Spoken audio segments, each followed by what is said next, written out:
distinguished guests.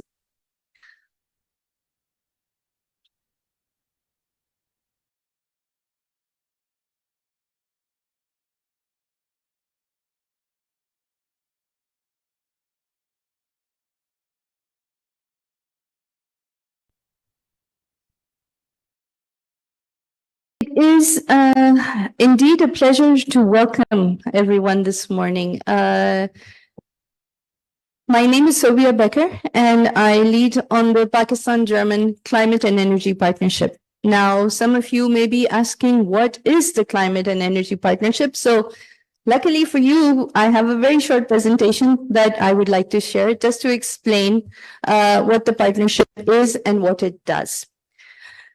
But before I do that, I would like to keep these remarks very short because we have a very rich program for you. And I am intentionally introducing a degree of informality to today's proceedings. And the reason for that is that we would like to have a very open, a very honest exchange on all of the issues that you as industries are facing. And we're very happy that we have such a great representation from our distribution companies, as well as PPIB, and later representatives from the Ministry of Energy will also be joining us. So this is an idea to really talk about, highlight the issues that industry is facing. But not just industry, also issues that the distribution companies might be facing, and to really identify opportunities where we can change things and where we can make a difference. The event today is organized not just by the Pak-German Climate and Energy Partnership, but we're also joining hands with the Sustainability in Textiles project, which is a project that is implemented by German Development Cooperation on behalf of the Federal Ministry for Economic Cooperation and Development, as well as the decarbonization and digitalization of the grid project. So in bringing all of these projects together, we are presenting to you really the best of German development cooperation in Pakistan, where all of us are joining hands to co-create solutions for you that work for you. So with that, a very warm welcome to everyone. I would encourage everyone to please engage, share your thoughts, let us know what you're thinking. These policy dialogues, they're a safe space, and we hope to build on these as well. With that, and Mrs. Paus, with your permission, I'd like to go into my presentation. So the Climate and Development Partnerships were launched at COP26, and this was really a very unique moment for Pakistan, because Pakistan is one of the first countries where the government of the Federal Republic of Germany engaged with partnerships, and Pakistan being the first country where they engaged Pakistan in developing ways to support not just reaching their goals under the Paris Agreement, but also their sustainable development goals.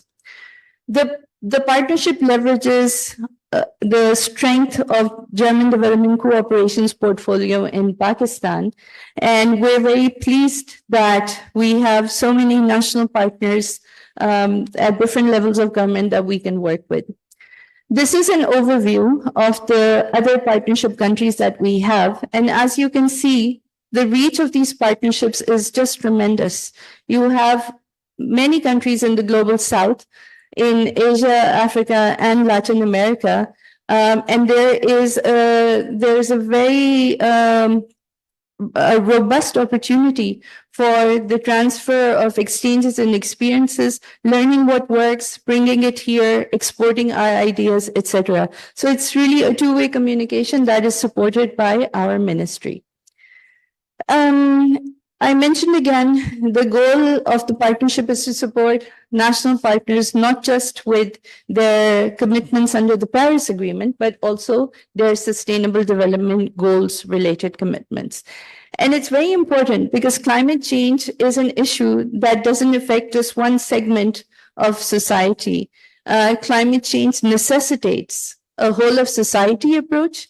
It necessitates a whole of government approach. And it's very important for all partners to engage actively in dialogue as we do today. This is how the partnership is structured. Essentially, we have three main pillars of action. And as you can see, the thread of commonality that runs through all of these pillars is the engagement part. It's the networking part. It's communicating and it's co-creating solutions. And to do that, we also leverage the bilateral portfolio, which represents three organizations of German Development Cooperation in Pakistan. This is the German Development Bank, better known by its acronym, the KfW. We have the GIZ, and then we have the Federal Institute for Geosciences and Natural Resources. This is an overview of some of the activities that we've had, and as you can see, these activities speak to the three pillars. I'd also like to mention that the bilateral portfolio that, or Germany's investments in Pakistan are very, very significant. At the current time, this bilateral portfolio represents, under just technical cooperation, we have 68 million euros that is invested in 14 projects. And then, and this is administered, implemented by GIZ on the behalf of BMZ. And then in financial cooperation, this represents all of your grants and concessional finance that the KfW delivers. That has a volume of 466 million at this time, bringing our total portfolio in Pakistan to 534. So as you can see, as just based on our bilateral investments in Pakistan, Germany emerges as the top bilateral donor in Pakistan, if not one of the top 1 or 2 bilateral donors in Pakistan. We have programming that speaks to climate change adaptation, which is very important for a country like Pakistan, because Pakistan has to deal with the baked-in impacts of climate change that the country has been facing for decades. And it also prepares the country for future emissions that result as that are coming from the economic growth trajectory in Pakistan itself. So mitigation is also very important.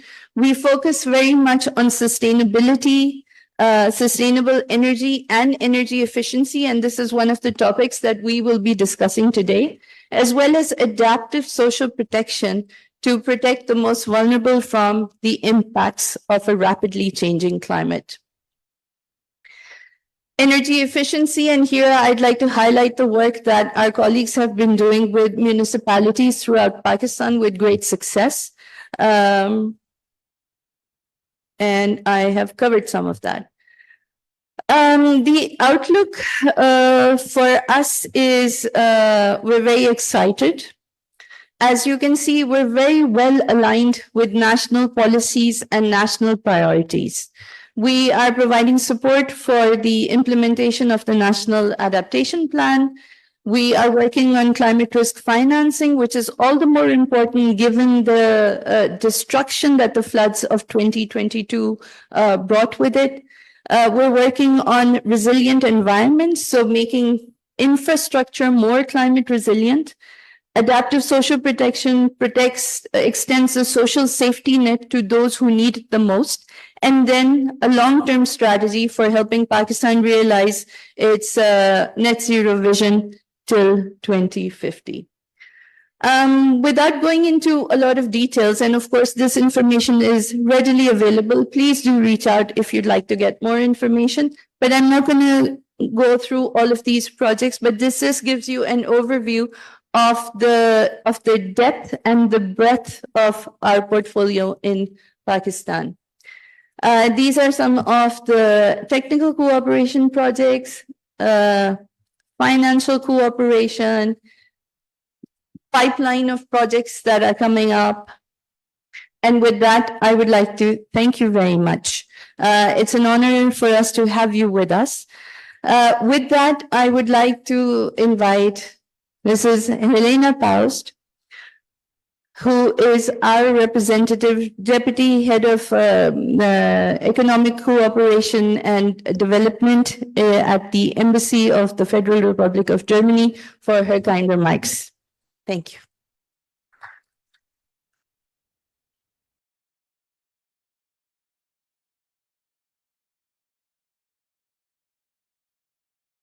Thank you very much, Subia, also for this overview, which is very important for everybody to know how Pakistani-German energy and climate partnership is functioning and what are we delivering.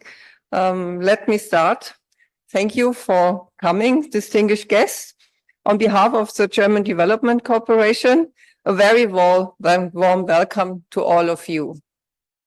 It's a privilege to gather here today among experts, policymakers, industry leaders, and other key stakeholders to discuss the driving role of energy in sustainability and competitiveness, especially within the textile industry of Pakistan.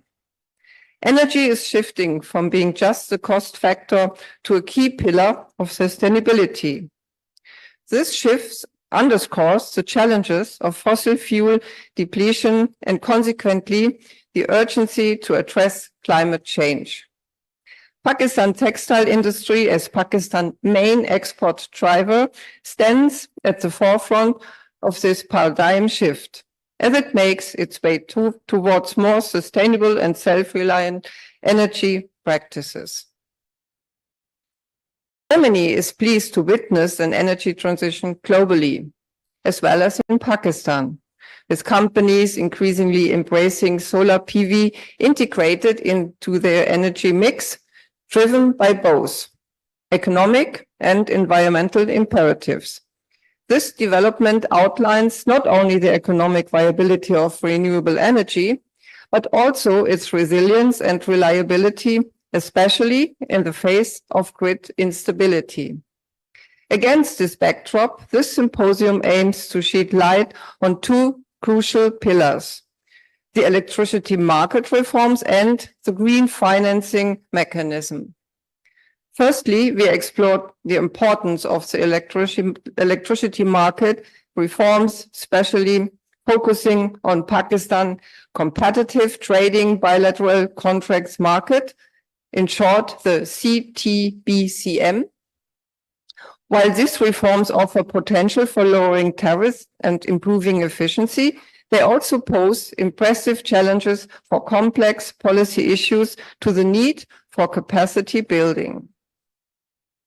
By recognizing and addressing these challenges, together with Pakistan, Germany aims to facilitate a more seamless transition to a competitive power sector, promoting industrial development and sustainability.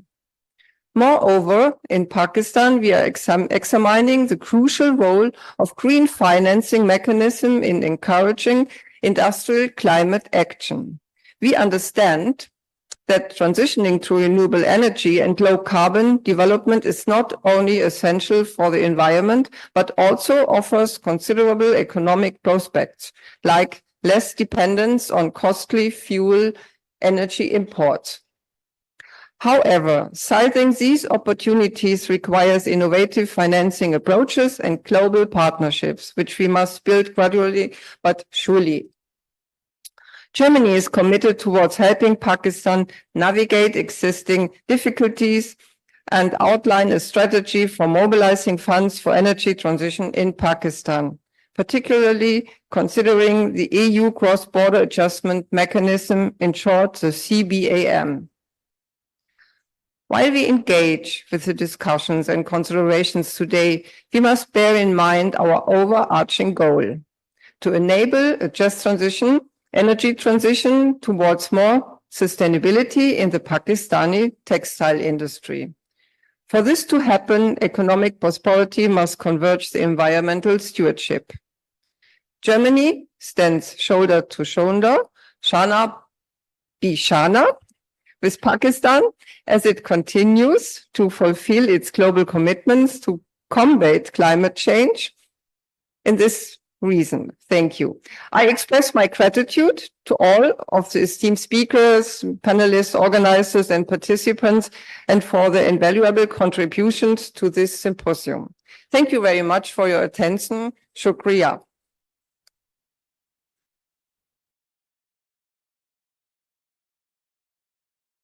Thank you so much. I could not have thought of a better term to express this, Shana Bashana. And indeed, this is how we are today. Thank you so much, Mrs. Paus. We really are grateful that you're here. I know how busy you are. Before I invite my dear colleague, Ms. Yulia Bajanova, who is the project director for transition in the sustainable textiles project. Yulia, I'm sorry if I messed that up. Before that, I'd just like to say very briefly that the minister, I got a call from the minister's office. He is extremely interested in this topic, but he sends his regrets. He could not come because of a high-level delegation that is presently in town, but he will be sending his representative. So we expect somebody from the Ministry of Energy to come a little later in the day. And the minister has also asked for a debriefing after the event. So you can rest assured that the key messages that we discussed here will be with Lagari Sab. Yulia, can I please ask you to join us? Thanks.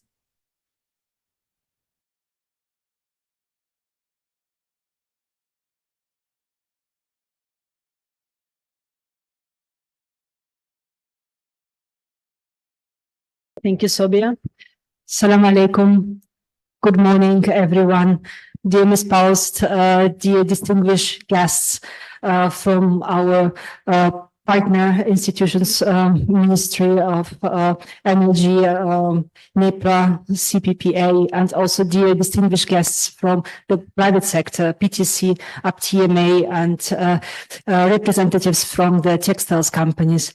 It's a very great honor for me to greet you today, and specifically to have this opportunity to engage into the dialogue on very important topic of the energy transition. And textile sector as the major export sector of Pakistan needs to be up to date, needs to strategize and plan steps in advance how the regulations which are emerging at international markets, at the target markets, influence and affect the textiles industry in the producer countries. And Pakistan is, of course, exporting to the EU, exporting to the US, and all the regulations, specifically CBAM, within the part of the EU Green Deal, are shaping that transition. So I'm really thankful to our colleagues from the Pakistan Germany Energy and Climate Partnership to really provide us with the stage. And we were very happy to join the forces to invite our guests, our partners from the private sector, because your feedback is crucial. And for us, I have also my team with me. We want to hear from you. What are your concerns?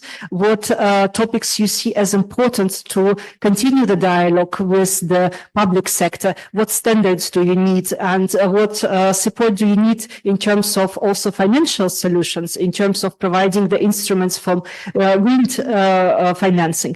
But more than that is to know, of course, what is upcoming, to know what is coming in terms of regulations, to know what will be demanding. And it is not just that we need to move to more efficient and stable energy supply, but also to capture the emissions, to capture the waste along the supply value chain, starting from tier 5 for farmers level, coming to retailers to tier 0.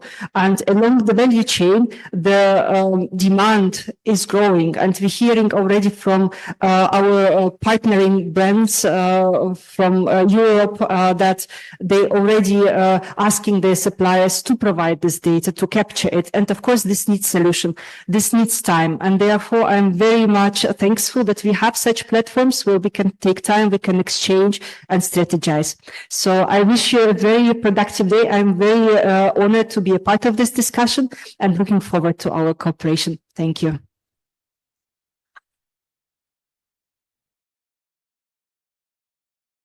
Yulia, thank you very much. When we were designing this event for today, we had three main things at the back of our minds. One was the upcoming carbon border adjustment mechanism. The second was the pressure that textiles are going to face on obviously becoming more sustainable, addressing carbon leakage concern for the big, textiles are the biggest exports of this country. Obviously, rising costs of energy, the energy transition is something that we also were very concerned about. So these are all of the backdrops that we have. Not to mention, obviously, the role that carbon finance or climate finance can play in helping countries accelerate their transition. So these are the thoughts that we had, and we're very happy that we will be able to deliver against all of these three themes today. I would not be able to really kickstart the panel discussions and really kickstart today's event without mentioning the Sustainable Development Policy Institute, who we have partnered with for this event today. My gratitude to Dr. Abid Sulehi. We do a lot of events with them, and we'll be doing much more, building on this as a series moving forward. So my thanks to STPI. This morning, we have three of our moderators from the STPI. May I ask you to just stand up? I'm sure everybody knows you, but Dr. Zainab Naeem, who leads on circular economy in STPI. We have Dr. Khalid Walid, who leads on carbon finance, and Dr. Engineer Ubaidur Rahman, who leads on the energy unit. So the panels will be in their expert hands, and they will walk you through this very interesting landscape that we have in this country.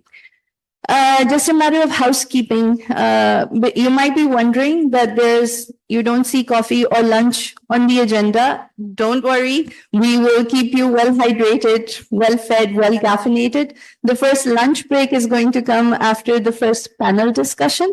And I think with that, I would like to hand over for the first panel. Thank you very much. Thank you. Thank you very much, Ms. Picker, for organizing and conducting the initial event.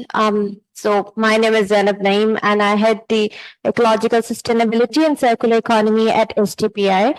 And on behalf of STPI and BDSF, I once again greet you all a very warm welcome. So I'll be the moderator for the first session, which is Energy Transition in the Textile Sector, Opportunities and Challenges. Ms. Baker has already highlighted the key themes around which the discussion will be focused. So it's mostly the energy transition, the textile sector, and how the upcoming CBAM regulations are going to affect the industrial sector. So we are really grateful to the Park German initiative on climate and energy for supporting the cause here in Pakistan.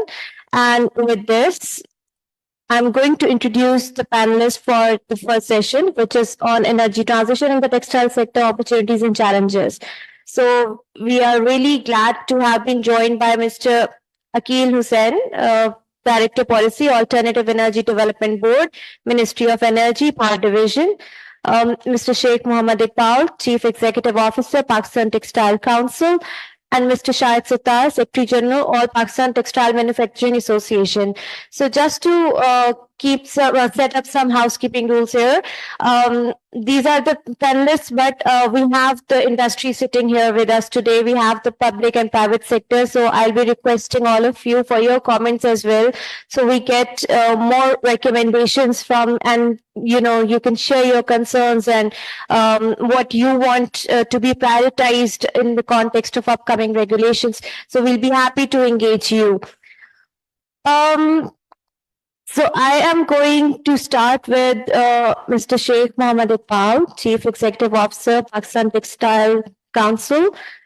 So, sir, my questions will be generic in the context of getting more insights from you. from the policy angle and also from the industry angle.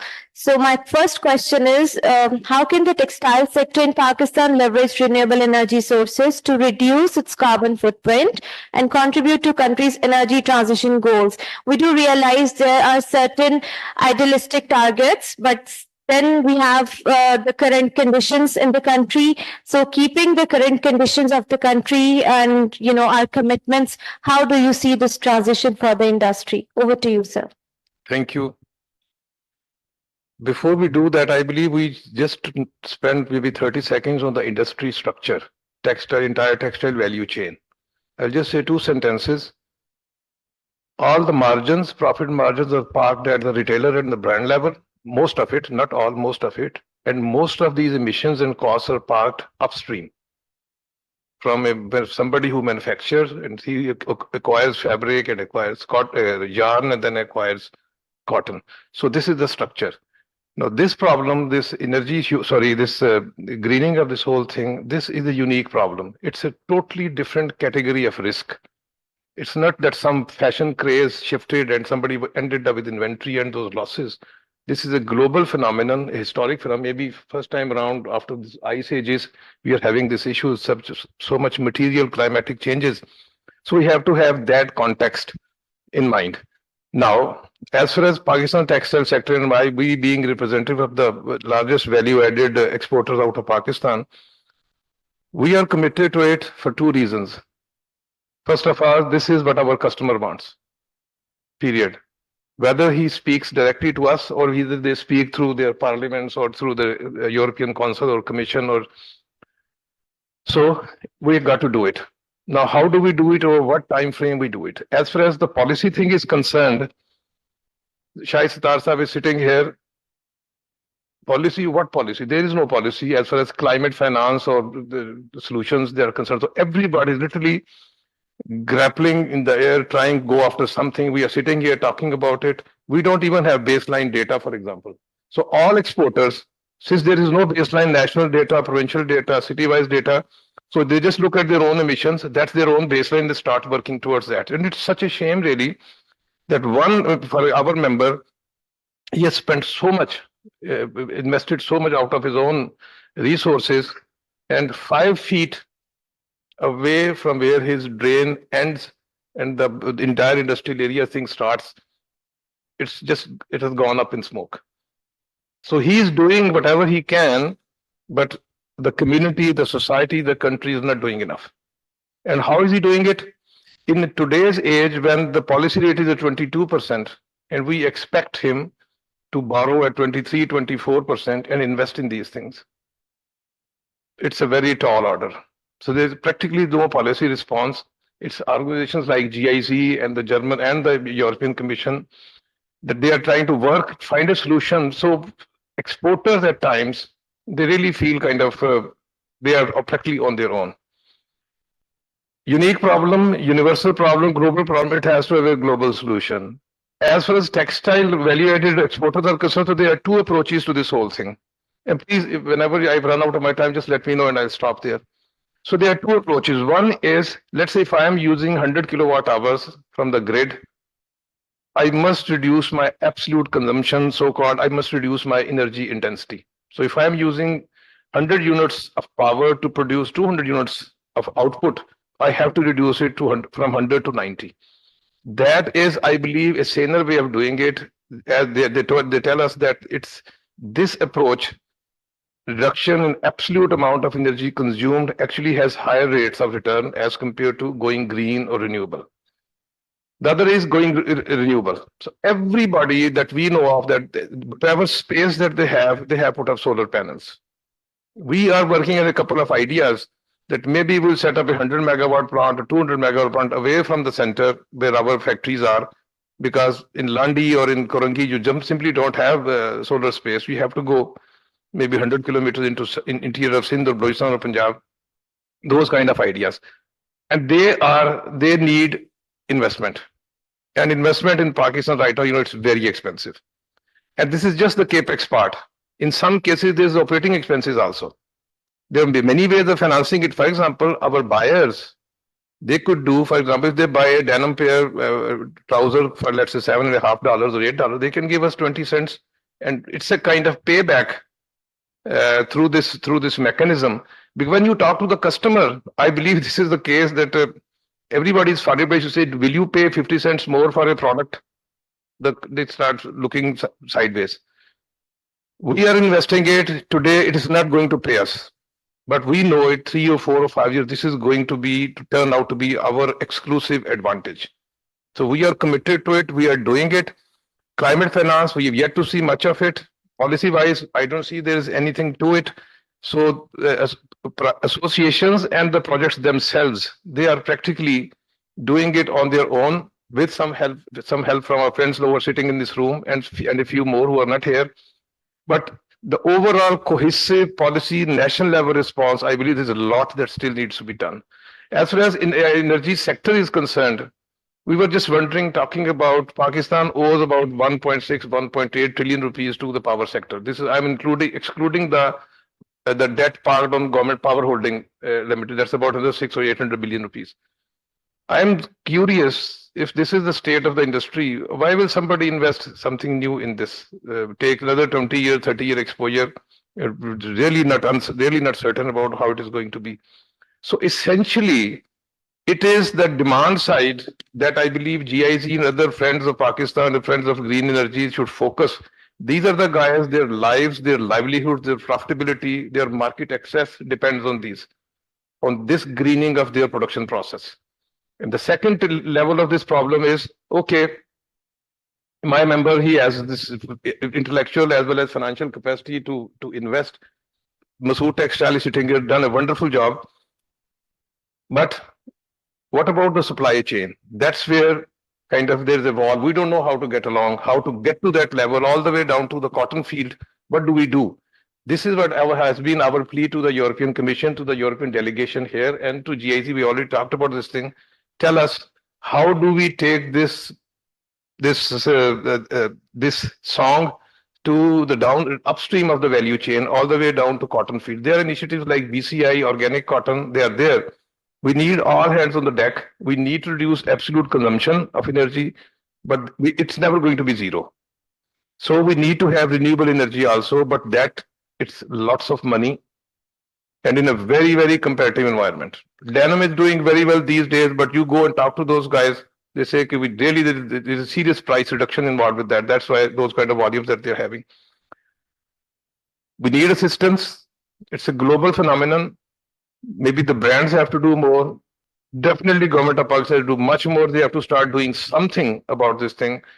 And financing has to be there. If the businessmen, they are already paying, suffering. I know for textile exporters, and of course many other businesses also, they have actually deferred all capex. They are just paying back their debts, just to make sure that their balance sheets are under control, their cash flow under control. They are sacrificing, foregoing opportunities just to make sure that there will be a tomorrow. Tomorrow they will still be around, enough cash to go for their ordinary businesses. It's very tough.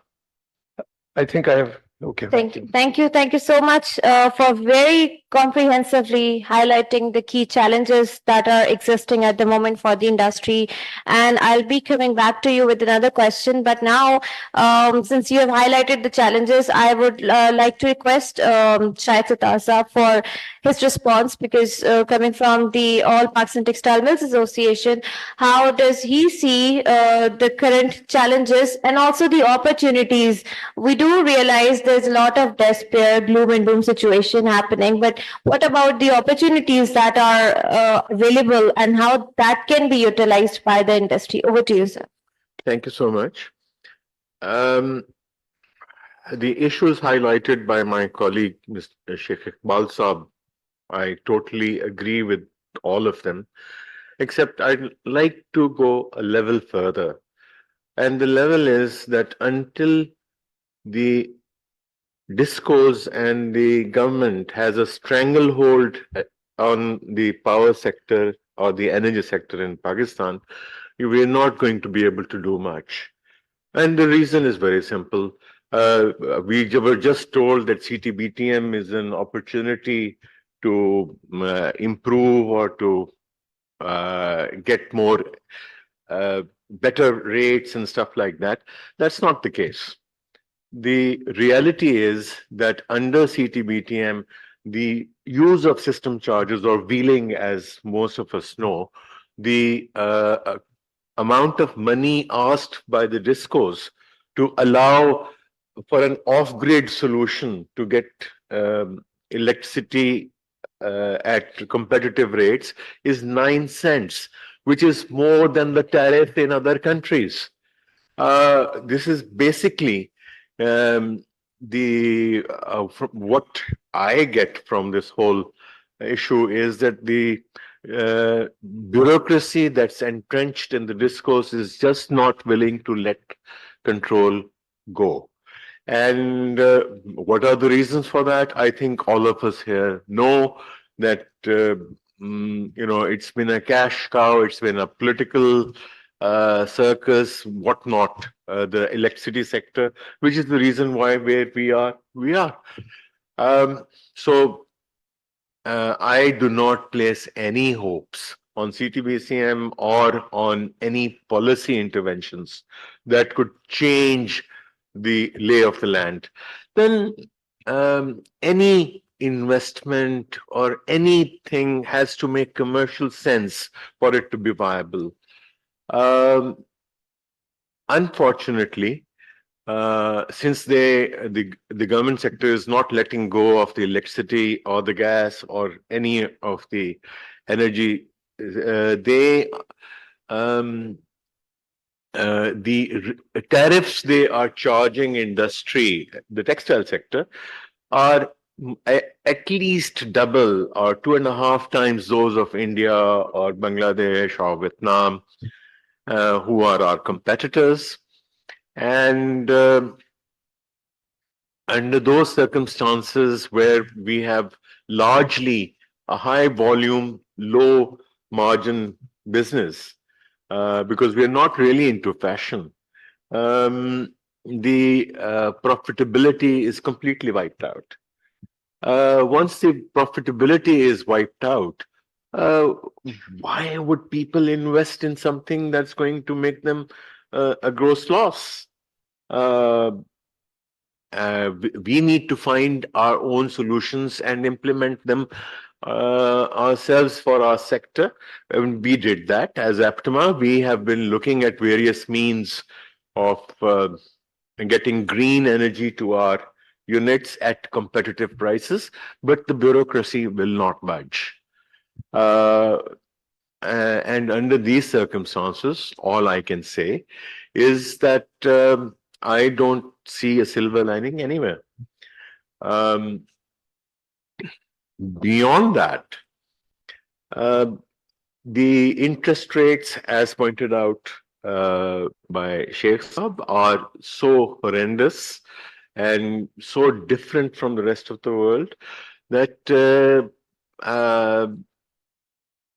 investing in anything at the moment, be it profitable even, is not going to be possible. So what I'd like GIZ to do, and SDPI to also further, is that try and get the government to see the light of the day.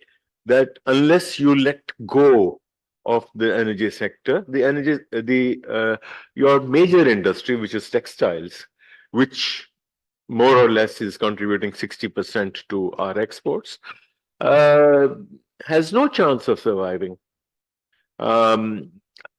We just did some preliminary estimates, not estimates, a study on what is the how does our export and production relate to energy prices.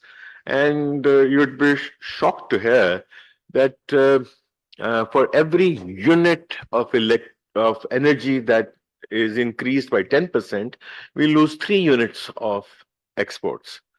So, I mean, unless something drastic changes, I really cannot see a way out. Thank you. Thank you. So, if you look at a textile company's P&L, bulk of it is in terms of cost of goods sold, forgetting about the financial charges, bulk of it is raw materials. They are practically internationally priced. So we don't have any discretion. Even Pakistani cotton looks cheap, but in terms of the quality and its characteristics, it's the price, international price. And if also, and the imported cotton also. And then is energy and labor. Labor is regulated. We don't touch that. The energy is essentially the only problem before, only cost element we don't have a control, where we are losing a severe advantage as compared to our competitors. Raw materials internationally priced, labor regulated. We will talk about energy, and then of course after these operating profit, there's the financial charges. Even if you eke out some kind of margins after paying all this 14, 15, 16 cents per unit of power, and then the whole thing is eaten up by the increased financial charges. So in terms of the P&L, energy cost is extremely important. That's why, and there are solutions to bring it down to a normal, to a more humane level. But of course, that's another story. Thank you. Thank you so much. So, May I just add something, ma'am? One other aspect of this whole scenario is that our exporters are allowed to import duty-free for export. And they don't pay sales tax on those imports either. Given that electricity forms 30-35% of your basic industry, spinning, weaving, conversion costs, yarn and cloth that's imported into the country for re-export is cheaper than your domestic production. When that happens, your basic industry, which is yarn manufacturing and weaving and dyeing and whatever, starts to shut down. When that shuts down and exporters import what they need to meet their export orders, it's a double whammy. Because what you really need to look at is your net exports, which is exports minus the imports that have gone into them. And I can say without any contradiction or any, that in about 1.3, 1.4 billion dollars of monthly exports, just 6 months ago, we had $250 million worth of imports of various natures. Direct imports. Direct, yeah. Textile imports. That figure has now gone up to 450 to 500 million. So you're looking at a static export figure, which is 1.4 billion, say, but your net exports are falling each month. We are not advocating that this scheme of import for re-export be changed in any way. I think it's a good thing, but we do advocate that a level playing field be given to our basic industry. So, sirs, you're answering my next question that is again directed to you. So I'd request if you cover this response in my next question, that is again about the level playing field for the industry and how associations can support it. But before that, so Mr. Akil Hussain Jafri, apologies, I introduced you, being linked with ADB. So since that's merged to PPIB now, that's Private Power and Infrastructure Board.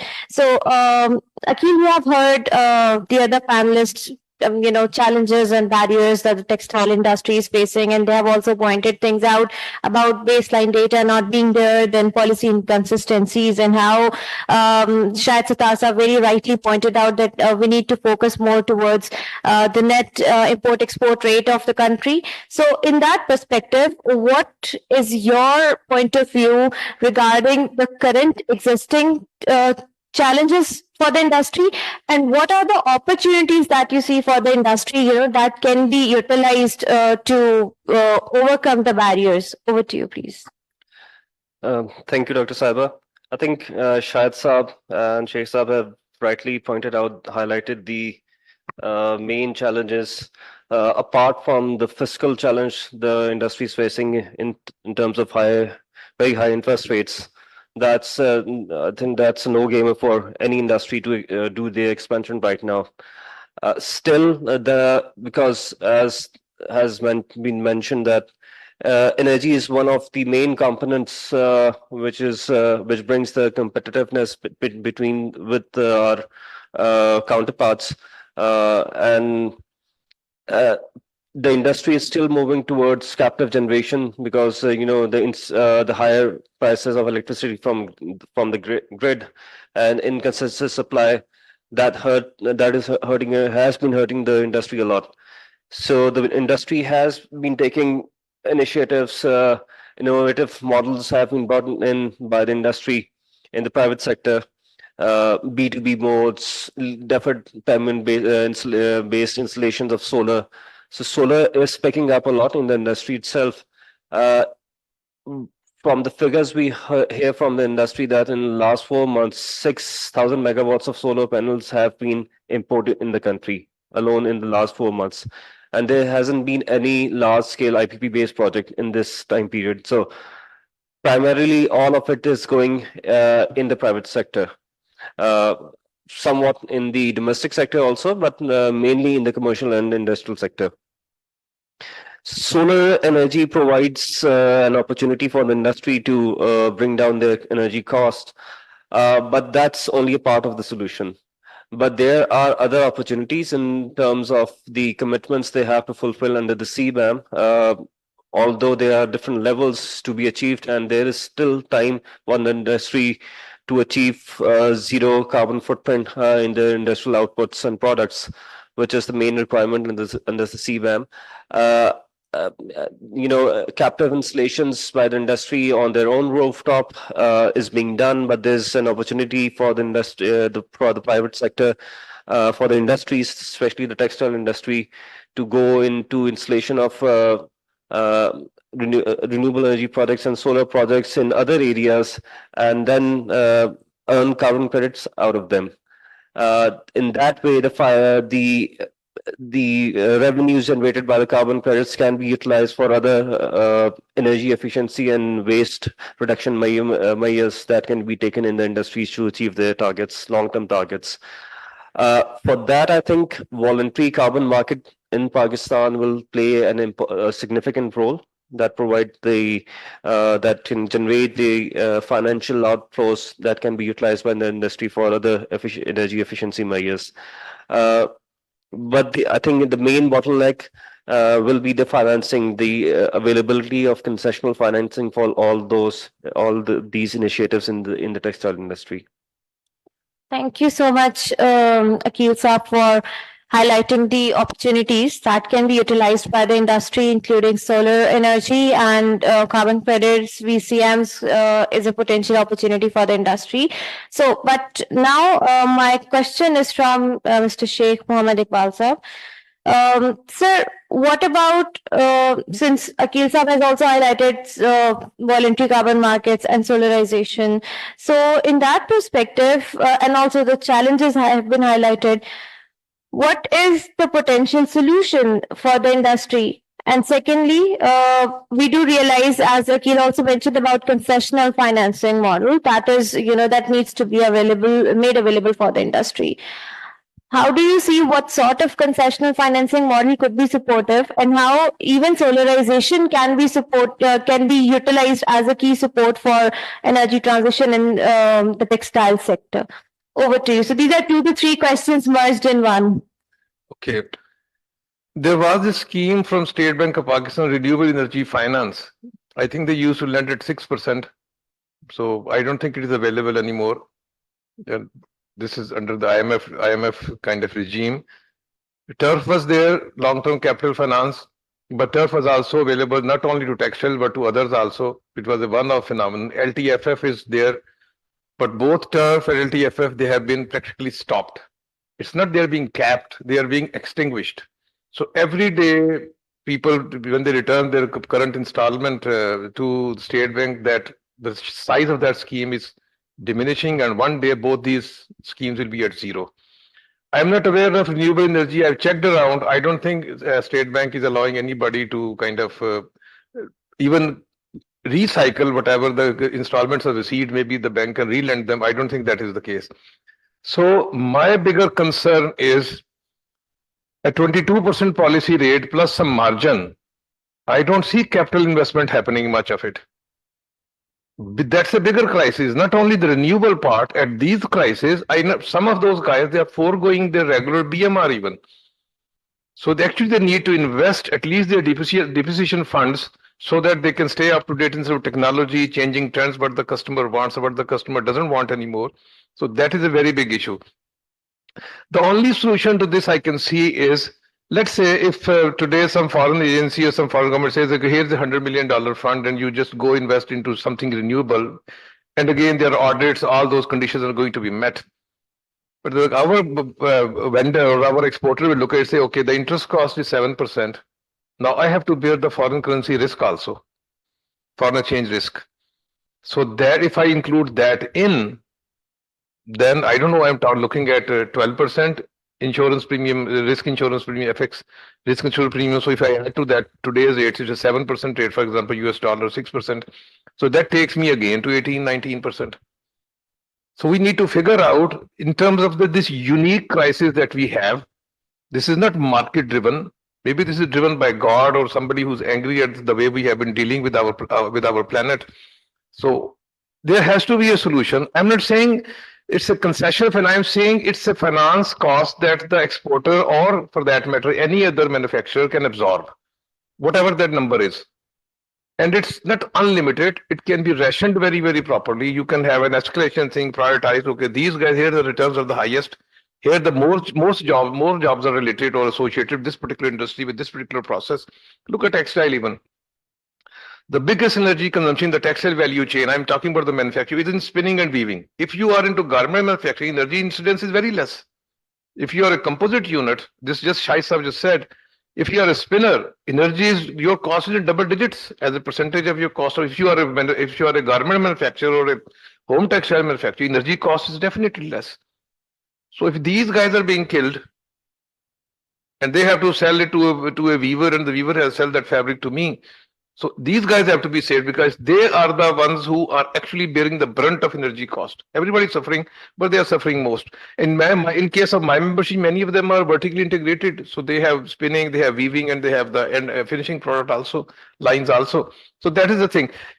A solution has to be there. In terms of finance, those who understand finance, so there are two ways of doing it. You say, okay, here's the 5% rate, but you pay me in 5 years. The other, here's the 10% rate, pay me in 20 years. But I just want to discover and know my cost today. The longer the tenor, the better it is. And we have to be very, very active. I don't think we have much time as far as the Pakistan textile sector is concerned. We do have this intellectual capacity to understand what are the risks. That's why many of us, those who have the financial resources, they are investing, doing whatever they can, both in terms of reducing the energy intensity as well as going green so they can set off whatever power that they're importing from grid or whatever they're generating internally from fossil fuels. The solution is, in light of the uniqueness of the problem, the tenor of the financing available as well as the rate, and I need to know my prices, my costs today. How do we do this? We have a few ideas. Maybe at a later stage we can also exchange notes on that. But this is extremely important. Many of my members, they're just investing it because this is a marketing investment. Because this is my customer, as somebody said in our cohort, from the elite to the street. This is a common phenomenon. We cannot escape it. But especially the younger generation, for example, in EU and elsewhere, tomorrow they are going to be the MEPs and the government and the public officials. And they're sold on that. So the next 30, 40, 50 years, I don't know what will happen, but this thing is going to be the greening, the concern regarding the environment are going to be top of mind on practically everybody else. Don't have a choice. Financing solution is only this much. Make a tenor, longer tenor, and of course the cost of that should be acceptable. I'm not saying it is a free ride or something. No, it has to be fair cost because a manufacturer or a fashion designer or a fabric designer did not create this problem. If some market fad runs out or we are left with inventories, that's our problem. We make money, we lose money by the logic of the market. But this is not market, this is nature. There has to be a solution, has to kind of take care of that. But as far as Pakistan is concerned, practically I will again say that the exporters, I'm talking from textile exporters' point of view, we are practically pretty much on our own.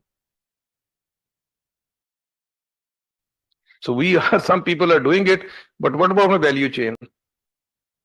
Many of them, they don't understand the risks. For them, it happens, Allah ki marzi. For many of them is this. So if I am responsible for my entire value chain, that's another chapter, that's another game altogether. Long-term financing with the cost discovery today, what is going to be my cost, keeping in view that this is not a market-related problem, it's a nature-related problem. And to that extent, Pakistan is not responsible for the global climate crisis. We are one of the most vulnerable, maybe number 4, number 5. And look at what our contribution is to this entire crisis. We only have now started power generation from coal. India, China, they have been at it since decades. And even the US today is still about 40% is coal fired.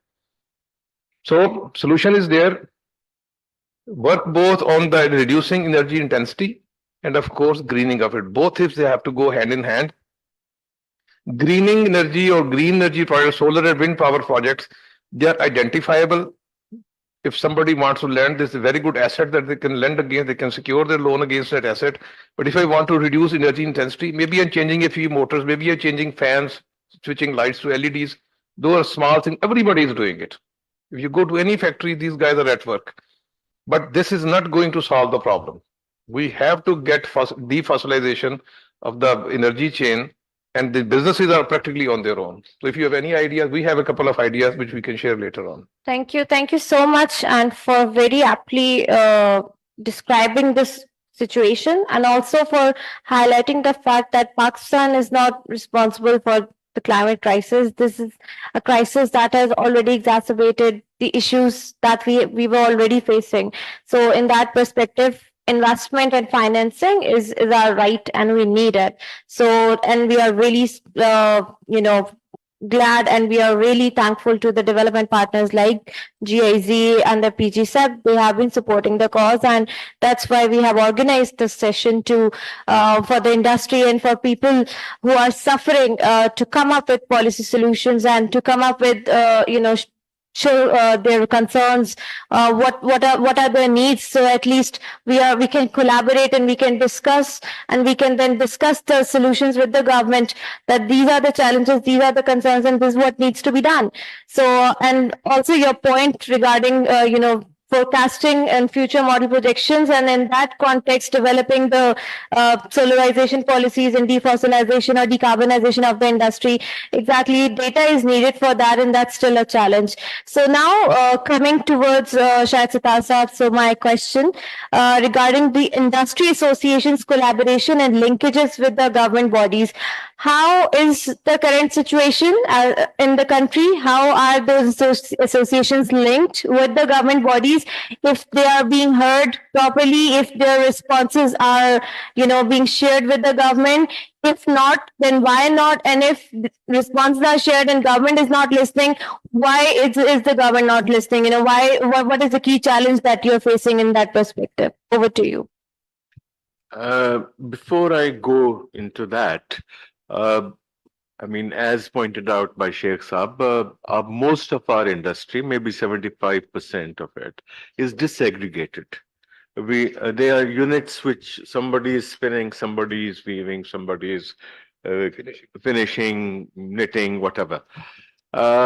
So the vertically integrated units are few and far between. Given the sort of legislation and the requirements of the EU as well as the US, until we are able to certify that this product that is finally shipped is basically meeting the energy reduction and carbon footprint reduction standards, we'll get hit by CBAM. We'll also get hit by other things. In order to make the entire chain compliant, what you do need is a mandatory system where traceability is the key. Without mandatory traceability of the product from the field to the export, you cannot ensure that. So one of the requirements what we have proposed is that for exporters, they must have a certificate of this that this product has gone through the following companies, stages, whatever, and all of these companies, stages are compliant or more or less compliant with the um, legislative requirements of the importing countries. For that to happen, we yet have to have traceability in Pakistan. So, in order to get the entire sector to be compliant and to be um, not totally compliant, but to at least get aware, unless this is done and done on a fast track, I'm looking at another existential threat apart from the profitability and everything else. That and unfortunately, we've been at it. Sheikh Saab has been at it. That there was an NCC that was supposed to be formed, which was a National Compliance Center, which was supposed to be run like not a government agency, but a private sector entity that is regulating and also managing the traceability. That unfortunately initiative has lost its way, and we need to get that back on track. And so this is one of the things, again, GIZ and SDPI and you guys can play a role in getting that. And regarding your question on how we are interacting with the government or whether we are not interacting with the government, sorry, we're not interacting. And for everything that we ask or say, we're told that the IMF dictates that.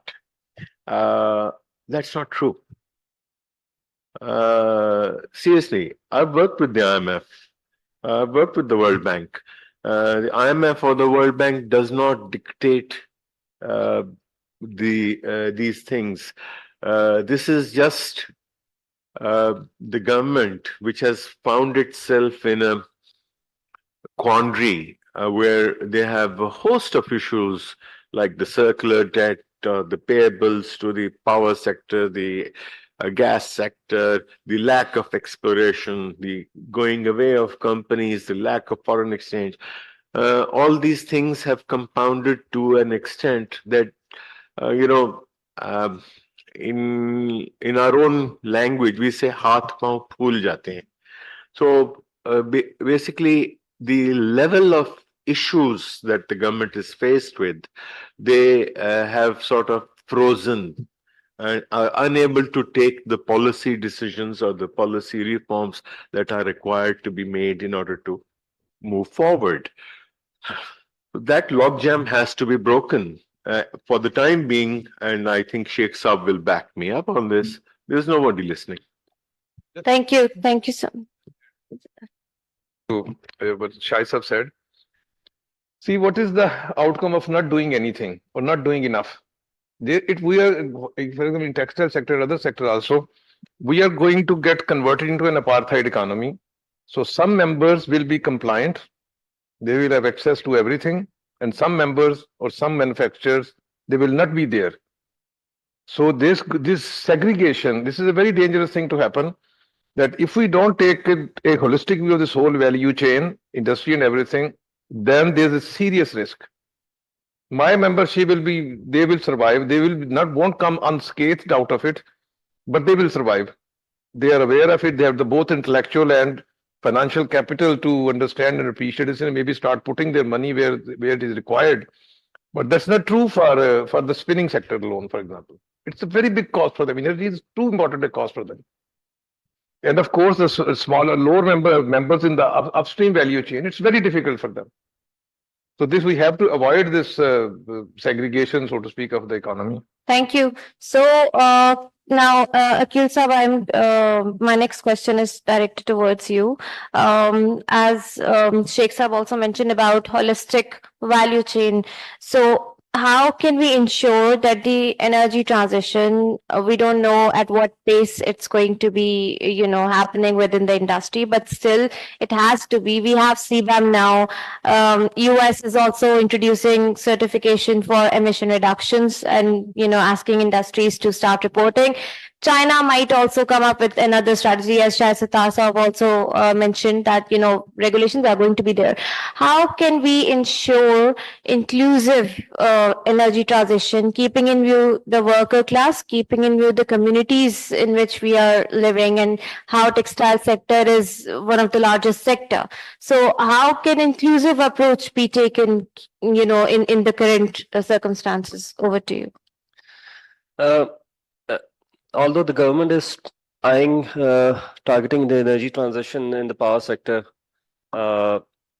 owing to its own policy objectives of affordability and sustainability and energy security, apart from the global commitments that Pakistan has towards SDG goals and climate goals.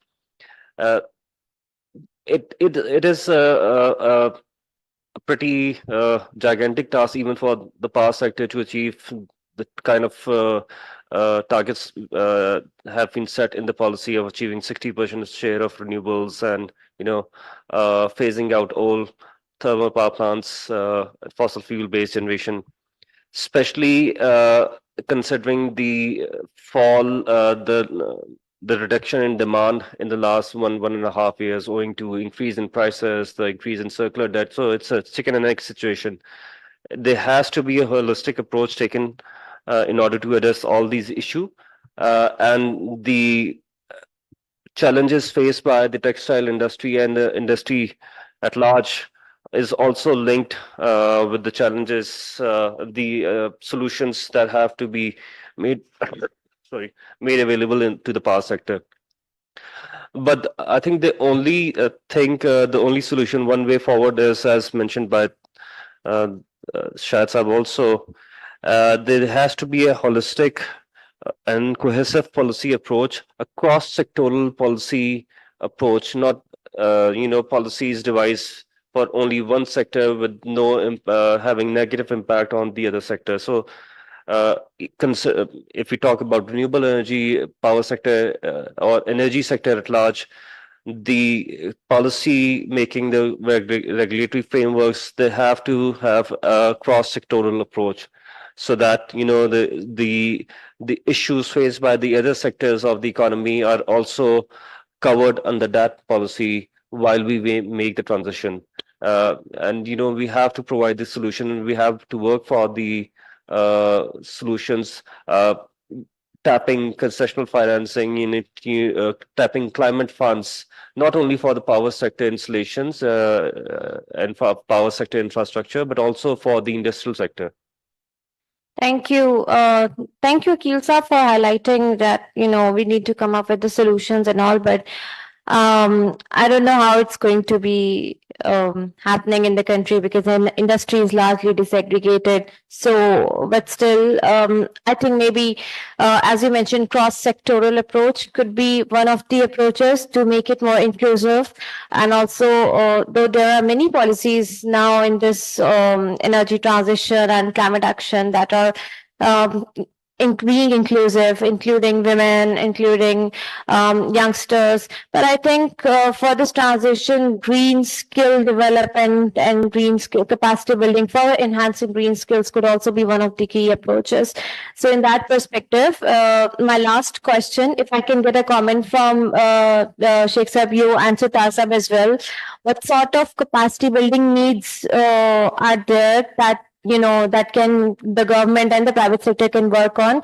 So if you can very briefly highlight that, and then I'll be coming towards our other representatives who are sitting here for their comments. Over to you. Just briefly, when we talk about capacity building, so I believe there are many factories and exporters in Pakistan. They don't need practically any capacity building. They are aware in the sense that they are aware that is being driven by the customer. Now, how to operationalize this thing, that's where they need some help, assistance from guys. And then the next stage is how to implement those solutions, because then the money kind of gets involved. The best way to do is to how to make sure that the entire value chain is taken care of, that those who do not know about it, they get to know about it first, they are sensitized, and then you go to them to find out where are the gaps. The gaps are identified, they're trained, whatever, and then you go to the financing part. The best way to do is go through the top dog, the guys who are the ultimate, who are the exporters. They know their value chain well. They know out of the 5 or 6 major vendors, these two will understand, appreciate this thing. These two cannot. It will take some time to the other than going directly to those vendors. You don't have any idea who those guys are. What are their profiles? What is their intellectual capacity? The guy who's their largest customer will be one of their big customers, like a big exporter. He knows who these guys are. Approach the value chain through the exporter. He will give you the recruits, he will give you the candidates, some early adopters, some late adopters. So he go through that. Rather than going independently directly to those different tiers in the value chain, it's going to be difficult. Because these are the guys, the first of all, the exporter knows the value of it. He has worked with you, you have taught him a lot. He depends on you, there has been communication between the two of you. And then he knows what it takes. Then he will give you, okay, I have these 6 vendors. Let's talk to these 4 of these first. In many cases, we are already doing that. In many cases, my membership is already doing that. That's the best way to do it. Once you take care of them, then you go to the next tier. Then you go to the next tier, then to the cotton field. So even, as I say, the road to hell is paved with good intentions. Intentions are good, everything is there, but what's the best way of getting there? I believe this is the better way of implementing this whole scenario. Go through the value chain, start from the top, ask him to deliver those vendors, work with those vendors, then you go 1 tier below, and this is how it's going to be. So that's the approach to, I think, take care of this thing. Thank you, Sitar sir. Your comments. I believe that once you have traceability and it is mandatory, and that you cannot export without complying, that will force people to comply and do whatever is required in any case. I mean, ultimately, the price signal or the signal of profit, whether you're going to be able to sell or not, is the best signal of all.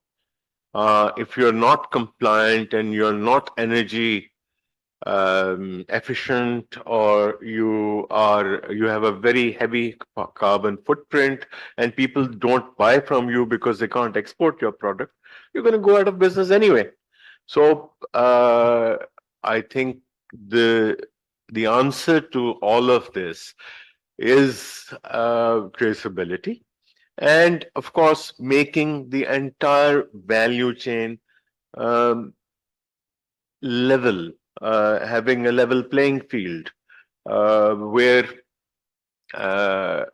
people don't have to resort to importing yarn. Just our yarn exports have tripled in the last 4 months. And yet within the country, we have at least 50 to 55% of our factories shut down at present.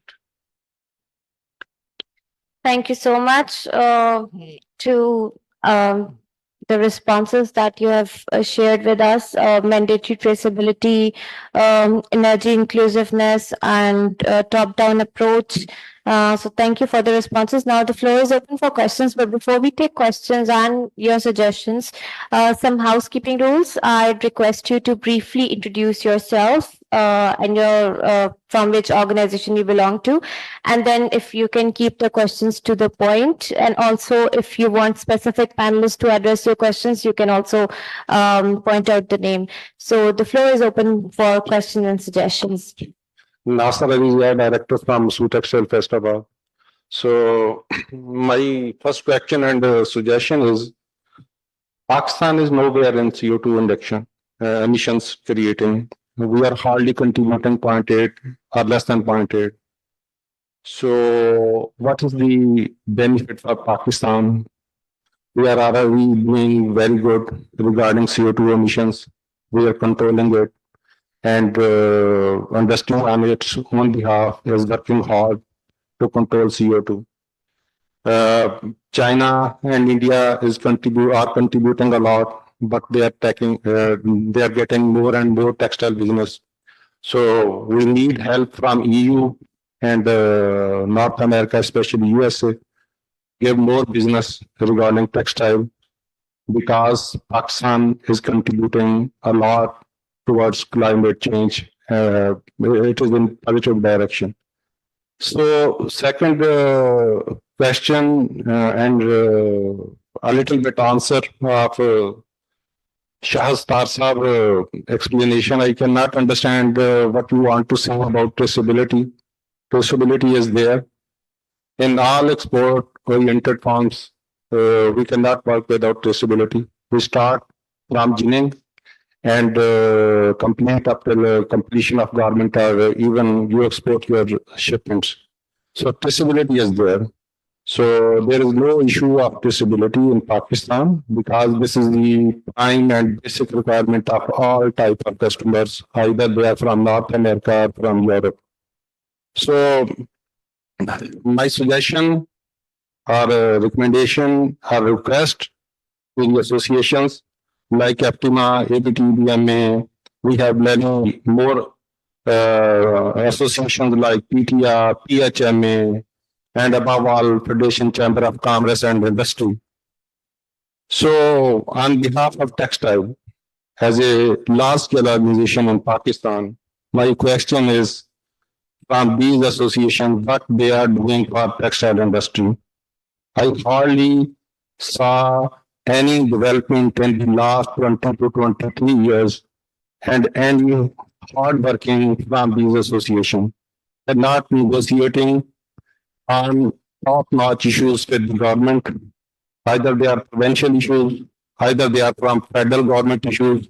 So what is your contributions? What is these associations' contribution? So everybody need to put their heads and shoulders together to get rid of these sort of issues. As Iqbal Sahab said, this is the prime and crucial issue of energy crisis. So now government is putting tax on domestic renewable energy, green energy. There is no encouragement. So European commissions and from Germany and GIZ, while sitting the executive bodies members over here, I would like to request to EU and the American stakeholders to make understand to our governments and other stakeholders how renewable energy, green energy is important for the textile industry. It is not a cheaper source only, but it again will reduce CO2 emission. So these are some recommendations. Yeah, Thank you so much. This is well noted and will take it. So we'll do two round of questions, and then I'll request the panelists to respond. Yes, please. Good morning, everyone. I am Ali Jabir. I work at STPI as media coordinator, and I've also been an environmental journalist. And my question is to Mr. Sheikh Iqbal. That's when either it is EU or any other developed nation that demands Pakistani textile industry to produce carbon less intensive or compliant products, but they import our denim. It requires over 3,700 liters of water to produce one pair of jeans. When they are importing such kind of products, they are wasting our water to get their fashionable cloths and all of the products that they sell with their own brands. Why, when you negotiate with them or you have these kind of discussions, you ask them to give you a sort of incentive, rebate, or a relaxation in terms as they have driven from their product demand, they have driven the carbon intensity in our value chain. Why they don't provide us a sort of relaxation to our industry to have a sort of breather or a relaxation instead of getting or enforcing that CBAM kind of legislations once or at the moment, which definitely will have a burden on our industry as well. Your comments on that, sir? Two things. Thank you. Two things. First of all, CBAM today is not applicable on textiles. It will be. It's written on the wall. It will be. Second thing is 3,700 liters of water per pair of jeans. This is the first time I've heard this number. It's not the case. It's much less than that. But even that much less number is high. There are processes that we have developed that this incidence of water consumption per pair of, let's say, jeans, it has gone down considerably. But again, this is what my point is, that within the denim manufacturers even and within the textile sector, there is a curve. There are early adopters, late adopters, blah, blah, blah. But again, those guys are investing in a process which is going to use less water. And they're going to recycle a lot of water. In one plant that we visited, not denim, their makeup water is less than 20%. So if they're using 100 liters a day, they're recycling 80 liters of water. So everybody is doing that. But who is doing it? Somebody who has an intellectual capacity or somebody who has the financial resources. The second thing is, if my customer wants that I want a jean in a manufacturer, see, we have gone past in marketing, those who are familiar with marketing, there's something called core product, the physical product itself. Mercedes is a car, so is a Suzuki. The basic function is the same, but Mercedes charges a premium, Suzuki doesn't. But they're both transporting you from place A to place B. If your customer says that I want it made in this way, if you have the capacity, don't sell it to him. Go sell it to China or to Rwanda or somebody. That's where the market is. We export more than 2/3 of our textile export to the EU and the US. So there's the fact. The second thing is, if they're asking you to consume, make sure, and in any case, they have given you duty-free access, unreciprocated duty-free access. They in bargain, they didn't say, okay, please accept our products at 0% import duty. No. The bargain is, we'll give you duty-free access to our market. You do these social changes, make your society a better society in lieu of that. We must thank them for that, for starters. As far as the environment thing is concerned, they have the money, Europe has the money, US has the money. Even an environmental catastrophe comes in, they will survive. They have the resources, they have the knowledge. We neither have the resources nor we have the knowledge. See what happened in 2022 in floods in Sindh. The whole rural economy was wiped out. So many pregnant women died in that flood. So it is to our advantage that somebody saying you do the right thing. Now the point simply is, how do we do it? What's the modus operandi of doing it? That is what we must be debating on. If you don't want to sell to you, don't sell it to somebody else. They are our biggest market. If we want to just talk numbers, that's a fact. But what are they asking us to do? They are asking us to treat people better, make sure the wages are paid in time, make sure women are given their rights, make sure they have an equal opportunity. And so much has done. Nasir Sahab has worked on this law by which women are allowed to work in second shifts. They were not allowed to do that because of the social reason and whatever. So we have to have this debate in a proper context and get our facts right. So much we can still export to Europe duty-free. 2/3 of tariff lines are duty-free. What do we export to them other than textiles? Look at our economy. Just look at the data. We don't do much. Even so many other tariff lines which are zero-free, we haven't done much. Since we are textile, this is 60% of Pakistan's exports, and we are talking about it. So whatever they are asking, let's put our hand on our heart. What is wrong with that? The point is, how do we do it? Who is going to pay for this investment? It's over globally, it's more than $1 trillion worth of investment in going green. How do we do that? We should be focusing on that. What is the role of the private sector? What is the role of the government? How we can work together? How can we use good offices of organizations like GIZ and the other guys? How do we work together? Let's find a solution. The problem. So yeah, I think that maybe we can take two to three questions more, and then we can collectively ask the panelists for the response. Yes, sir, please. This is Ahmad Asib from Zifai's Textile Multan. I have a question to Sheikh Iqbal sir. We understand that the problem is waste and depleting resources. and the solution requires the finances. So the finance is the actual problem. You mentioned the structure of business, that waste is produced mainly by the manufacturer who has the minimum profit margins, and the brand that is selling is getting more profit, but he's not producing the waste. So how can we, do you have any suggestion of a platform where the brands can be taken on board to share this burden? Thank you. So, Sattar sir, They've already given you duty-free access. They've already, you know, they have the option to buy from any place in the world. And what they are asking you to do is not something that we should not be doing on our own. As Iqbal Sahab said, they want us to make a better society, a more livable society. And why should they pay for things that, you know, I don't understand. Why do you expect them to pay more so that you can become a better person? And the other thing is, this is the first that I've heard that there is traceability in Pakistan.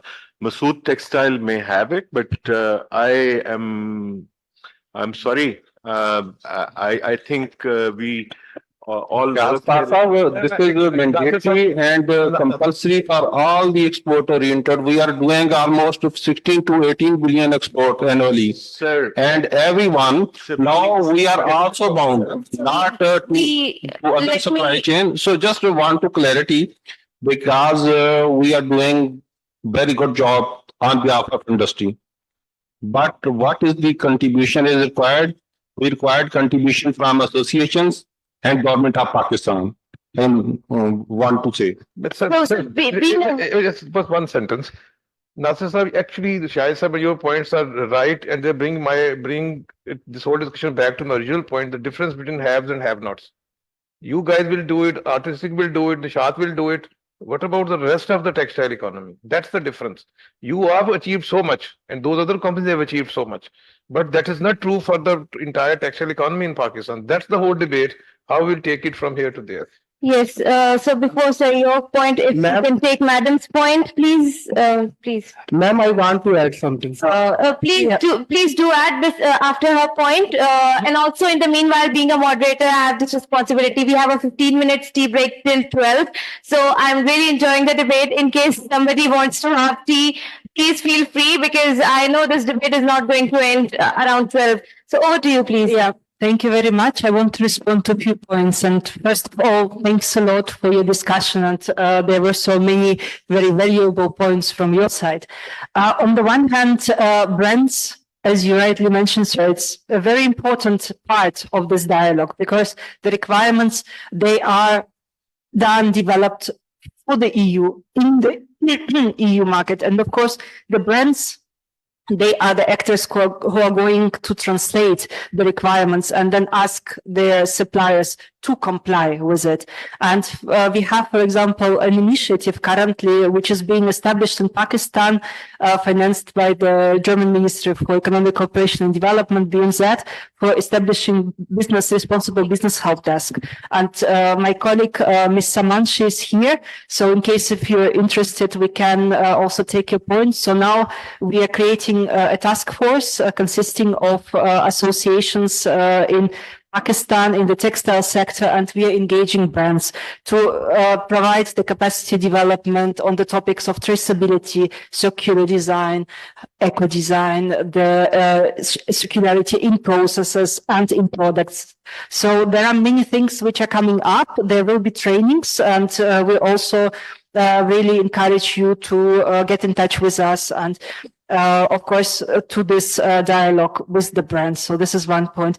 Another point which I see extreme need, as you mentioned, Mr. Iqbal, the challenge is the stratification within the textiles industry. We have forerunners, we have pioneers who really do a lot, and they comply to the highest standards. They have traceability solutions within their network. They have also the solutions on circularity introduced, on eco-design. They work very closely with their brands, and they know what is coming up. But we have many companies who do not have this strong connection with the brands, SMEs. So, and I think in order to have a very healthy business environment, it's important to take everyone on board. It's important to engage the small and medium companies, to engage farmers. And actually, I've been in recent weeks in exchange with different actors who work in traceability areas. And we have actually several solutions for traceability. But there are few which really capture the whole value chain. There are some solutions for the farmers. There are some solutions which go along the value chain, but also the number of the companies, junior spinners involved, less.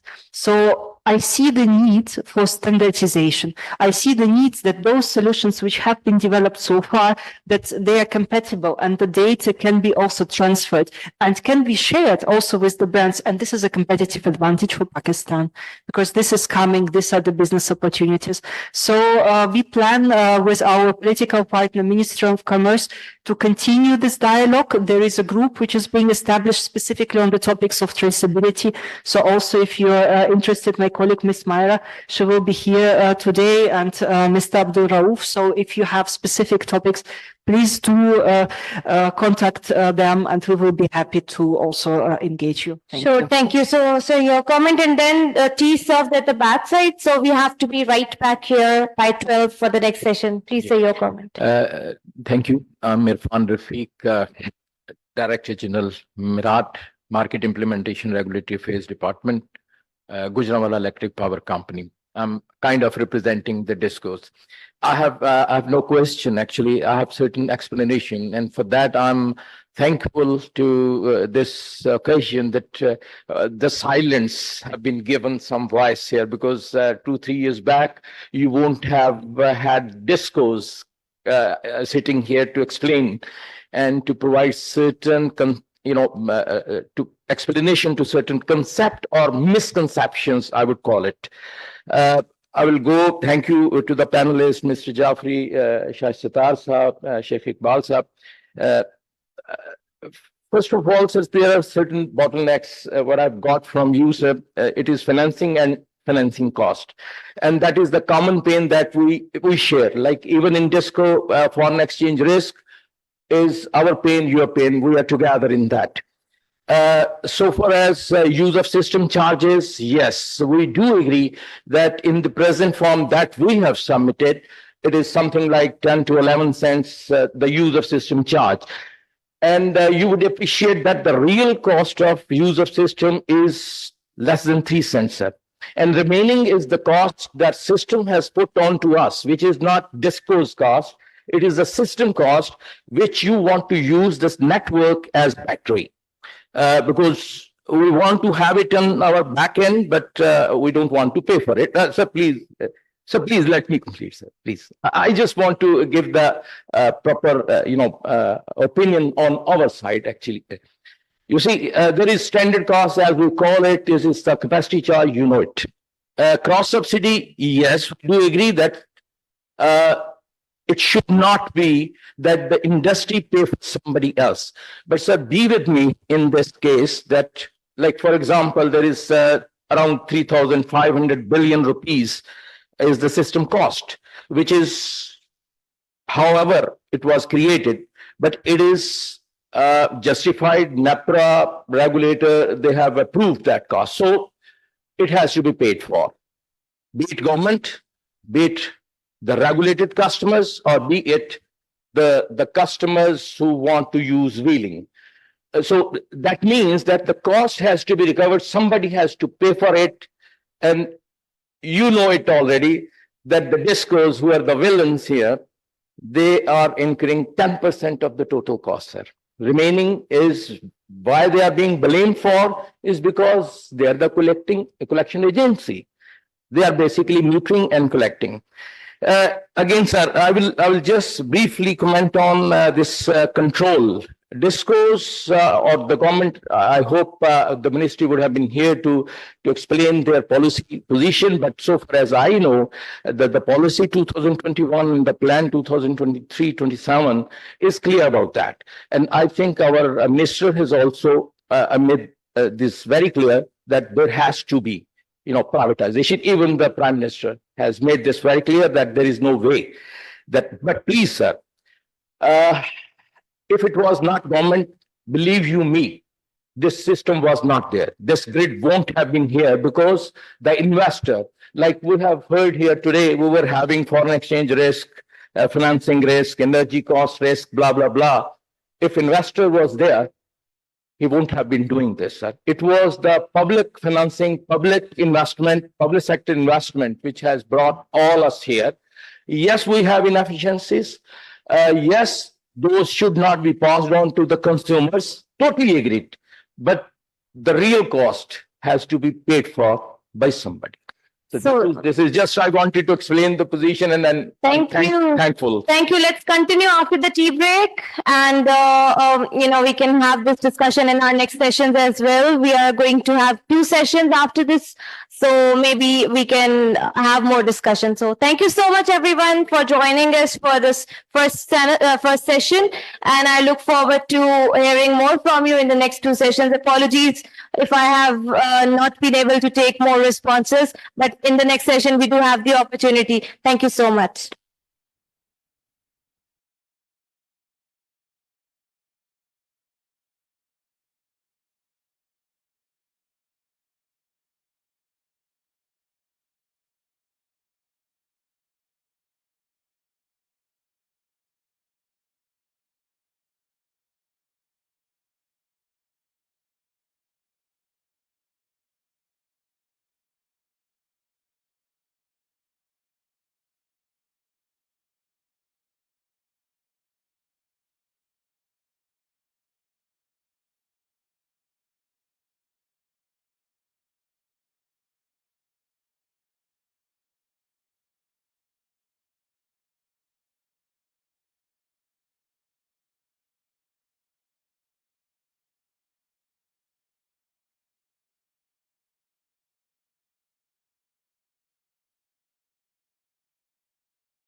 Ladies and gentlemen, may I request everyone to please take their seats. Our second panel is also very relevant and very riveting. So please feel free to bring your tea, coffee, snacks with you. And we'd love to kick off slowly.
Yes, thank you, everyone. We'll just be starting in a couple of minutes. Okay, yeah, we do have Omar Harun Sab, so we can just officially start in 1 minute. Yeah.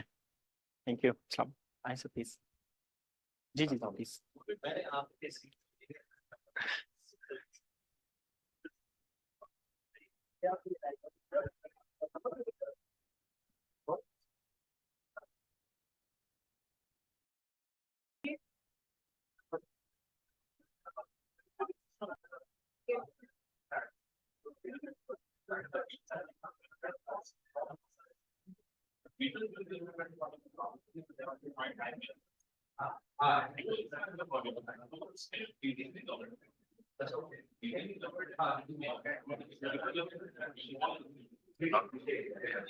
Yes, so we can, I think, start. First of all, thank you so much, everyone, for joining us in the second session on shaping Pakistan's industrial energy landscape, navigating through the needs of competitive market regime, which is being held under today's Symposium on energy transition in the textile sector, the way forward through electricity market reforms and green financing.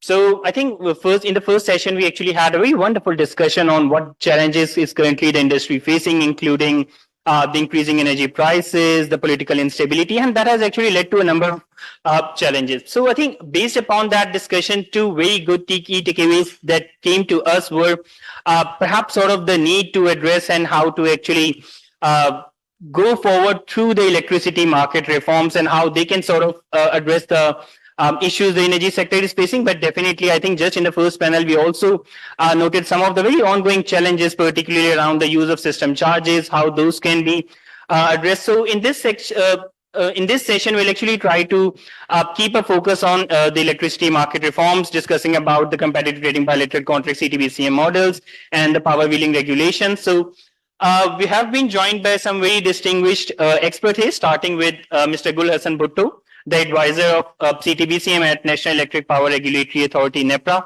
We have Mr. Omar Haroon, Head of Strategy and Power Market, Central Power Purchasing Agency. We are very pleased to also have with us Mr. Mohammad Amjad, the CEO of ISCO. Ms. Afia Malik, Senior Economist at Pakistan Institute of Development Economics. And we're also very pleased to have with us a lot of distribution companies with here will also be sort of adding into their inputs and what their concerns are. And so let's just sort of try to have this candid debate and see if we can actually recommend some solid concrete points going forward from this platform. So once again, Ms. Sovia, thank you so much for bringing all of these people together. So I think most of us fully understand that within the ongoing socioeconomic crisis, the industrial sector still has to make a shift in its energy sector, not only because of the economics, but also since they're facing constantly increasing pressure of greening their supply chain. Definitely, when we talk about the textile, it's an export-oriented sector. It has some external pressure going on that front as well. So, but just before going into that discussion, let me just very quickly also invite Dr. Khalid Waleed to very quickly set a scene on how energy markets and what are the significance of energy markets for the industrial sector and particularly in the textile sector as well. So, Dr. Khalid, very briefly, you could just set the agenda and then we'll be going towards the panelists. Thank you. Thank you so much, Obad. Thank you so much, GIZ. Thank you so much, STPI. I would be very brief just to establish the need for market reforms or market liberalization in context of this affordability plus sustainability crisis that is our hand, not for in terms of economy, but at the energy sector as well. Very basic facts in terms of electricity demand. The 10% of demand has decreased as we compare fiscal year 23 with 2022.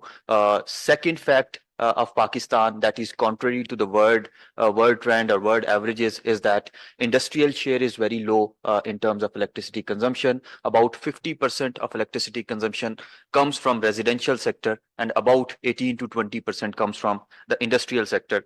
Another alarming fact is that the textile electricity demand has decreased. I am quoting the figures, 49% in LESCO and 36% in MEPCO, which means for given reasons, the industry is not trusting the national grid. Our industry is not, they're not trusting the national grid in terms of affordability, in terms of sustainability. And then comes the CBAM, Carbon Border Adjustment Mechanism.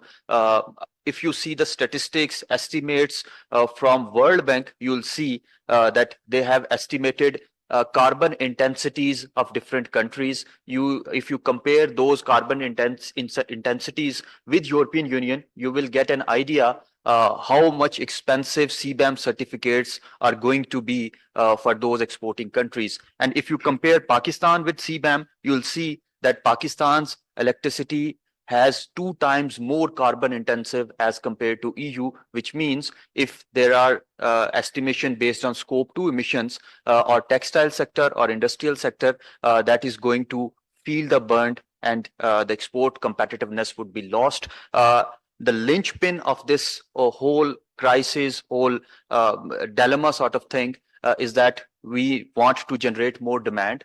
We want to add more industrial productive demand to the grid. And lastly, very important, we want to generate cleaner electricity demand and we want to make our grid cleaner. For that, we need to sort of liberalize the sector. We need to bring competition in terms of affordability, not only in terms of affordability, but in terms of sustainability, in terms of renewable energy and sustainability as well. So this is very important that we discuss these market sort of reforms and competitive market sort of regime so that these utilities, they are not only getting in themselves into competition in terms of affordability, but also in terms of share of renewables, so that more and more industrial demand can be generated. That would be the key kickstart for Pakistan, not only for Pakistan's energy sector, but for economy as well. So with these thought, linking CBAM with energy sector, with industrial sector, with textile,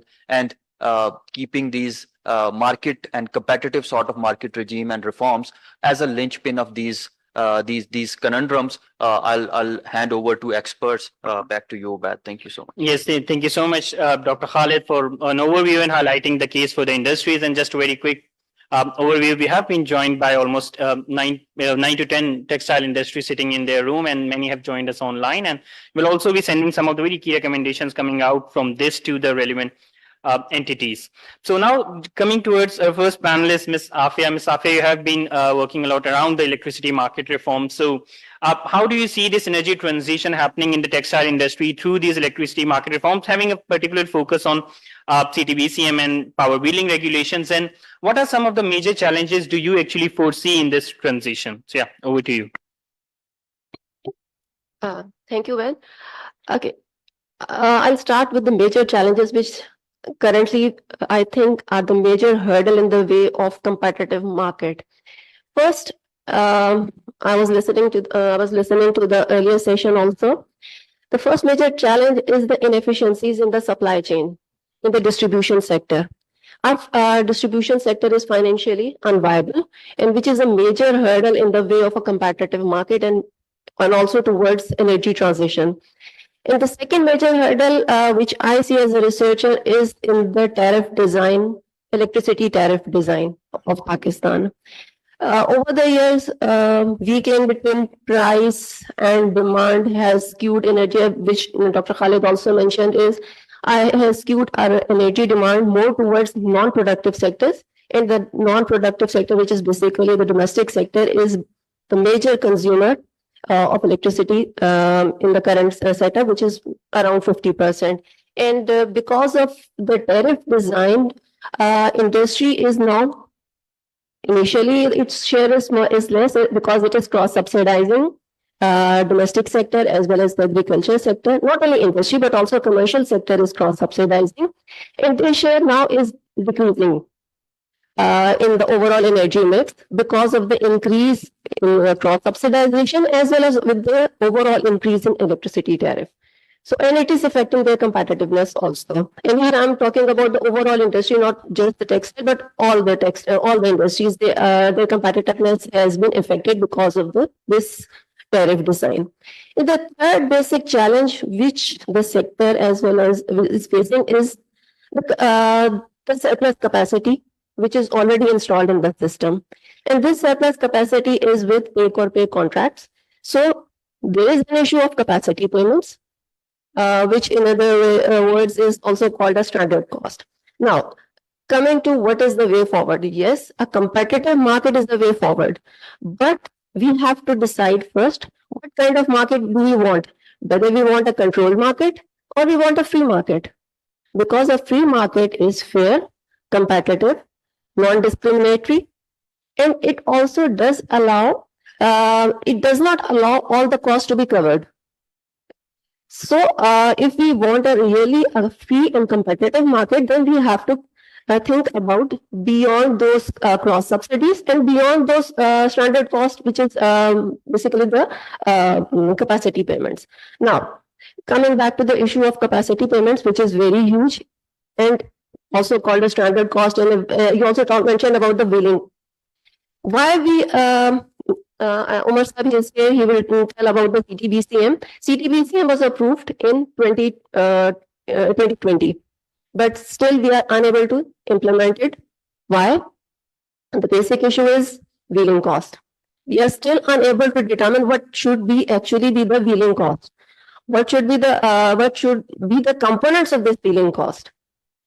And as a researcher, over the years, what I have seen is not necessarily all the standard costs should be a part of the wheeling component. Why?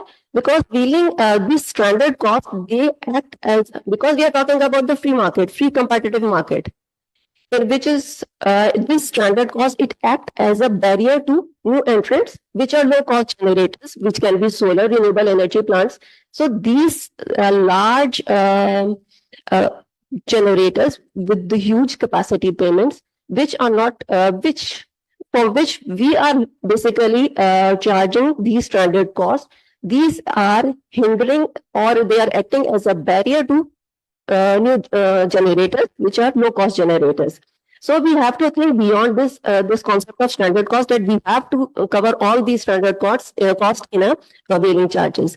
So some sort of and some sort of mechanisms should be developed which allow for these stranded costs to be covered over a longer period of time instead of at the same time. And a competitive a competitive tariff should be offered to the industry. Otherwise, why industry would opt for competitive market if they are not offered a competitive tariff? Because already they have their captive power plants, and increasingly they are moving towards solar power plants. So, if you want this existing capacity to be utilized by the productive sectors of the economy, then they must be offered a competitive tariff, and it must not include cross subsidies, and some portion of standard cost can also be reconsidered. They should also not be a part of this tariff which is offered to the industry. And maybe I'll add later on. Thank you. Yes, thank you so much, Ms. Safia, for highlighting some of the very key challenges. You pointed out the inefficiencies in the system, the tariff design is there. Sorry, the cross subsidy issue, the surplus capacity issue that you raised, and also sort of highlighted how we need to have more of a free, or should we have a free or a controlled market, and what could be some of the very key enablers in this. And I think let me just take lead from this to go to Mr. Mohammed Amjad Saab from ISCO, because Ms. Afia also talked about that CTB SIM is not currently being implemented. There are a lot of concerns going around the billing cost and user system charges. I think our colleagues from CPP and EPA will also talk about it. But firstly, I think going to Amjad Saab, you have been also dealing with these issues, and there are also a lot of debate going around the user system charges. So if you have any points to add on this, and how you actually see the whole energy transition through these market reforms for the industrial sector as well. So yes, over to you, sir. Please. Thank you. Thank you, जी. देखिए जी, मैं इसको as a whole जो मैं picture देख रहा हूँ वो ये है कि whatever system you bring in, उसके रूल्स होते हैं, उसको इम्प्लीमेंट करने के लिए इंफ्रास्ट्रक्चर होता है, और उसको नीचे टू द ग्राउंड लेवल उसको सपोर्ट करने के लिए आपके जो है ना वो रूल्स मौजूद होते हैं. इस वक्त रूल्स आपने बना दिए, इंफ्रास्ट्रक्चर जिसके थ्रू हम इम्प्लीमेंट कर रहे हैं इन रिफॉर्म्स को, वो हम कोशिश कर रहे हैं, लेकिन ground realities to be very जो ब्लंट ना, ग्राउंड रियलिटीज इसको बिल्कुल सपोर्ट नहीं कर रही. ग्राउंड रियलिटी सपोर्ट नहीं कर रही. आपका इस वक्त जो पावर सेक्टर है, ज्यादा नुकसान कहां से? इंडस्ट्री से बिल्कुल नहीं है, कमर्शियल से नहीं है, डोमेस्टिक से. Unless you control domestic consumption, उनके कंज्यूमर्स को कंट्रोल कर रहे हैं. इस वक्त अगर मैं सर्कुलर उसका कर्जे का वो कर दूं, मैक्सिमम कहां से आ रहा है? आपके पेशावर, हैदराबाद, सक्कर, क्वेटा, इधर से आ रहा है. अनलेस यू कंट्रोल देम तो फ्री मार्केट किधर से लाएंगे जी? What you need to do is कि यहां पे जो कंजम्पशन हो रही है, यहां पे जो प्रॉब्लम्स आपको आ रही है, you control them. Number one. Number two, different culture in every province, one set of rules cannot apply to all the provinces. These are ground realities. You control domestic में जो प्रॉब्लम है आप वो control कर लें, और circular debt वगैरह ये सारा कंट्रोल हो जाएगा. आपको प्रॉब्लम अभी डोमेस्टिक कंज्यूमर्स दे रहे हैं, कंट्रोल नहीं हो रहे. अच्छा, दूसरी चीज मैं आपको एक जनरली बता दूं. आप फ्री मार्केट ला रहे हैं, आप कह रहे हैं कि जी हम इतने एफिशिएंट हो जाएंगे. I have said this many times कि जी इस वक्त गवर्नमेंट के जो रूल्स हैं, ब्यूरोक्रेटिक रूल्स हैं, how can you compete with the private sector? उनके रूल्स एंटायरली डिफरेंट है. Bureaucratic rules can not give you those results जो आपको कम्पिटिटिव जो प्राइवेट इंडस्ट्रीज दे रही हैं. आपने ये चेंज करने हैं. These are the ground realities. देखिए, मैं पेस्को में भी सीईओ रहा हूं, आईएसको में भी हूं. आईएसको के इस वक्त लॉसेज जो है ना वो 6%. पेस्को के अगर मैं जनरली कह दूं, generally may be 35-40%. Why? Culture is different, here culture is different. वहां पे आप FIRs वगैरह कर दें, नोबडी केयर अबाउट FIRs. यहाँ पे कंपेरेटिवली एजुकेटेड लोग हैं, सब हैं, FIRs वगैरह वो सारे उससे जो ना थोड़ा सा वो करते हैं. तो what I am asking you कि जी whatever system you bring in, kindly जहां पे उससे इंप्लीमेंट होना है, क्या वो ग्राउंड रियलिटीज उसको सपोर्ट कर रही है या नहीं? मेरे लिहाज से इस वक्त बिल्कुल नहीं कर रही. या तो आप वहां पे इंप्लीमेंटेशन का कोई ऐसा सिस्टम कर दें कि जी वो ग्राउंड रियलिटीज उसके मुताबिक टर्न हो जाए उसी डायरेक्शन में जिसमें आप कर रहे हैं, वो हो नहीं रही। तो मेरी आपसे फिर यही रिक्वेस्ट होगी, काइंडली ये डाउनवर्ड जाएगा, ओपन मार्केट होगी, इसको सपोर्ट करने के लिए ग्राउंड रियलिटीज जो है ना वो नीचे जो रूल्स इस तरह कर लें कि उसको सपोर्ट कर दें। जी थैंक यू जी, मेरी ये request. Yes, thank you so much, Amjad sir. I think you're very rightly. I mean, if I have to pick up two key points, that is the inconsistency in the rules and how the ground realities are a bit different. You've also highlighted how the provinces go different, how they have different, I mean, rules that have to be followed. So I think with these challenges, let me come to Umar Saab from Central Power Purchasing Agency, and then with all the material, Bhutto Saab will be coming to you after this. So that we have heard a lot of challenges. Ms. Safia highlighted about the inconsistencies in different systems. We all know the debate that is going around the use of system charges and all that. And just have also highlighted some of the points. So you have been dealing with the CTBCM since the start, and you have seen it develop from the very early stages. So yeah, coming to you, how do you actually want to respond? And more importantly, I think let's also have some of the suggestions going forward from this platform that for the textile or for the industrial sector, what perhaps in the second phase you can also highlight what recommendations do you have for the people or the industry and every stakeholder sitting over here as well. So yeah, over to you, Umar Saab. Thank you very much, sir. Dr. Saab ने बड़ी सही बातें की हैं. Thank you, Ma'am Afia. You have also pointed out very right things. I will try to build on it जो आपने कहा, और I would like to clarify what Dr. Saab has said. देखिए जी, market for the sake of market नहीं आ रही, market के इस मकसद के लिए आ रही है ना. दिस इज वेरी इंपॉर्टेंट कि ऑब्जेक्टिव क्या है मार्केट का. तो उसके कुछ की ऑब्जेक्टिव्स हैं. गवर्नमेंट डिसाइडेड कि हमने मूविंग फॉरवर्ड जो है वो टेक और पे long term contract sovereign guarantee के साथ जो है उससे निकलना है. अब क्वेश्चन ये कि हमारे पास तो प्रोक्योरमेंट करने की आगे गुंजाइश नहीं है. वी आर सेइंग कि we have excess capacity for next 5 years, maybe country doesn't need extra capacity in the system. This is one argument on one side of the table. So फिर ये वाला argument कहना कि अभी market कब खोलें, अभी खोलें या 5-7 बाद खोलें. दूसरी तरफ हम जब इंडस्ट्री को देखते हैं तो इंडस्ट्री में 3 phenomena, the 3S are happening. First thing is, the demand is decreasing for sure. Either they are stopping, either they are switching to local coal or other fuels, or they are shifting abroad.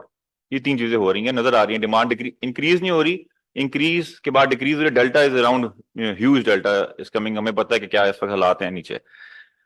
तो one of the drivers could be कि आपने जो demand defect कर रही है, rightly pointed out कि हमें taxation को भी देखना है अपने बिल के अंदर कि वो एक बहुत बड़ी कॉस्ट है. फिर एक टैक्स हमारा क्रॉस सब्सिडी का है, उसको भी देखना चाहिए. पॉलिसी मेकर्स हमें मिलकर शायद रिकमेंड भी करना चाहिए कि ये शायद टैक्स पेयर दे दे. और क्योंकि आप क्रॉस सब्सिडी जो है, जो basically I think everybody understand but I will repeat it, कि आपके टैरिफ के मेजर 3 कंपोनेंट्स हैं. एक आपका वायर चार्ज है और डिस्ट्रीब्यूशन मार्केट जिसको तारों की कॉस्ट है, उनकी एम्प्लॉयज की कॉस्ट है, which is around 4-5 rupees. The second main component is your cross subsidy, which is the cost of small consumers, because cost to serve to a small consumer is very high than a large consumer. ज्यादा बंदे चाहिए, losses ज्यादा होते हैं, ब्ला ब्ला ब्ला, infrastructure ज्यादा चाहिए. तो उसकी कॉस्ट लेट्स से 35 रुपीज है, तो इंडस्ट्री की कॉस्ट 22 रुपए. तो गवर्नमेंट कहती है कुछ मैं गवर्नमेंट सब्सिडी से कवर कर लूंगी, कुछ मैं क्रॉस सब्सिडी से कवर करूंगी. तो बड़े कंज्यूमर छोटों को क्रॉस सब्सिडाइज कर देते हैं. इसको आई टोटली एग्रीमेंट में, जैसे आपने कहा कि जो हालात अभी पैदा हो गए हैं, we have to substantially reduce the tariff. So maybe this has to come from taxation और adding fix charge to all consumer, जैसे गैस सेक्टर में हुआ. This could be one recommendation. तो क्रॉस सब्सिडी को eliminate करना चाहिए. अगर वहां से एलिमिनेट हो जाएगी टैरिफ से, तो principle of policy, national electricity policy ये कहता है कि it will be applied equally. So 4 rupees plus this 9 rupees can become 0 on consumer of a disco. हमने साहब उधर से भी 0 हो जाएगा और फिर साथ वीजर के लिए भी कॉस्ट 0 हो जाएगी, क्योंकि इक्वल लगना है. ठीक है जी, आई थिंक वी अंडरस्टैंड. यहां तक तो तीसरा मेन कंपोनेंट जो आपके टैरिफ का है वो है power purchase price. Power purchase price के 2 मेन पार्ट्स हैं. उसके अंदर तकरीबन 8 रुपए जो है वो आप समझ लें कि आपकी ईपीपी है, एनर्जी परचेज प्राइस है, unadjusted of FCC, let's say base reference tariff की लास्ट ईयर की बात कर रहा हूं. और 15 रुपए उसके अंदर फिक्स कॉस्ट पर यूनिट है. फिक्स कॉस्ट पर यूनिट बड़ी रेलेवेंट है हमारे लिए, क्योंकि जिस तरह हमारा वॉल्यूमेट्रिक टैरिफ है और जिस तरह हमारी कंजम्पशन कम हो रही है, तो ये 15 रुपए डिस्को ने तो पे करने, कंज्यूमर आगे खड़ा नहीं हुआ. नेट मीटरिंग से भी यही हो रहा है, ये शिफ्टिंग, स्टॉपिंग और स्विचिंग से भी यही हो रहा है. इसकी वजह से तबाही सामने नजर आ रही है. और अनफॉर्चुनेटली जिस तरह बैटरी स्टोरेज की कॉस्ट, मुझे आज सुबह एक दोस्त बता रहे थे कि 25% गिर रही है स्टोरेज कॉस्ट, और जो सोलर कॉस्ट गिर रही है, तो हम मतलब it is writing on the wall कि क्या हमारे साथ होने वाला है. तो उसको होने से बचाने के लिए हमें ये डेफिनेटली ग्रिड की कंजम्पशन डेफिनेटली बढ़ानी है, क्रॉस सब्सिडी को निकालना है। टैक्सेस पे हम बात कर लें कि क्रॉस सब्सिडी पे भी इवन 9 रुपए पे आपके अगर 50% टैक्स लग जाएगा तो यू टॉकिंग अबाउट 15 रुपए रिडक्शन इन द बिल। अगर आप ये नहीं करेंगे, ओवरऑल टैरिफ को कम नहीं करें, मैं आता हूँ स्टैंडर्ड कॉस्ट पे थोड़ा बात करने की, अगर आप ये नहीं करेंगे तो at the end of the day ये जो आपके लॉन्ग टर्म कमिटमेंट्स के चार्जेस हैं 3 ट्रिलियन के, आगे जाके पता नहीं 3.5 ट्रिलियन के इसने हो जाना है, इसको गवर्नमेंट ने फिर टैक्स पेयर्स को चार्ज करके लेवी लगा के वापस लेके आना है। तो पहले क्यों ना हम स्मार्टली प्ले करें कि जो एटलीस्ट टैक्सेशन में एक्स्ट्रा टैक्सेशन है, कुछ लोग कहते हैं इनकम टैक्स भी है, कुछ और पार्ट्स हैं, या सेल टैक्स को एडजस्ट किया, जैसे भी देखा जाए उसको कम किया जाए, क्रॉस सब्सिडी को निकाला जाए, इसको टैक्स पेयर के थ्रू डायरेक्टली उनको बेस्ट के थ्रू दिया जाए, ताकि एटलीस्ट उनको डबल जबटी ना हो जाए, कल को ये स्टैंडर्ड कॉस्ट भी उनको टैक्स पेयर को ही पे करनी पड़ जाएगी। तो आज ही कुछ पोर्शन ले जाएं इसकी कंजम्पशन, ताकि जब प्राइस नीचे जाएगी तो स्विचिंग भी कम होगी, स्टॉप भी कम होगा और लोग शिफ्ट भी पाकिस्तान से कम होंगे। और जो वो कैप्टिव डिमांड जो कि आज निकल रही है, कैप्टिव बहुत बैठा हुआ है, जो कि मेरे ख्याल से शायद एक अच्छी 5-6 अरब यूनिट्स जो है सिस्टम पे वापस आ सकते हैं बहुत जल्दी, जो अगर आप प्राइस को ये दो मेजर चीजें कर दें, 15-20 रुपए का यूनिट अगर किसी तरीके से कम हो जाए तो शायद बहुत एक बड़ी डिमांड आ जाएगी और फिक्स कॉस्ट पर यूनिट आपकी सब्सटेंशियली चली जाएगी, उससे और इफेक्ट आएगा और डिमांड बढ़ जाएगी। फिर हम शायद शॉर्टेज की बात कर रहे हो, 3-4 साल बाद, 5 साल बाद की शॉर्टेज क्रिएट होगी हम पे। तो we have to let's say these are difficult decisions for government कि 250 अरब का टैक्स कैसे लगा दे पकड़ के, लेकिन मतलब कोई नंबर रन करके बड़ी कॉन्क्रीट रिकमेंडेशन किसी ग्रुप की तरफ से जाके जानी चाहिए, ताकि पता लगे कि भाई वो तो राइटिंग ऑन द वॉल है, ये अगर कड़वा घूंट आज नहीं लेंगे तो दोनों तबाहियां हो जाएंगी आपकी, आपको टैक्स भी नहीं आएगा और आपको ये टैक्स लगाना पड़ जाएगा, और फिर वो मतलब वो तो फिर इनएविटेबल है डिस्को का लॉस। Now I come towards the last part of standard cost. देखिए अगर मैं डिस्को का सीईओ हूं तो मैं I will be concern just like Amjad sahab is concern, he is very rightly concern कि मेरा नुकसान क्या हो रहा है। मेरा एक बड़ा बेस्ट पेइंग कंज्यूमर निकल रहा है, वो मुझे रिकवरी भी ठीक देता था, सारा कुछ ठीक करता था, तो क्या मुझे कोई लॉस होगा? तो जिस तरीके से हमने अभी कुछ तरीके हैं जिससे डिस्को का लॉस नहीं हो सकता, कुछ तरीके ऐसे भी हैं कि आप स्टैंडर्ड कॉस्ट, आप एक मार्केट को एक कैप से स्टार्ट करें, आप ये ना करें कि 3000 मेगावाट के बल्क पावर कंज्यूमर है सबको अलाउ कर दें निकलना। You can talk about a capping mechanism कि आप let's say you will start the market with 300, 500, 600 megawatt, ठीक है जी। उसके बाद आप ये कहें, जो कि लम्स एनर्जी इंस्टीट्यूट ने 2019 में एक रिकमेंडेशन, आप उसको भी मिनट का पार्ट बनाए अपने, जिसमें उन्होंने स्टैंडर्ड कॉस्ट के बारे में बात की थी कि इसको सोशलाइज करें। मकसद क्या है? फॉर एग्जांपल अगर आप, मैं एक वैसे ही नंबर थ्रो कर रहा हूँ, भी वो डेटेड है, वैसे पुराना है, तो अगर आप 500 मेगावाट की व्हीलिंग अलाउ कर देते हैं, आपने अभी इससे लेवी किया है 4 रुपए और 9 रुपए, 13 रुपए बन गए, कितने बन गए जी? 13 रुपए, 13 रुपीज ऑफ व्हीलिंग चार्ज। उसमें क्रॉस सब्सिडी अगर 9 रुपीज जीरो कर देते हैं तो it will B 4 rupees back. उसके ऊपर जो पावर परचेज प्राइस है it is 15 plus 8 rupees, 23 rupees की हमारी बास्केट प्राइस है, जनरेशन की बास्केट प्राइस है। तो स्टैंडर्ड कॉस्ट ये है कि आपने वो जो 15 रुपीज है, अभी ये हमारे फ्रेमवर्क और रूल्स कहते हैं कि वो 15 रुपए निकलने वाले जनरेटर को या कंपैरेटिव सप्लायर को आपने लगा देने हैं, तो उसकी तो व्हीलिंग कॉस्ट हो जाएगी 13 प्लस 15, 28 रुपीज। तो उसका जो कॉम्पिटिशन कॉस्ट है उसने 8 रुपए को एनर्जी प्राइस को बीट करना है, शायद मेरे ख्याल सोलर भी नहीं कर सकेगा। तो इसका मतलब है कि आज जो फ्रेमवर्क डिस्को की कॉस्ट रिकवर कर रहा है जिस तरीके से निकलने वाले व्हीलर से, तो उसके मुताबिक तो व्हीलिंग नहीं होगी। अच्छा, व्हीलिंग क्यों करनी है? हम इसका उस पर मैं आता हूँ, इसके एंड पे बात करते हैं ऑब्जेक्टिव क्या हो सकता है इसका, एक और ऑब्जेक्टिव। लेकिन अगर इसका दूसरा तरीका जो लम्स ने रेकमेंड पहले किया था कि आप इस स्टैंडर्ड कॉस्ट को कैलकुलेट करें अप फ्रंट, पहले साल तो कोई व्हीलर निकल नहीं सकता, 1 साल का नोटिस है, सेकंड ईयर कितने निकल जाएंगे? 100 मेगावाट के, तो तकरीबन 10 अरब रुपए कॉस्ट बनती है पर एनम। उस 10 अरब को अगर आप अनप्रोटेक्टेड कैटेगरी पे डिवाइड कर दें तो इट विल बी 10 पैसास for everybody. This is how world has done it already, कि आप इसको सोशलाइज कर देते हैं तमाम पे, ट्रांजिशन टू कंपटीशन कॉस्ट कह के। जो पार्टी जो बीपीसी निकल रहा है वो भी ये 10 पैसे पे कर रहा है और बाकी सारी डिमांड भी 10 पैसे पे कर रही है, because it has benefit for everybody. Competition brings benefit for everybody page for this, ठीक है जी। अल्टीमेटली अगर आप 600 मेगावाट की बात करेंगे, टॉकिंग अबाउट 30 पैसा 35 पैसा पर किलोवाट आवर। ये पैसे अमजद साहब भी का कंसर्न भी दूर हो जाएगा कि भाई मेरे डिस्को को लॉस तो नहीं हो रहा, कंज्यूमर पैसे चार्ज करके इनको पैसे तो दे रहे हैं ना, so he will not have this 45 billion annual loss in terms of stranded cost being not recovered, but in a very different method. तो इस तरह I think win win situation जैसे आपने कहा ये हो जाएगा। I would like to just finally clarify, so there ways out, इंशाल्लाह हम वहां पे जाएं। क्यों व्हीलिंग करें और मैं क्रॉस सब्सिडी में इनएफिशिएंसी शामिल है कि नहीं है उस पर मैं बात करना चाहूंगा। व्हीलिंग शायद अब करने इसलिए भी जरूरी है कि आपका जो इंडस्ट्रियलिस्ट है उसको अगर आप एक ऑल्टरनेटिव अभी नहीं देंगे, जिस तरीके से डिफेक्शन हो रही है, अगर हम व्हीलिंग चार्ज जिस तरह अभी हमने बात की है उसको मिनिमाइज करके उसको हेडरूम देते हैं जहां पे वो 24-25 रुपीज की पावर परचेज प्राइस को बीट करे, 15-16 रुपए का सोलर लगा ले और कुछ अपना मार्जिन अपने पास रख ले, कुछ कंज्यूमर को पास ऑन कर दे, तो उससे हमारी डिफेक्शन जो है, this is my internal feeling जी, कि वो डिफेक्शन जो तेजी से हो रही है, मे बी वो ये 15 रुपए तुम रिकवर कर पाएंगे ना, जो वो 15 रुपए भी साथ लेके जा रहे हैं, हमारी जो डिस्ट्रीब्यूशन मार्जिन की कॉस्ट है, बाकी चार्जेस हैं, क्रॉस सब्सिडी नहीं पे हो रही, at least we can hook that.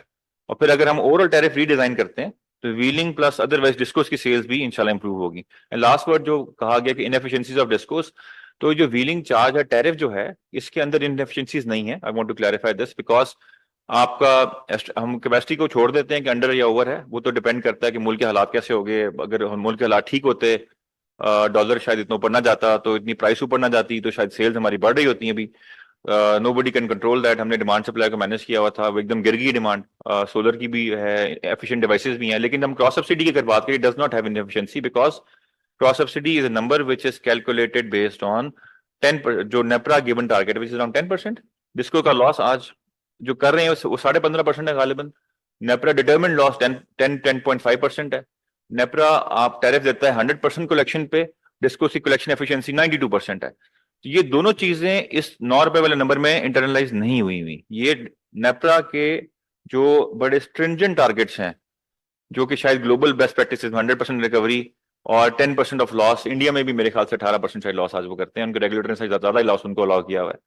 तो कंपेयरिंग दैट, जो रेगुलेटरी अप्रूव टारगेट्स हैं उसके बेस पे ये क्रॉस सब्सिडी का 9 रुपए का नंबर निकला हुआ है। तो ये जो अगर इंडस्ट्री को लगता भी है, आई एग्री कि उसको वैसे ही खत्म होना चाहिए, खत्म होगा तो वो डिस्को के B4 कंज्यूमर से भी खत्म हो जाएगा, इस व्हीलिंग के B4 कंज्यूमर से भी खत्म हो जाएगा। Thank you. Yes, thank you. Thank you so much, Umar Saab, for highlighting these drivers and components of change and explaining all these components in very detailed and in easy to understandable manner. So yes, very well noted points, and will definitely the reports and the content you have highlighted will also make sure to make them a part of this minutes from whatever the what the briefing that goes forward from this.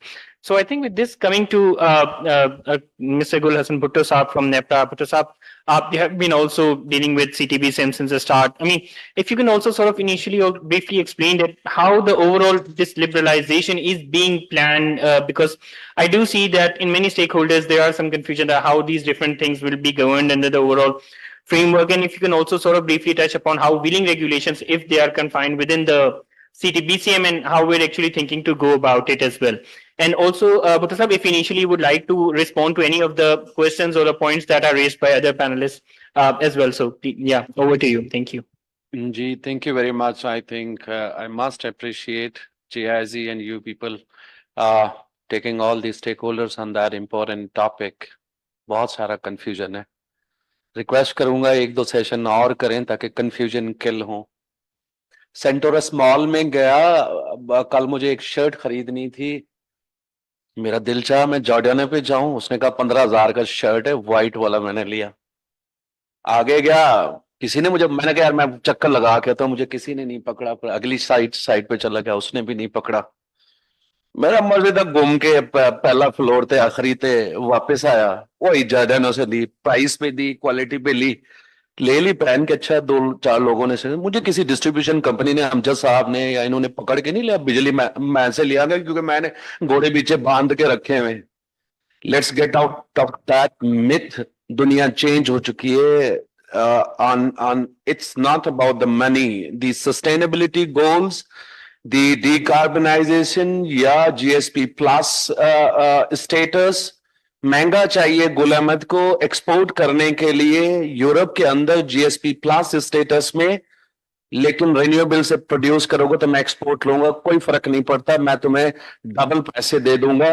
मैं कहां से grid का energy mix change करूं, मैं wheeling करके और कहीं से वो तो करूं ना। हम स्टॉकअप हो गए, we don't read. I would say हमने जो जर्नी 4 साल में की है, लीप फ्रॉग है। I mean thousands of pages। Wheeling regulation क्या थी, 10 पेजेस पे हम पूरा मार्केट चला रहे थे। मार्केट चलता है, कहां था सिस्टम ऑपरेटर उसके अंदर, कहां था मार्केट ऑपरेटर, कहां पे था उसमें सेटलमेंट कैसे होगा। 200 पेजेस का हमने मार्केट कमर्शियल कोड बना लिया, एंट्री कैसे होगी, इनरोलमेंट कैसे होगी, इम्बैलेंस कैसे डील होगा चेक पेपर में, कैपेसिटी का निजाम कैसे होगा, डिस्प्यूट कैसे होगा, सब चीज व्हीलिंग में तो फ्री राइटिंग थी। आपने और मैंने अगर व्हीलिंग कर दी, किसने हिसाब रखना है एनर्जी का उसका? सब एनर्जी।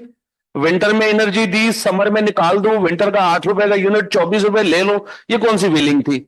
बैंकिंग कर दूं, यहां से थर्मल चला दूं, बैंकिंग का कॉन्सेप्ट, कैपेसिटी का निजाम किधर था? आज मैं बैलेटल कर दिया, और जो है बैलेटल करने के बाद जो है it's about capacity, it's not about energy. आज जो नेट मीटिंग 1000 मेगावाट पे आके थ्रेट कर रही है, आई मीन यूटिलिटीज को उधर भी देखना चाहिए। I mean things are a lot. मैं आई वुड रिमेन फोकस के 32 साल का जो एक मार्केट का ख्वाब था, उसको नाम बायलेटरल मार्केट दें, उसको कॉम्पिटिटिव मार्केट दें, उसको लंबा चौड़ा CTBCM कह दें।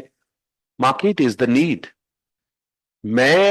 मैम माफिया ने बात की रेगुलेटेड इनएफिशिएंसीज पे, टैरिफ कौन कह रहा है? TOU को सीधा कर दें, यूटिलिटी को लाए ना प्रपोजल। क्यों CPP लाया, क्यों मिनिस्ट्री लाया? बिजनेस करने नहीं आता क्या डिस्को को? They should bring up. MEPCO में अगर TOU दोपहर में आता है, पीक दोपहर में आती है और हमारा रेट उसका है, तो they should see to their business and look forward and then bring it up and grow up to how to do a business. अगर हमने सारी चीजें की हैं, तो वो मैम की तो सारी थी, क्योंकि event is all about market. Market क्यों नहीं खुल रहा? किसने कहा कि हम स्लो थे? 92 से 1992 का स्ट्रेटेजिक प्लान अगर आया, उसने कहा कि हमने, क्योंकि उमर भाई ने काफी चीजों को उधर टच कर लिया, तो मैं एटलीस्ट इस फोरम को आज ये क्लियर कर दूं कि कहां पे क्या बॉटल है, कौन सा शेर है जो इस जंगल में जो हमें डरा रहा है और हम डर गए और हम जो है कॉम्पिटिटिव मार्केट को जो ओपन करने के लिए। कोई ऐसा नहीं है। जैसे मैम ने भी कहा, तो 3 सालों से दैट मीन्स के I have a lot of regards for everybody here. You should come and discuss me and tell me that 1 महीना हमने ये लूज किया है और हमने वेस्ट किया है। हाउ? 92 में आया कि कारपोरेटाइजेशन होगी, प्राइवेटाइजेशन होगी, कंपटीशन होगी, एफिशिएंसी होगी। हो गया, ठीक है ना, गवर्नमेंट करती। फिर उसके बाद 2018 में तो एक्ट दिया पार्लियामेंट ने कि सिस्टम ऑपरेटर होगा, मार्केट ऑपरेटर। अब 18 के बाद एक दिन का हिसाब मुझसे ले। 20 में जो वहां से CPP का डिजाइन लाए, 19 में डिजाइन आया, 19 के अंदर ही उसी साल के अंदर फरवरी में डिजाइन आता है, दिसंबर में अप्रूव होता है, हाई लेवल होता है, फिर डिटेल आता है। मैं पॉलिसी रेगुलेटरी फ्रेमवर्क को क्लियर करना चाह रहा हूं कि आज हम कहां पे हैं और क्या था उस व्हीलिंग को, वो जिसको मैं तिनका भी नहीं समझता। मार्केट बहुत सारी दुनिया है, वो तिनका भी नहीं थे और पूरी दुनिया उसमें बिल्टी का व्हीलिंग नहीं हो रही। हमने हवा forget me if I'm stringent on the words, because for every sentence I have a logic behind, I can explain. Because जब confusion होता है और लोग जो है वहां पे नहीं आते, तो इतने बड़े कॉज को प्रोफेशनल चीजों से मिक्सअप करके, even strategically I have seen the CEOs उधर भी जाके उसको किल करते हैं। पाकिस्तान का गोल ये नहीं है कि हमारे मसला सब्सिडी का है, इनएफिशिएंसी का है, ग्राउंड रियलिटी का है। पॉलिसी गोल्स हैं, 32,000 मेगावाट अगले 10 साल में लेना है, $55 बिलियन की इन्वेस्टमेंट डिमांड है जनरेशन में। $55 बिलियन के 32,000 को अगर मैं जिसको खरीद लें बिजली, और $10 बिलियन की जो है मुझे ट्रांसमिशन डिस्ट्रीब्यूशन भेजे, $70 बिलियन अगले 10 साल में मेरे हैं। सॉवरेन गारंटी 45,000 मेगावाट की जो मैं दे चुका हूं, असेट सारे कोलेटरलाइज है। आज अगर मुझे ऑप्शन हो, सॉवरेन गारंटी को अगर मैं रिलीव करवा दूं, कोई डोनर बैंक आके रिलीव करा दे, मेरी क्रेडिट रेटिंग कंट्री की यूं आ जाती है। मैंने निकलना है सॉवरेन। मेरे गोल क्या थे पॉलिसी के? मैंने गोल ये थोड़ी थे कि मैंने डिस्को की इनएफिशिएंसी को बचा के इसको देखना है, छोटे दिन के गुजारने के लिए मैंने आने वाली जनरेशन को तबाह करूं और ये करूं। उन गोल को रीच करने के लिए द पॉइंट इज कि जो ऑब्जेक्टिव थे हमें उसको नहीं भूलना चाहिए। सॉवरेन गारंटी से निकलना था, चॉइस देनी थी। अब नेट मीटरिंग है ना, 45,000 मेगा, 130 अरब यूनिट, ये 240 मिलियन की पॉपुलेशन कंज्यूम करती है। 475 किलोवाट आवर की per capita consumption, lowest in the region. 18%, यानी कि अगर ग्लोबल एवरेज भी करो तो 1800 यूनिट पर कैपिटा है। यूएस का 12-13 या 20,000 पर कैपिटा लूं, और नॉर्दर्न अमेरिकन के जो है मैं 2,2500 ग्लोबल एवरेज लूं। मैं कहां खड़ा हुआ हूं? मैं 1100 बन के G11 में नहीं जा सकता। तो मेरी एनर्जी पावर्टी इस लेवल पे हुई हुई है। मैंने चॉइस नहीं है, मैं लोगों को बांध के रखना है। कब तक चलेगा? अब लियोन जो बैटरी आप कन्वेंशनल से निकल के आप बैटरीज जो स्टोरेज आपके, पीपल आर गोइंग टू से you a lot of choice दें, ग्रिड पे रह के आपके साथ यूज ऑफ सिस्टम कमाएं। ये छोटी सी चीज है, स्टैंडर्ड कॉस्ट 5 साल में 3 साल में न्यूट्रल हो जाएगी। एक जगह से मार्केट है, दूसरी जगह से क्रॉस सब्सिडी है, या तो कैपिटलिस्ट हो जाए या सोशलिस्ट हो जाए। यानी कि 18 में एक्ट देते हैं कि मार्केट में जाने, 21 में लाके यूनिफॉर्म टैरिफ उसमें डाल देते हैं। फैसला तो करें, करना क्या है। तो बात ये है कि हमें in individual capacity all together as a nation हमने लॉन्ग टर्म को देखना है। अगेन बिकॉज मैं उन चीजों को रिस्पॉन्ड भी करूंगा। निंजा साहब क्या हो गया, क्रॉस सब्सिडी, ग्राउंड रियलिटी क्या है? क्या आपने एक जगह से दूसरी जगह पे व्हील करके आप 8 रुपए ले लेना, 22 रुपए 43 पैसे की पावर परचेज प्राइस है आज की बस बार पे। ऐड करें इनका डिस्ट्रीब्यूशन मार्जिन, उनका डिस्ट्रीब्यूशन मार्जिन। उमर ने वेल एक्सप्लेन किया, I couldn't be able to explain, मैं उस एरिया में नहीं जाऊंगा। टैरिफ में टैक्स, क्रॉस सब्सिडी और पीपीपी, सबसे बड़ा हाथी उसके अंदर 22 रुपए 23 पैसे और 8 रुपए की उसमें एनर्जी है, 17 रुपए की कैपेसिटी है। क्यों मैंने 15 BMW खड़ी की है, यूज एक भी नहीं करता? बंद करो ना।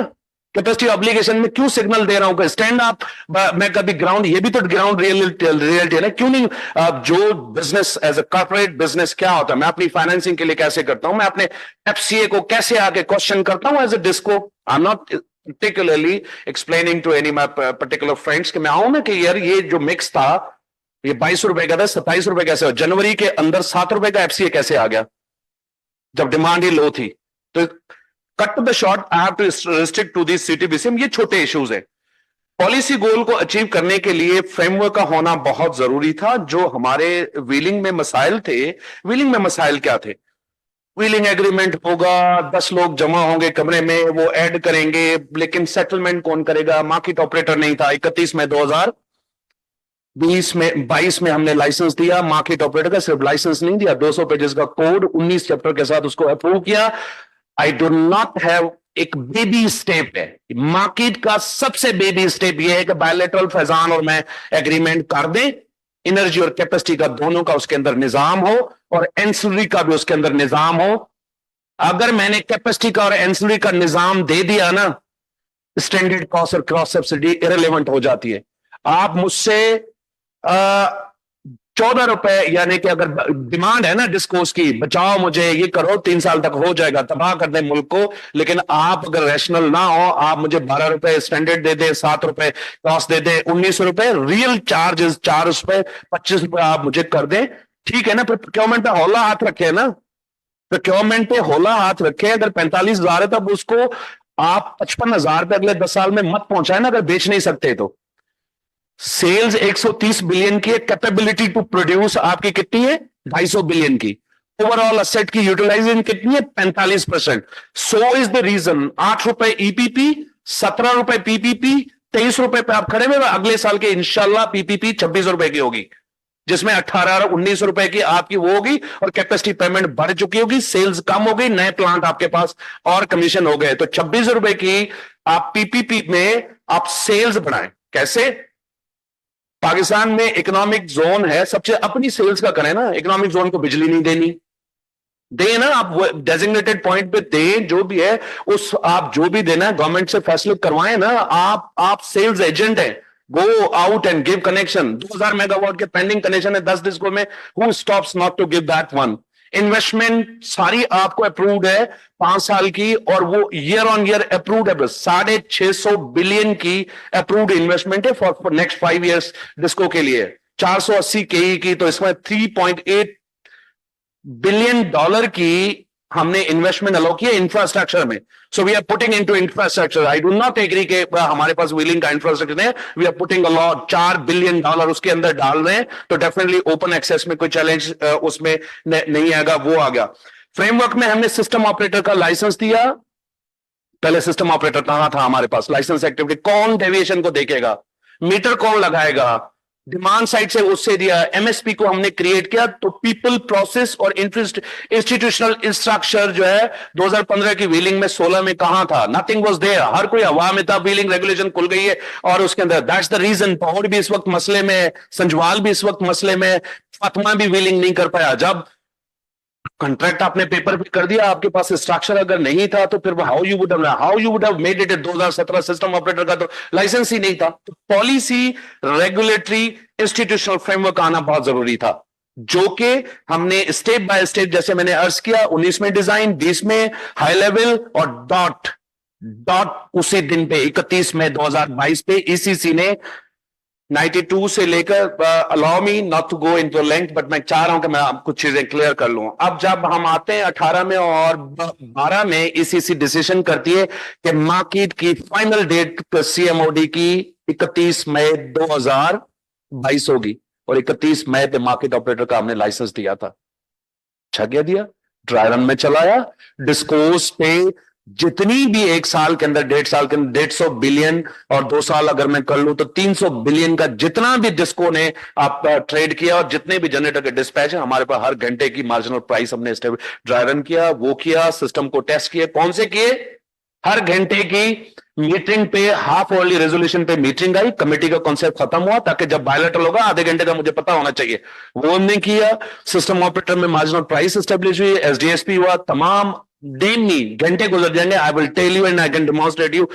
तो पीपल, प्रोसेस और टेक्नोलॉजी साइड पे एवरीथिंग इज रेडी, और ड्राई रन की रिपोर्ट हमारे पास आ चुकी है। लास्ट बट नॉट लीस्ट, मैं 15 को hearing, I invite all of you people. NEPRA की हिस्ट्री में जब भी हेयरिंग होती है, स्पेशली अथॉरिटी से ओपन 22 सवालात मैंने फ्रेम किए, जिसका मकसद ये नहीं कि 22 एरिया उसके अंदर ओपन है। मैं चाह रहा हूं कि people should come and people should debate it. मुझे आप नेप्रा के 97 से लेकर हेयरिंग्स होती हैं, वेबसाइट पे हर चीज अवेलेबल है। बताएं किस इशू में 22 इशू हमने फ्रेम किए थे, 5, 6, 8 हम करते हैं। हमने इसलिए किए हैं कि आप आए, आप खुल के डिस्कस करें चीजों को। अगर जाते हैं तो हमने मिलके उन चीजों को आगे देखना है। So framework is ready. My simple answer is policy, regulatory level total aligned है। एक चीज ये आई थी, कहीं पे भी नेम जर्नलिस्ट ना बने, let's be not journalist, let's be specific. मुझे बताएं ना, 7 फेडरल गवर्नमेंट ने रूल्स दिए, सप्लायर के, ट्रेडर के, डिस्ट्रीब्यूशन के, ट्रांसमिशन के। Government of Pakistan speaks through rules, NEPRA speaks through regulations. उसके नीचे and we both speak, take stand from the parliament act, NEPRA act. उसके नीचे रूल्स रेगुलेशन, उसके नीचे इसको कहते हैं डेलीगेटेड रेजुलेशन, उसके नीचे टर्शियरी रेजुलेशन है, कोड्स हैं।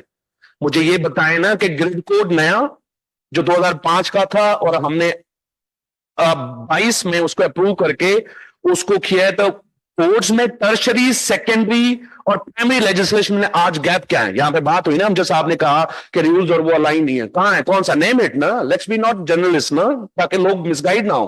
कहीं पे कोई गैप नहीं है। क्या फेडरल गवर्नमेंट और हमारे दरमियान कोई गैप है? आई वुड से ना। यूज ऑफ सिस्टम को साइड पे रखें। मैं कहता हूं मैंने बायलैटरल करना है, बायलैटरल करने के लिए रूल्स ऑफ गेम फाइनल होने चाहिए।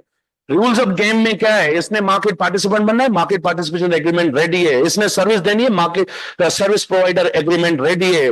बीपीसी ने डिस्को से कनेक्शन लेना है, तो कनेक्शन एग्रीमेंट रेडी है। उसने उसको पैसे देने, यूज ऑफ सिस्टम एग्रीमेंट वहां पे रेडी है। तो framework as a whole is ready. Federal government rules है, 20 रेगुलेशन, उसके नीचे 2 codes, grid code, market code and everything, सारी चीजें अलाइन करके आज को नहीं है। अब मैं ना मानू तो देखेंगे, जब इसको सीएमओडी होने दें, फिर उसके बाद देख लेंगे कि मैं ना मानू वो कहां से मानता है फेडरल गवर्नमेंट का।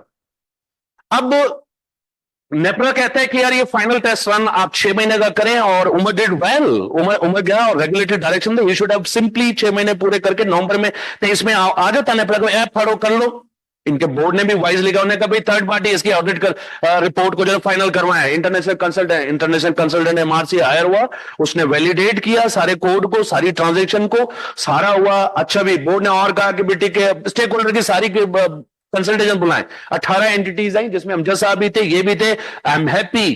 एक डॉट का तो कोई डिस्को का मुझे बता दें कि हम डिसएग्री करते हैं, डिस्कोज या कोई भी जो बात करते हैं कि फ्रेमवर्क से, nobody disagree to that one. मैं रिटर्न पे जाऊंगा ना, पब्लिक पड़ी हुई नेप्रा की वेबसाइट पर, उसको कोई देके।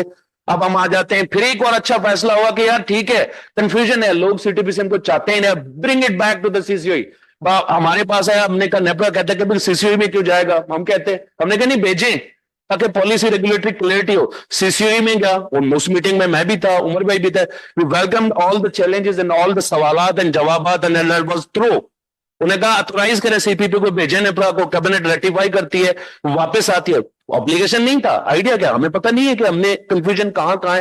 गवर्नमेंट को अलाइन करके वो आई और गवर्नमेंट के ईसीसी के कैबिनेट के रेटिफाइड मिनट के साथ नेपरा ने उसको अप्रूव किया और वहां गया। 15 मई को इंशाल्लाह उसके अंदर हेयरिंग है एंड अथॉरिटी इज डिटरमाइंड कि कमर्शियल मार्केट ऑपरेशन डेट को इंशाल्लाह जून जुलाई में हम जो है उसको डिटरमाइन करेंगे। बाकी जो अगर सेकेंड राउंड आता है तो उसमें बहुत सी चीजें मैं रिस्पॉन्ड कर दूंगा। Thank you very much. But last everything is ready, कोई डिले नहीं था। अगर किसी को कोई कंफ्यूजन है, एक दिन का हिसाब और 2018 से लेकर आज तक 7 मई तक मुझसे एक दिन का हिसाब उसको बताऊंगा कि इसमें पॉलिसी साइड और रेगुलेटरी साइड पे क्या फ्रेमवर्क में चीजें चल रही थी, और पेज भी गिनवा देंगे कि 6000 पेजेस कहां कहां लिखे गए टुगेदर। मैं बताने का मकसद है हमने ऑनबोर्ड होना है, हमने इस जर्नी को आगे लेके जाना है। Markets are future, dynamic change हो रही है, ये मोनोपोलीज खत्म हो रही है। इन डेवलप 130 अरब का ट्रेड करते हैं ना, 3500 बिलियन यूनिट यूरोप में ट्रेड होता है, 3.5 ट्रिलियन यूनिट वो मार्केट बेस्ड होता है।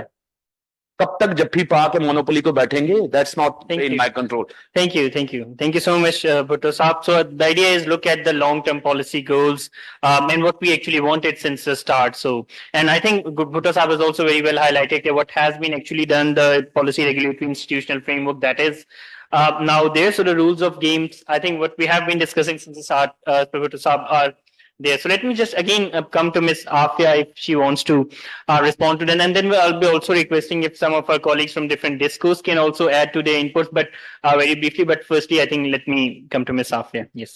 Achha, let me clear one thing. I was not criticizing NAPRA or about the rule. मेरा कमेंट आप पे नहीं था। अच्छा, ये मुझे हमेशा लोग कहते हैं, आई मीन इंटरेक्टिव डिस्कशन है कि हमने शायद किया है, आप इसको ना करें, आप जनरली उस पे आ जाए। अगर फ्रेमवर्क रेडी है या नहीं है, अगर कोई ऑब्जर्वेशन है, गाइड अस। मैं उसकी आपकी बात नहीं कर, I mean this open discussion. I was talking about the wheeling cost के, और ये भी एवरीबॉडी नोस के from where the hindrance was created, why we are still unable to decide about the wheeling cost. It is you have also mentioned about the, obviously discos have their own issues, so that they have their own concerns, which is the main hurdle, I think, which is stopping this market to be implemented. I think that's all from my side. I mean last wheeling charge का process halt नहीं हुआ wheeling part का process still जो है regulatory framework में इंशाल्लाह वो time. Please, Umar Saab, yes, if you can respond, then sir will be coming. There is just one question that wheeling charges are the make or break, right, for this market. So why wasn't it done before, or why wasn't it calculated? इस पे मैं आपको थोड़ा सा I think I'll be taking that question as well, but firstly, Umar Saab, if you want to respond. And in one liner, the thing is के पहले जो हुआ होता रहा वो डिस्कोर्स कोर्ट में भी गई, क्योंकि व्हीलिंग चार्ज सिर्फ 2 रुपए डिटरमिन हुआ था। तो अब it should have been, let's say in the middle, जैसे हम बात करें ना कि डीएम प्लस क्रॉस सब्सिडी होती तो कुछ और लम्स की रिकमेंडेशन अगर फॉलो होती। तो खैर अब ये है कि मिनिस्टर साहब ने एक, I think it's in public domain now, everybody knows के एक कमेटी बनाई है, उस पे relevant stakeholder from private sector बुलाए गए थे 1 हफ्ता पहले, 2 हफ्ते पहले। उसको हम एक रिपोर्ट मिनिस्टर आपको रिकमेंड कर रहे हैं, और जिसपे हम कुछ की रिकमेंडेशंस दे रहे हैं ओवरऑल टैरिफ पे और व्हीलिंग चार्जेस पे। तो उसकी लेट्स से इनपुट के साथ मिनिस्टर साहब लेट्स से हो सकता है कहीं और डिस्कस करें उसको, then may be very soon NEPRA का एज गाइडलाइंस वो रिपोर्ट जो है वो जाएगी इंशाल्लाह। दूसरा ये मेरा सवाल है कि ये पावर मार्केट ओपन ये नहीं हो रही है। Sir, I think let me take the question, but first, sir, please, if you want to highlight something from the discourse, and then we'll be taking the questions from Horizon. Because Irfan Rafiq from Gapco ji, because last session में भी यही use of system charges was the main villain. इस session में भी ma'am आपने बिल्कुल, और बात बिल्कुल दुरुस्त भी है, लेकिन इसमें एक चीज ये है कि जैसे आपने कहा ना कि जी ये पहले हमें, मतलब ये बिल्कुल पता था, ये भी एक ज़हन में रखें कि जब ये डिजाइन बन रहा था तो everybody knew when it was named as standard cost and cross subsidy, these were known. अब चीज ये है कि इस वक्त एक डिजाइन है which is enabler. Now there are certain villains. इस वक्त हम ये नहीं कह रहे कि ये ट्रांजैक्शन भी इसी पे होनी चाहिए, जिसको I will use bit of Punjabi word, जिसको वारा खाता है ही विल कम। बट एक चीज यानी नजर में रखने की है कि जैसे भट्टो साहब ने फरमाया कि this standard cost will go off but not today not tomorrow over a period of time I call it medium term cross subsidy can be a stroke of a pen once we decide, and by the way मेरे ख्याल में मैंने पहले भी अर्ज की थी कि the policy is clear, the plan also is very clear. Of course, उसमें थोड़ा सा there is a slight of slow pace, like up to 2027, I believe they are saying that it should be fixed cost recovery should be 30%, but it could be increased. Like if you look at it today, my total cost 70% is fixed in nature, which is based on megawatts. And my 96% revenue is variable based on kilowatt hours. Like, for example, with all, reference to this solarization, it's not bringing me capacity, by the way. It is bringing me kilowatt hours in the daytime. But when it falls, the sun goes down, the megawatts are required. Like, यहाँ पे अभी सस्ती बिजली की बात हो रही है, तो उसकी बैकअप पे कोई ना कोई कैपेसिटी चाहिए शाम में, वो कौन पे करेगा? यानी it's in isolation, discussion in isolation that solar is सस्ता. Yes, it is in isolation, but in totality we have to look into it that can we sustain VRE आज अभी बाहर बादल आ जाए तो what will happen? क्या हमारे पास इतनी स्पिनिंग सिस्टम अवेलेबल है? Naturally, over the period, we will go for the batteries. Like we are even in GAPTO, we are thinking, even NTDC is looking into this, installing, I don't know whether it is generation side or system integrity side, but yes, it will come over a period of time. But short term में ये नहीं होगा, medium term में होगा, short term में cross subsidy की बात हो सकती है.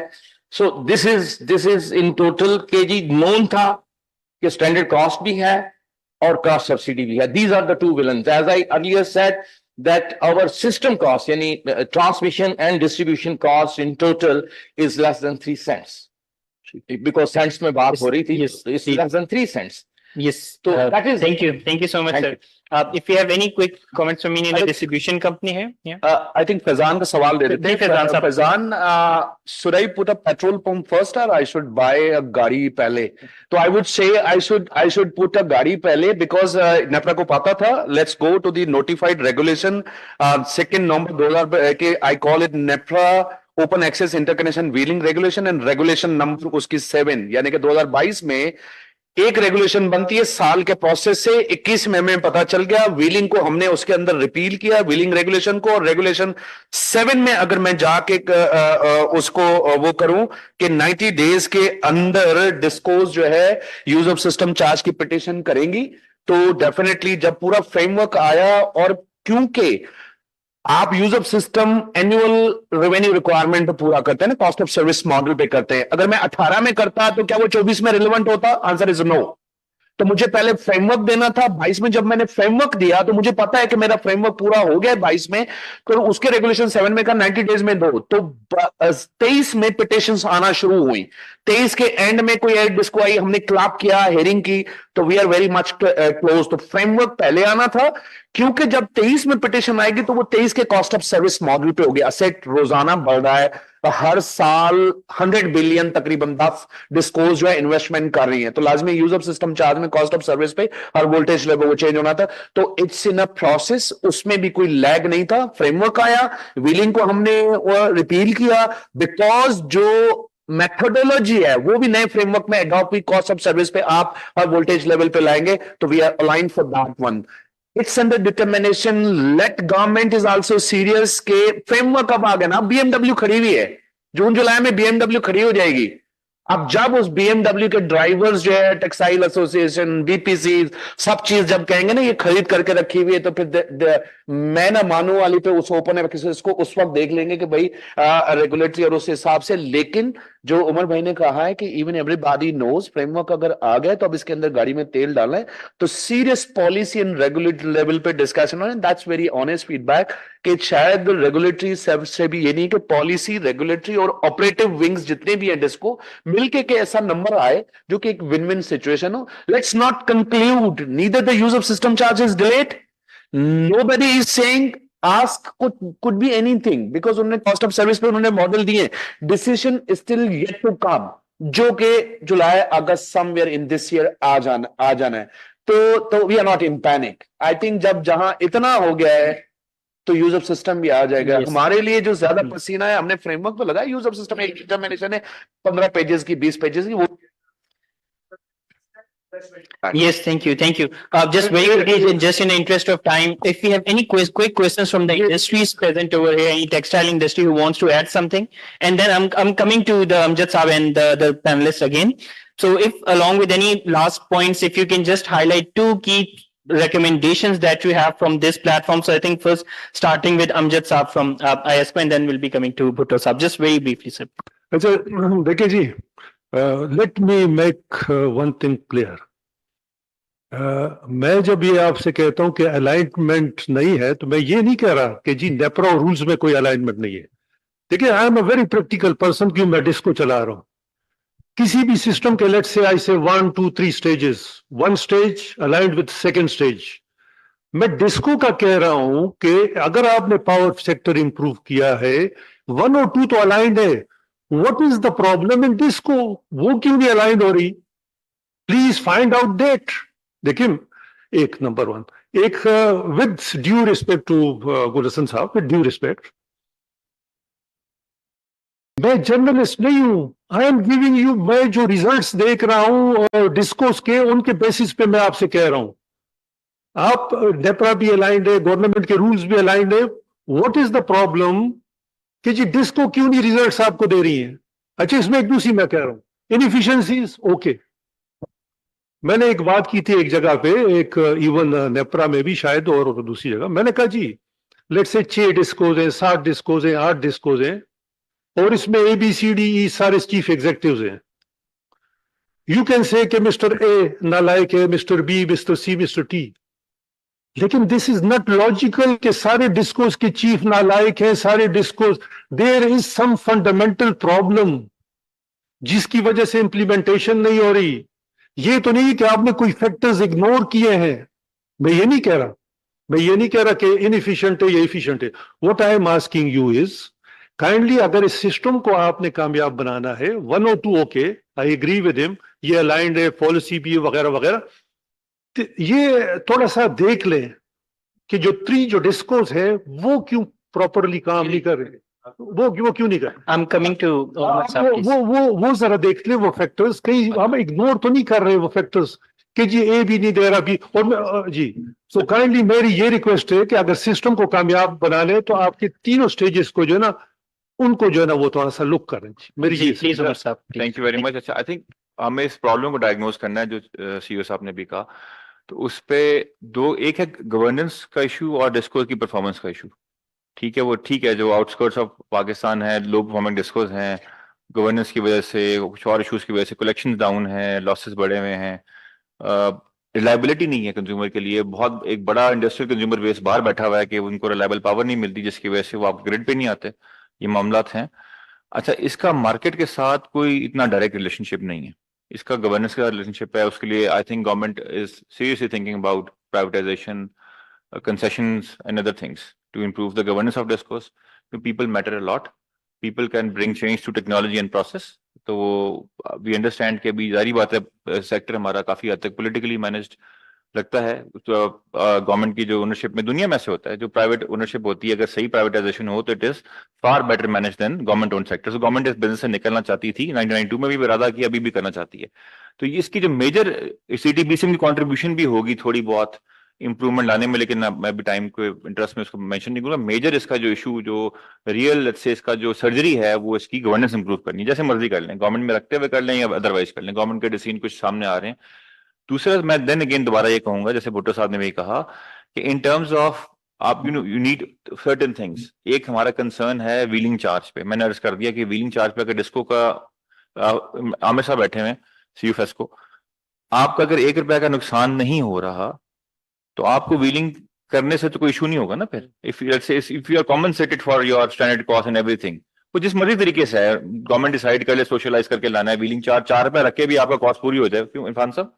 ठीक है, तो डिस्को का वो रेवेन्यू लॉस का अगर मसला हल हो जाए, क्योंकि कहीं ना कहीं अकाउंट फॉर हो जाए, हम हवा में नहीं फेंक रहे उसको कहीं ना कहीं अकाउंट फॉर कर रहे हैं, तो फिर आई थिंक वो वाला हमारा थोड़ा सा जो क्या for lack of proper word क्या कहना चाहिए, कि हमें थोड़ा सा रिलैक्स करना चाहिए उस एंगल पे कि कोई बात नहीं, मेरा नुकसान नहीं हो रहा तो इसको होने दें, शायद वो बीपीसी बच जाए, जॉब्स बच जाए, इंपोर्ट्स बच जाए, एक्सपोर्ट्स बढ़ जाए, ठीक है, कुछ इस तरह के मामला हो जाए और हमारी सेल्स बढ़ जाए, कुछ और मामला हो जाए, मेरा लॉस नहीं हो रहा। ठीक है, हमें उस एंगल से सोचना चाहिए, नंबर 1। नंबर 2, रेडीनेस की बात है कि क्या डिस्कोज रेडी हैं, तो उस पर मैं अर्ज करूंगा कि सीटीबीसीएम का एक बड़ा कॉम्प्रिहेंसिव हमने प्लान बनाया था, जिसके अंदर पीपल, प्रोसेस, टेक्नोलॉजी, तीनों चीजों को देखा था, और डिस्को इसके अंदर एक मेजर इंटरवेंशन की जरूरत थी। डिस्को ने पार्टिसिपेट करना है, तो हमने, आपको याद होगा सर, 2017 में लम्स में एक मिराट का सेक्शन एनवेसेज किया, थैंक्स टू भुट्टो साहब आए, बाकी सारे हम सब ने मिलकर मिनिस्ट्री से इसको ऑपरेशनलाइज कराया, स्टाफ करवाया। अनफॉर्चुनेटली 1-2 डिस्कोस में बहुत पीछे हैं, तो डिस्कोस आगे हैं, they are very much enabled. अब मैं उनको डेफिनेटली नेम नहीं करना चाहता, लेकिन our discos, even low performing डिस्पेस्को देखें पीछे, वो उसमें आगे जा चुकी है, लेस्को है। अरकम, आप मिराट में काम करते हैं, ठीक है, मिराट के अंदर हमने लीगल पॉलिसी, रेगुलेटरी डिपार्टमेंट रखे, मार्केट का डिपार्टमेंट बनाया है, बंदों को खुद हायर किया, उन इंटरव्यूज में हम लोग बैठे, उनको सेलेक्ट किया, मेक श्योर किया कि ब्लेंड बने लोकल और अपने डिस्को के हाई परफॉर्मर्स का, तो वो अच्छी ट्रांसमिशन प्लानिंग कर रहे हैं, अच्छी फोरकास्ट कर रहे हैं, अच्छी कमिटमेंट डिमांड की करेंगे, रेगुलेटरी कंप्लायंस करेंगे, ये सारे फंक्शन वैसे भी आपको जरूरत है as a disco performance improve करने के लिए। सीटीबीसीएम की वजह से ये एनेबलिंग फ्रेमवर्क भी आपके अंदर डिपार्टमेंट भी क्रिएट हो गया, बंदों की हमने रेगुलस ट्रेनिंग कराते हैं हर साल, लम्स के साथ पार्टनर किया है, उनको ट्रेन भी कर रहे हैं। अच्छा, आपके कॉस्ट का इशू भी नहीं है, जो बाकी सारा मामला है ना उसके अलावा, और इन लोगों ने थोड़ा थोड़ा ग्रेजुअली 1 कॉन्ट्रैक्ट करना है, 2 कॉन्ट्रैक्ट करने, वो सारे मामला बाकी जो है मार्केट ऑपरेटर, सिस्टम ऑपरेटर संभालने हैं। तो मार्केट को जो आईटी सिस्टम 5-6 बनाए हैं, वो हमारे पास हाउस ने, हम उसको टेस्ट भी कर चुके हैं और मिराट के बंदों के साथ टेस्ट कर चुके हैं। सर आपने कमेंट दिए, हमने देखा, टेस्ट रन भी हो चुका है। तो फिर वो जो इनेबलिंग फ्रेमवर्क में होता है, क्या प्रोसेस होता है, टेक्नोलॉजी होती है, बंदे होते हैं और स्ट्रक्चर होता है, वो सारा कुछ तो अल्हम्दुलिल्लाह रेडी है। कॉस्ट का कंसर्न है, मैंने अर्ज किया कि वी विल मेक श्योर कि कॉस्ट इसको की डेफिनेटली लॉस नहीं होनी चाहिए, उसको कोई ना कोई पे करे, और गवर्नमेंट भी इस पे कमेटी बनाई है, वही रिकमेंड कर रही है। तो मेरे ख्याल से अब हमें ये सोचते हुए कि इंडस्ट्री का बहुत बुरा हाल है, हमें उसको ऑल्टरनेटिव देने की जरूरत है। सी बैम भी नजर आ रहा है, उसमें मेरा एक सवाल है, अगर आप इजाजत दें मैं भी कर लूं सी बैम पे, या बाद में कर लूं? We can discuss it a bit later, perhaps in the next session on green financing. लेकिन I want to just leave it here, कर लें। सी बैम पे मेन क्वेश्चन ये है, प्लीज अगर कोई यहाँ पे एक्सपर्ट बैठा हुआ मुझे इसके बाद बता दे, क्योंकि हम जो अभी रिपोर्ट बना रहे हैं उसमें we want to make sure कि देखिए, ये कह देना ना कि इंडस्ट्री एक स्टेटमेंट दे देना कि मर जाएगी जी, वो आपको 2 गुना गंदा ग्रिड है आपका, 1 मेगावाट के लिए डबल एमिशंस करनी पड़ती हैं, ये बात कहना आसान है, लेकिन इसको प्रूव करना पड़ेगा ना हमें डॉक्यूमेंट्स पे, आपको सर्टिफिकेट्स लेने पड़ेंगे, फलाना फलाना। अब 2030 में हमारा ग्रिड 60% जो है वो तो क्लीन हो जाएगा, न्यूक्लियर शामिल करके, हाइड्रो शामिल करके। तो हम कोई ऐसी, somebody needs to please explain, अगर आप यहाँ पे हैं या ऑनलाइन हैं, कॉन्टेक्ट करके मुझे आज एक्सप्लेन कर दें, क्योंकि we want to quantify this analysis, कि आप ये बात कर रहे हैं कि अगर फॉर एग्जांपल एक इंडिया के अंदर बैठा हुआ बंदा एक्सपोर्ट कर रहा है और उसने एक B2B कॉन्ट्रैक्ट किया, व्हीलिंग की कॉन्ट्रैक्ट किया, वो 100% रिन्यूएबल के साथ, और आप अगर ग्रिड से ले रहे हैं और 60% 2030 में आप क्लीन है, तो 40% के आपको सर्टिफिकेट लेके देने पड़ेंगे, क्योंकि you will be 40% more uncompetitive because of this high carbon tax levy in terms of CBM certificates. ये बात है, या एक मिनिमम थ्रेशोल्ड है, आप 50% क्रॉस कर दें तो फिर आपको व्हीलिंग की जरूरत भी नहीं है, 50 हम तो 60% क्रॉस कर रहे हैं इन एनी बेस। अगर वो डेल्टा वाली बात है, इसको काइंडली जरा। Yes, Umar Saab, in fact, I think we can right now connect you with Dr. Khalid. I think CBAM को देखें, we'll make your comments, but just in the interest of time, let me come to you last but not the least, Ms. Afi, if you have any just 1 minute key pointers or recommendations for this platform, and then I'll be coming to Dr. Khalid Walid for concluding this session. Ji, I agree Umar साहब के साथ कि यह governance is a totally separate topic, और उसमें भी ये है कि हमें ये देखना होगा कि वो क्यों हैं इश्यूज, वो फिर एक डिबेट ही बिल्कुल डिफरेंट चली जाती है कि क्या है और आगे उसके सॉल्यूशंस क्या है। Now coming back to this competitive market, सिर्फ एक सजेशन है कि if we are talking about one suggestion Umar साहब हैज ऑलरेडी गिवन, कि हमें स्टैंडर्ड कॉस्ट में भी देखना होगा कि which are on the base load power plants and which are the otherwise standard cost. So the base load power plants should be a part, can be accommodated within the system, but लेकिन others के लिए we can have a mechanism कि उनका हम थोड़ा सा time frame बढ़ा दें और उसको expand कर दें over a longer period of time for the recovery. उसके लिए कोई और some sort of a mechanism can be developed. One last comment again to NEPRA. With due respect. NEPRA Act allows for the elimination of cross subsidies. तो इतना कुछ NEPRA ने कर लिया, तो एक काम ये भी कर दें, हमें नया टैरिफ डिजाइन भी दे दें without cross subsidies. Eliminate नहीं क्या सेक्शन 31 के 5 के F में आप Act says that it will be eliminated with the passage of time. तो लेकिन cross subsidies NEPRA Act नहीं if not eliminated, yeah, exactly. Minimum मैं आपको बता देता हूँ आपको सेक्शन 22 जो है NEPRA एक्ट में 297 से था सेक्शन 22 के अंदर, जिसमें बीपीसी निकलेगा तो 3 साल का नोटिस होगा और क्रॉस सब्सिडी लगेगी। जब 18 का एक्ट आया वो पूरा का सेक्शन में क्रॉस सब्सिडी पूरी निकल गई, यानी कि इसका मकसद लेजिस्लेटर का इंटेंट ये था कि क्रॉस सब्सिडी नहीं लगेगी। माई इंटरप्रिटेशन, जिसको कुछ भी अपनी इंटरप्रिटेशन भी बता सकते हैं, उमर भाई भी हेल्प कर सकते हैं। जब वो निकल गई और 3 साल के नोटिस को जब आपने 1 साल किया तो लेजिस्लेटर क्लियर था कि यार मार्केट में लोगों को जाने देना है without penalising them with the social cost, जो कि 11 रुपए आज इंडस्ट्री 10 से 13 रुपए इंडस्ट्री क्रॉस सब्सिडाइज करती है, तो वो तो निकल गई, लॉ से तो निकल गई।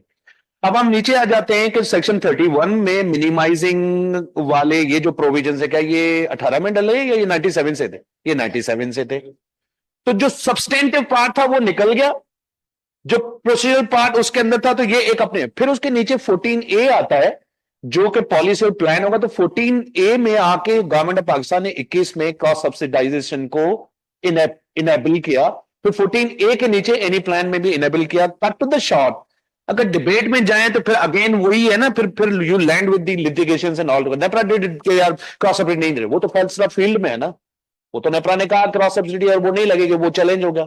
अब बात ये है कि अगर इसको चलाना है तो I think they would sense अगर you learn from Umar, I mean it's good कि यार अगर मार्केट चलाना है तो क्रॉस सब्सिडी को थोड़ा सा सोच लें, वो फिर वॉल्यूमेट्रिक से आप उस पे चले जाए, वो थिंकिंग प्रोसेस चल रहा है, हम उस पर लास्ट मार्केट एक अपना, जैसे उमर ने कहा रेवेन्यू न्यूट्रल है, रिकमेंडेशन पे आपको खतरात, आपके जो एप्रीहेंशन है ना वो चूंटी के बराबर है, एक पाव गोश्त के बराबर भी नहीं है। हाथी को ना मारे, उससे आपका पेट नहीं बने। ये 32 साल के policy, regulatory, national economic goals हैं। हम एक पाव अकाउंटिंग की वजह से जब रिन्यूअल इतने बड़े फोरम्स में आके कोई भी इंक्लूडिंग मी, हमें इतना वो उसको डेविएट नहीं, या तो मैं फर्म होके उसमें करूं।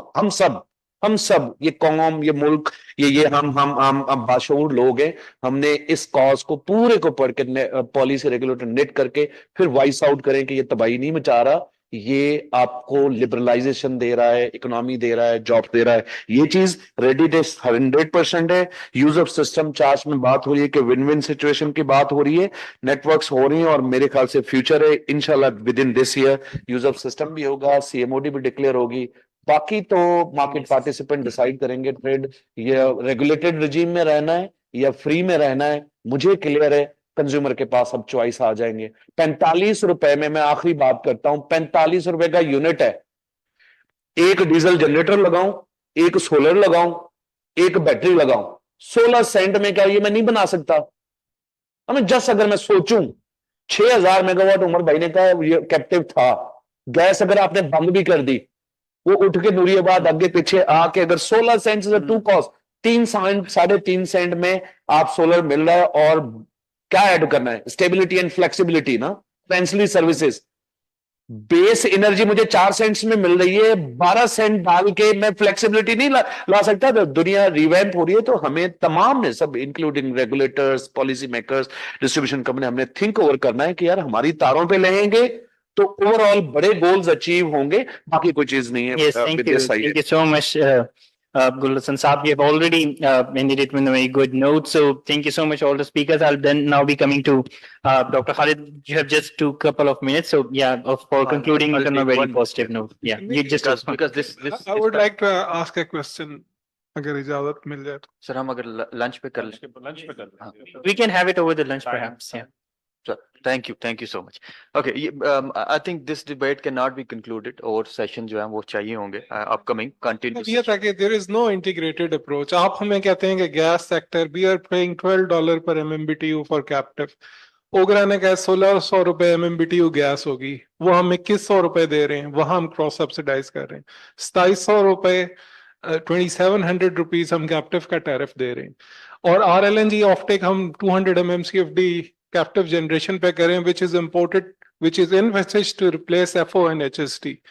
आपने इतनी गलत प्लानिंग की है पावर सेक्टर की कि उसकी it is spilling over to the gas sector, और उस पे 0.2 सेंट्स पे आपने व्हीलिंग दे दी है।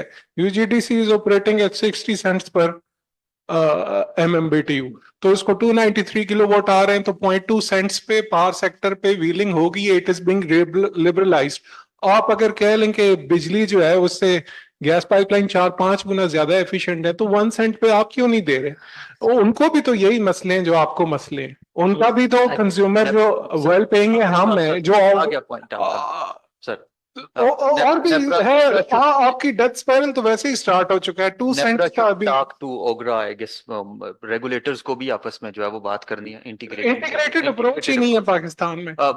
जस्ट के और आप हमें डराते रहते हैं आपकी गैस काट देंगे, ये तो वही है कि आपने हमें सर पॉइंट सर वेल आपने हमें बांध So के well noted point. In fact, let us discuss this further, inshallah, in the next session. I think demand को understand करना चाहिए. We need to understand the demand first. Supply doesn't create its own demand.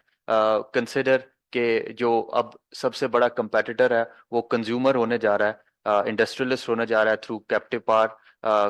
Consumers जो हैं वो through solar plus storage. So we need to think this altered sort of transformation of power sector. हमें करना क्या है? Market liberalization, competition. Let them compete on renewable energy premium, reliability premium, and use of system charge, so that लोग grid पे भी रहें, grid भी चलता रहे, and we have this cleaner and efficient grid, जिससे ना सिर्फ इंडस्ट्री को फायदा होगा, and when industry get benefited, Pakistan का इकोनॉमिक ग्रोथ रेट बढ़ता है, इंडस्ट्रियल प्रोडक्शन बढ़ती है, again a positive cycle will continue, electricity demand बढ़ेगी, इलेक्ट्रिसिटी डिमांड बढ़ी है तो obviously it will be beneficial for distribution companies, पर at that time distribution companies को we need to think for innovative sort of approaches, tariffs के किसी वे में जो ग्रिड की डिमांड सोलर के थ्रू कंज्यूमर्स की वजह से कम हो रही है, वो इंडस्ट्रियल या प्रोडक्टिव डिमांड उसको पूरा कर सके. I think that should be the ultimate goal, long term goal ये होना चाहिए. Thank you so much. Perfect. Thank you so much, everyone. Yeah, we'll be going to a break. Prayer lunch break. Thank you so much, everyone. बच्चों बेहतर मे I request you कि हम CMOD जब करें इस फोरम से एटलीस्ट ये तमाम जेंटलमैन्स और दोबारा एक बड़ा लार्जर करें. आप लोग अच्छे सेशन करते हो, क्लोज डोर करते हो,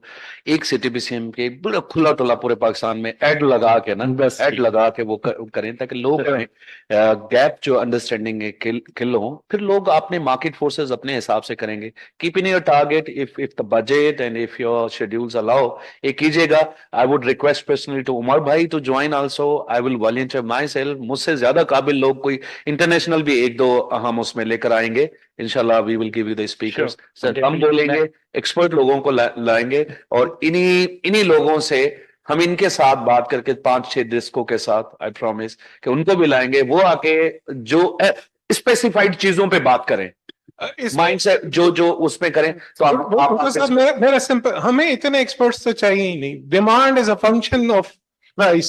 हमें यही बात नहीं समझ आती. Demand is a function of price. इस वक्त 400 स्पीकर ले लेंगे आसिम. नहीं, इतनी मुश्किल बात ही नहीं. हमें फर्स्ट प्रिंसिपल, हमने मार्केट क्रिएट ही नहीं की. DC रेट पे हमारे रोटी बिकती है, हमारा प्लॉट बिकता है, हमारी एनर्जी सेक्टरी रेट पे बिकती है. लंच पे डिस्कस करते हैं प्लीज. आज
आप उसी ग्रुप आप उस ग्रुप में हैं ना जिस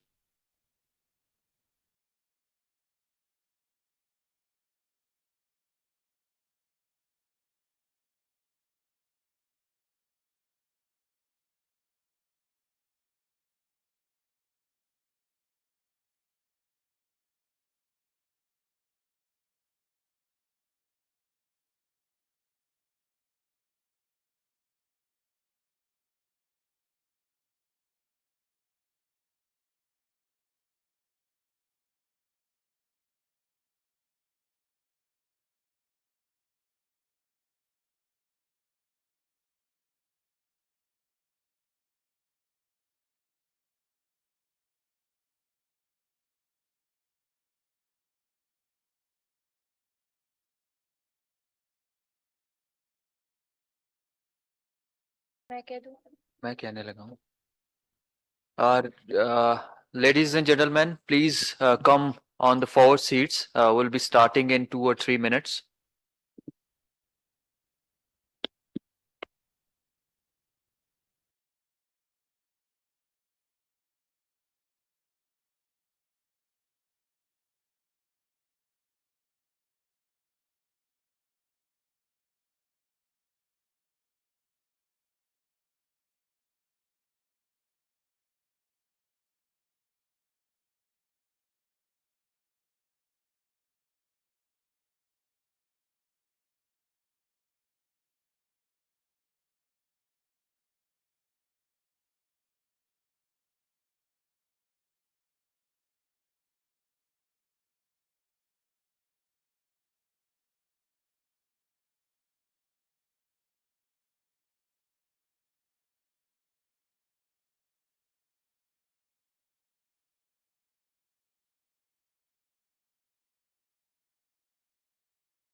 तमाम इंडस्ट्री के दोस्तों से गुजारिश है कि अगर आपके कोई कोलीग्स बाहर हैं तो काइंडली उन्हें बुला लें. We are going to start the session please.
Ladies and gentlemen, Assalamu alaikum. We are about to start the session 3, that is mobilizing finance for energy transition, opportunities and challenges. Again, I am thankful to GIZ, STPI to organize this symposium on integrating economy, energy, environment, and how to increase industrial production in Pakistan through innovative ways. This session is targeting how to bring financing into energy transition fold and how to link this industrial landscape of Pakistan through increased energy supplies, which are not only affordable and sustainable. In our past 2 sessions, we have discussed energy transition in the textile sector, what are different opportunities and what are different challenges. And then in second session, we delve into Pakistan's industrial landscape and how we can reshape this by increasing the electricity demand, bringing more additional electricity demand into the national grid through affordable grids, through sustainable grids, through liberalizing the energy market, through innovative market-based mechanisms such as power wheeling and CTBCM. This third session is very important in this regard, which is keeping the context of Pakistan as a developing country and a country which is under IMF's program for a very long time. We are have constrained financial environment where we cannot afford to invest into the sustainability or sustainable practices, particularly in power sector. And keeping the power sector's financial instabilities in view, we direly need structural reforms, not only in terms of hardware of this sector, but the software, the development, architecture, and the mindset of policymakers. And then we need financing mechanisms, innovative financing mechanisms, not just as a tool for external financing, but as a tool for sustainability of Pakistan and Pakistan's energy sector. To kickstart this debate, I'll welcome Dr. Abid Qayyum Suleri, Executive Director, STPI. He's also the member of Prime Minister's Carbon Market Review Committee, member of Climate Change Council, and he's also a member of CBAM Review Committee by Prime Minister. Sir, we welcome you for your opening remarks and scene setting on mobilizing finance for energy transition, opportunities and challenges, and CBAM landscape and the industrial sector of Pakistan. Sir, over to you. Thank you, Khalid. Good afternoon and good day to the online participants, depending in which time zone they are from where they have joined us.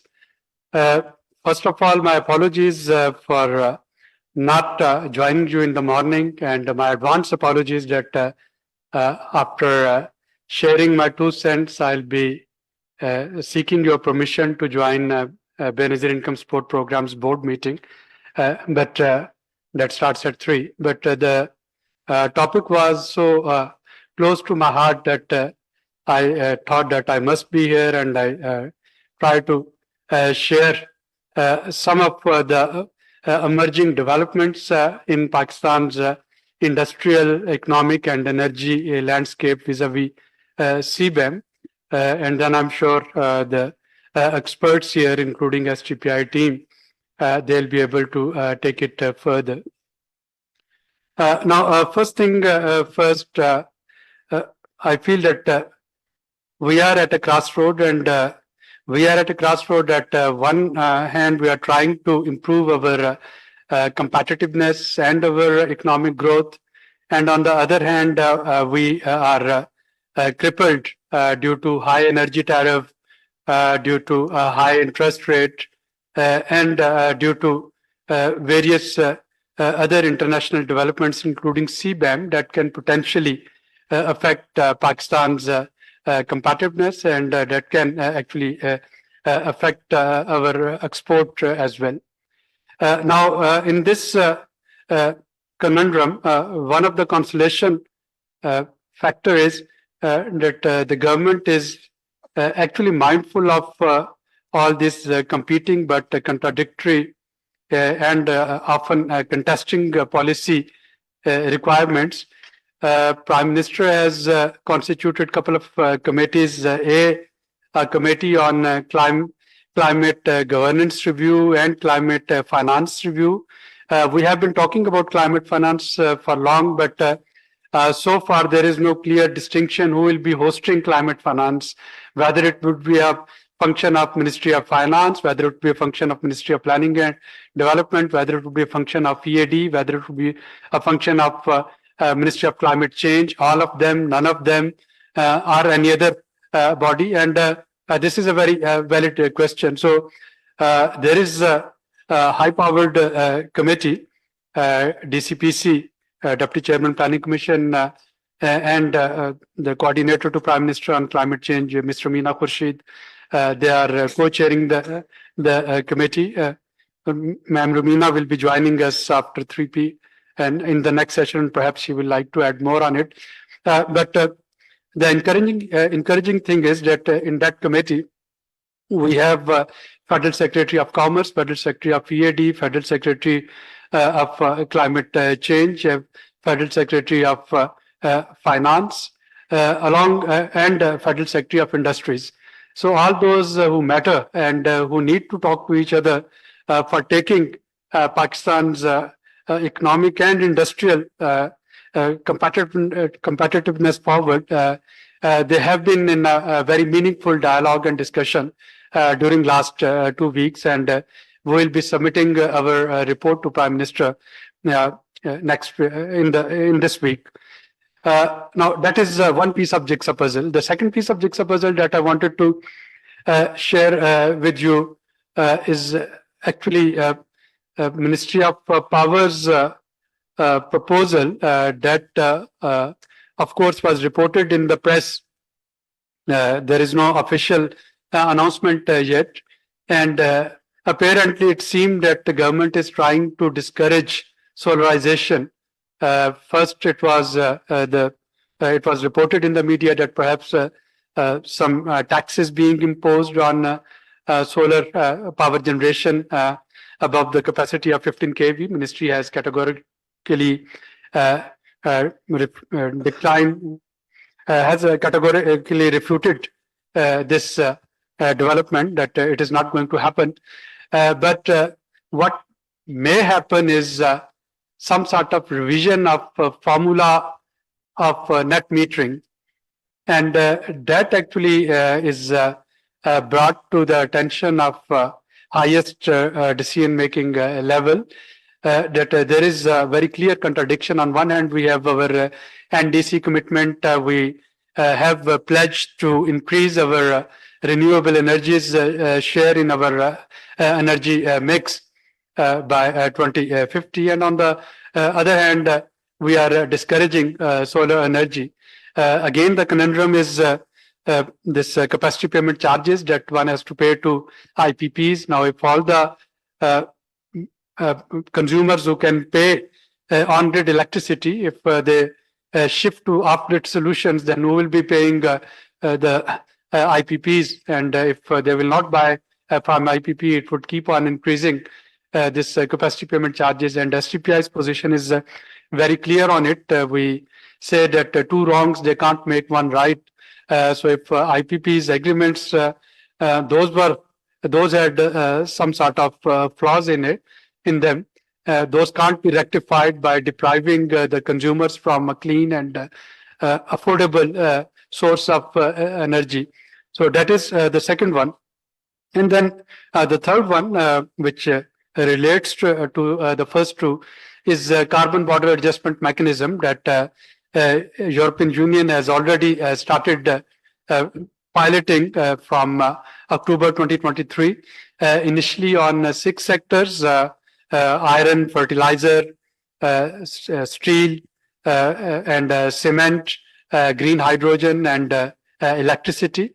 So far, EU is only asking for the exporters of these products to EU to disclose their carbon emission at different stages of supply chain. Now, the idea behind this disclosure is that in EU we have this mechanism of cap and trade. So industries, they are given some sort of upper limit of CO2 emission or CO2 equivalent emission that they can emit. And any industry that can go above that cap, they have to buy permits to increase, to offset their additional emission. And efficient and energy efficient industries who can actually remain within that cap upper limit, they can sell their credits, and there is a private market. Now, the idea is that from 2026, January 2026, this CBAM would be expanded to have more sectors in it, and exporters to EU, they will have to pay any difference if they haven't paid for offsetting carbon dioxide emission in the country of production. They will have to pay for the difference in the EU, which clearly means that our Pakistani industrialists, either they have to think of energy efficient production, or they should be ready for a carbon tax. If a carbon tax is not levied in Pakistan, it would be levied in EU. And of course, as no policymaker would like to give the source of revenue to a third country. So if a tax can be levied in Pakistan so that our taxes and EU's taxes, they are equivalent, then of course our exporters, they will not have to pay any additional tax in the EU. If government of Pakistan don't charge that sort of tax in Pakistan, EU will charge in any case. So that is where when we are preparing the landscape of energy transition in the industry, even if climate change and environmental concerns, they don't bother some of us, I think the profitability and competitiveness, that should bother, that we remain as energy efficient, and we utilize as greener energy as possible compared to our regional peers who compete with us in some of the exports that we do. It would not only contain to our traditional exports like textile. Rice is another export product. So methane gas that is emitted in rice, the emission, the greenhouse gas emission equivalent to CO2, that can potentially also be part of CBAM. Now, currently the products which are under CBAM from Pakistan, they only make 1.27% of our total exports. We don't export cement or fertilizer or electricity or green hydrogen to EU. But then there is another parallel development that I wanted to share with the floor here. United States, more and more states, they are making carbon dioxide emission disclosure compulsory. So far, till my last information, about 2 weeks ago, 18 states, they had made it compulsory to disclose carbon emission at different steps of supply chain. And after the EU presidential election and before CBAM becomes functional, keeping in mind the historic cold trade war between EU and US, one should expect that the US will also come up with its own style of CBAM. Now, China is also doing the same. And so is Japan and Australia and many other. So ultimately, Pakistan would find that even if we are not exporting something to EU or to US, if we are exporting something to China, if we are exporting something to Japan, these sort of carbon tax or carbon border adjustment mechanism, they will haunt us in almost all of our export destination. And that's why it's extremely important that today, when we are talking of industrial policy, when we're talking of power policy, when we're talking of commerce policy, when we're talking of climate change policy, all these policies, they actually converge at one point, and the common denominator to me is increasing our competitiveness that can in turn support our economy. And one way of increasing our competitiveness in industrial sector is to provide level playing field to our industrialists so they can choose the clean and green energy. They can invest in their energy transition production, and they can be actually educated and informed about different provisions of these carbon tax mechanism that are already in place in different countries or that would come in place. Now it's easier said than doing. Of course, one can talk of carbon disclosure, but carbon disclosure is extremely technical process. It requires some sort of baseline. It requires some yardsticks against which that emission would be measured. It requires some yardstick against which that emission can be offset. And we don't have any capacity in Pakistan to do so.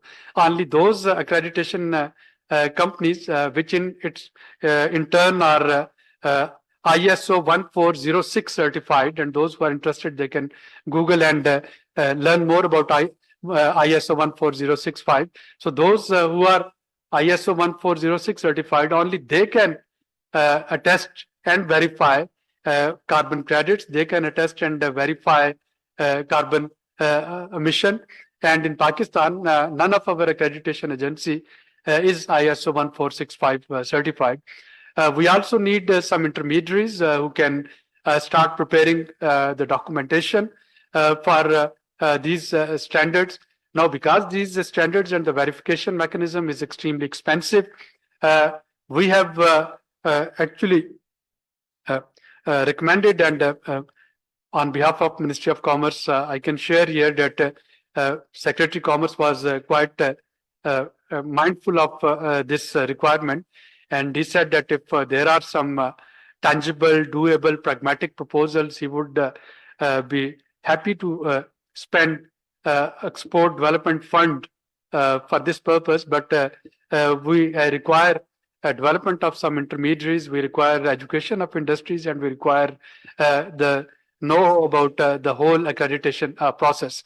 So that is another piece of jigsaw puzzle. I'm not trying to collate these pieces and complete the picture, but just want to add the final point before I leave, and that is the development of carbon markets in Pakistan. The committee, and I'm part of that committee, which was assigned this responsibility to prepare carbon market policy. We presented the carbon market policy in the Climate Change Council meeting, last Climate Change Council meeting. And now we are, some of us, we are assigned the task to forge consensus with the federating units on that carbon market policy, because most of the resources through which industries and private sector they can claim these carbon credits, they are actually under the custody of provinces. So it's a provincial domain to decide about forests. It's a provincial domain to decide about mangroves. Federal government can't decide on behalf of provinces. And then a third tier which make especially carbon credits from forest more complicated, that most of these forests, especially in KP, they are privately owned. So it's communities as well. So we have to take care of communities' rights and communities' interest. We have to take care of provincial rights and provinces' interest. And of course, one would not like to lose the oversight of federal government, a centralized mechanism. Otherwise, what would happen that all of our low-hanging carbon credits, those would be sold to third parties internationally.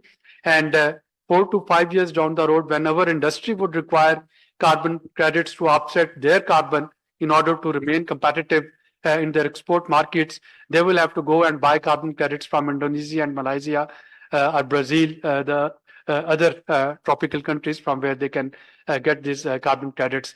So things are becoming complicated, but at the same time, there is an opportunity. And the opportunity is that if we can start preparing ourselves for the months and years to come, in which trade and climate change and environment, it would become one integral part. Perhaps we can get benefit of the evolving regime, but if we delay and we miss the current time and the transition to clean energy, I'm afraid that perhaps we'll be at a losing end. And now the choice is with us. And when I say with us, it's not only the private sector, it's the government sector, it's the development partners as well as academia. So it's a whole of government, whole of policy, and whole of society approach that we need to take in order to remain competitive with the evolving trading regime. Thank you very much. As I said, unfortunately, I would have to leave, but I'll be more than happy to take any question that you can give to my colleagues here. I'll be happy to send you my written responses through email. Thank you.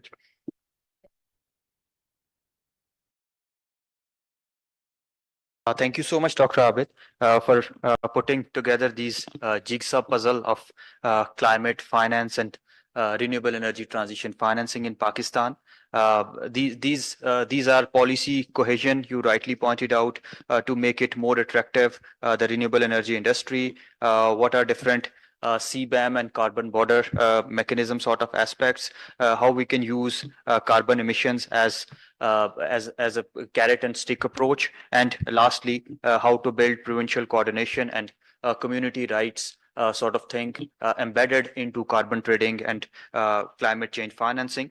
Let me introduce the panel. We have put together a very vibrant sort of panel, which is very relevant to this topic. Firstly, from the regulator, State Bank of Pakistan, will be joined by Mr. Faisal Shafqat. He's Additional Director, SMEs, Housing and Sustainable Finance. I welcome you, Mr. Faisal, and then I'll be joining by Mr. Ahsan Kamran. He's currently the member of Prime Minister's Committee on Climate Finance and Climate Change Review. Also, he's industry practitioner in terms of carbon projects and carbon credit projects. Thirdly, we're joined by Mr. Moin Iqbal. He is Chief Investment Officer in Frazam in Pakistan. And last but not the least, Dr. Zainab Naeem. He is Associate Research Fellow at STPI and heading the Circular Economy and Ecological Sustainability Unit. I welcome you all. Looking forward to a very insightful sort of debate and discussion. Let me start with Mr. Moin Iqbal Saab. Mr. Moin, as a specialized non-banking sort of entity that is Infrazamin, and how it can contribute to overcoming financial barriers and facilitating green finance for sustainable initiatives within the textile sector, particularly in light of Pakistan's economic challenges, given that we are under the funds program and we have these macroeconomic sort of limitations. Over to you, Moinza. Thank you. Good afternoon to everyone. Before I think I get to your response to your question, I'll just give a bit of background as to what Infrazamin is to have a good context as to how we can contribute. So Infrazamin as an entity is essentially a credit enhancement company where our mandate is essentially to facilitate private sector investment in infrastructure projects, provided there is a development impact. And so essentially what we are looking to do is to engage domestic liquidity to come into infrastructure projects. And the overarching aspect is that there needs to be a development impact. Now, from a development impact perspective, it's broader than just green financing. So we look at all other elements of development, be it a gender perspective, be it other aspects of environment aspects, water related aspects as well, which I think all of them relate directly or indirectly to the textile sector as well. In our role would be, I think the textile sector from various dimensions is being either forced to or is now increasingly becoming aware that they have to be becoming more environmentally conscious, be it from an energy transition perspective, be it from how to conserve water, how to ensure that there are no pollutants in the water, and the entire supply chain needs to be ensured and be ecologically friendly. Now, our role over here is that to enable the textile entities to pursue these projects. Most renewable projects, if you talk about energy, are high in capex. So we could, if there are any issues or challenges that these entities face in raising funds from banks, we could come in as a guarantor, as our mandate addressing the development impact factor here, and give a guarantee to the bank on behalf of the developer in this instance.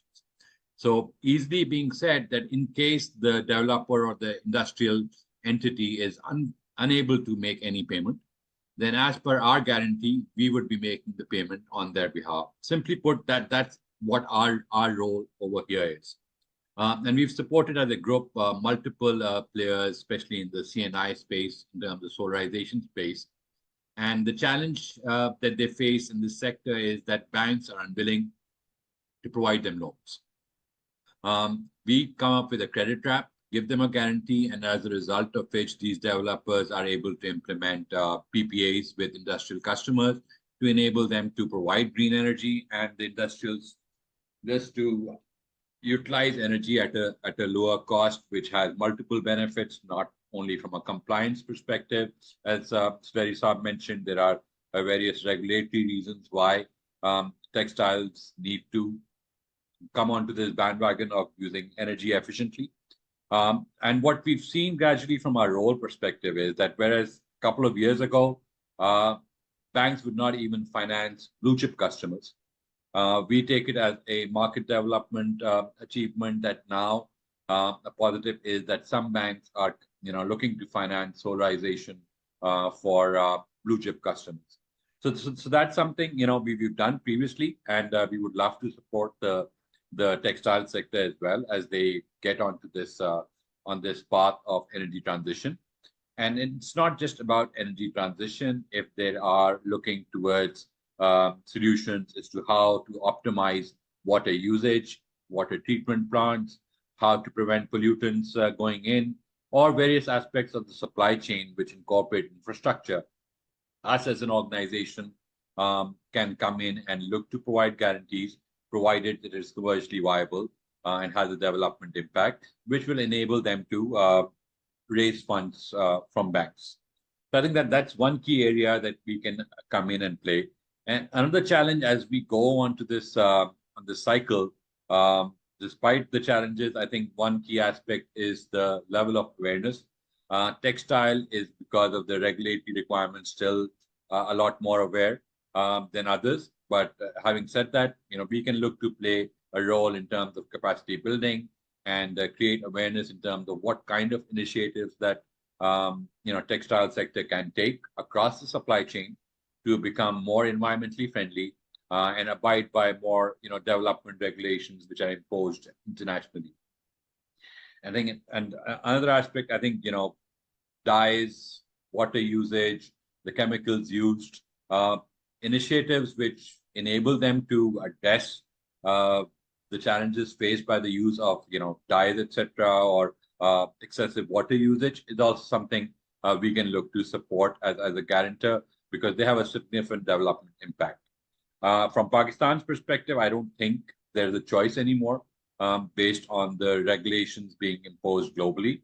And us as an organization which is aligned with global principles, with our main sponsor being Pitch, which is the private infrastructure development group of the UK, we look to abide by all those regulations and policies which enable a company to be on this path. And working with us, that's another area that we could help the companies working with us to abide by. Thank you so much, Mr. Moin.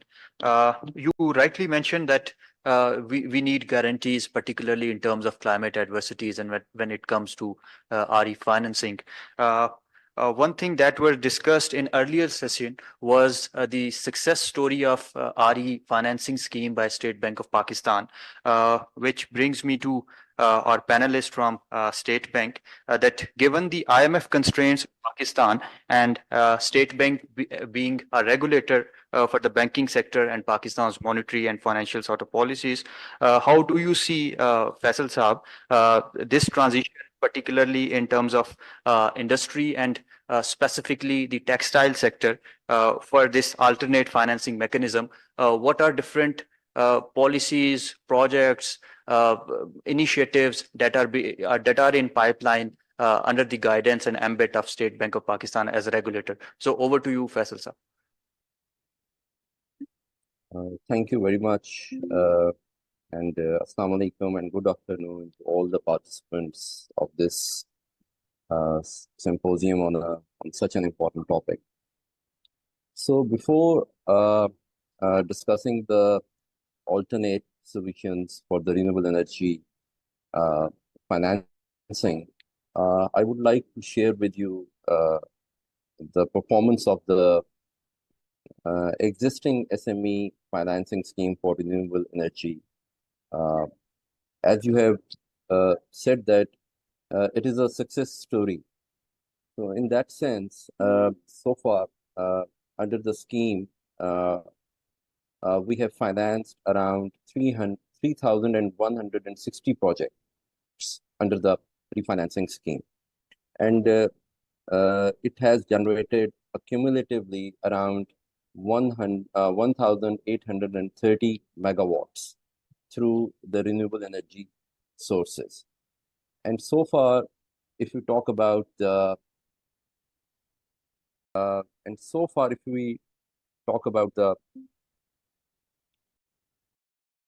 excuse me, yeah.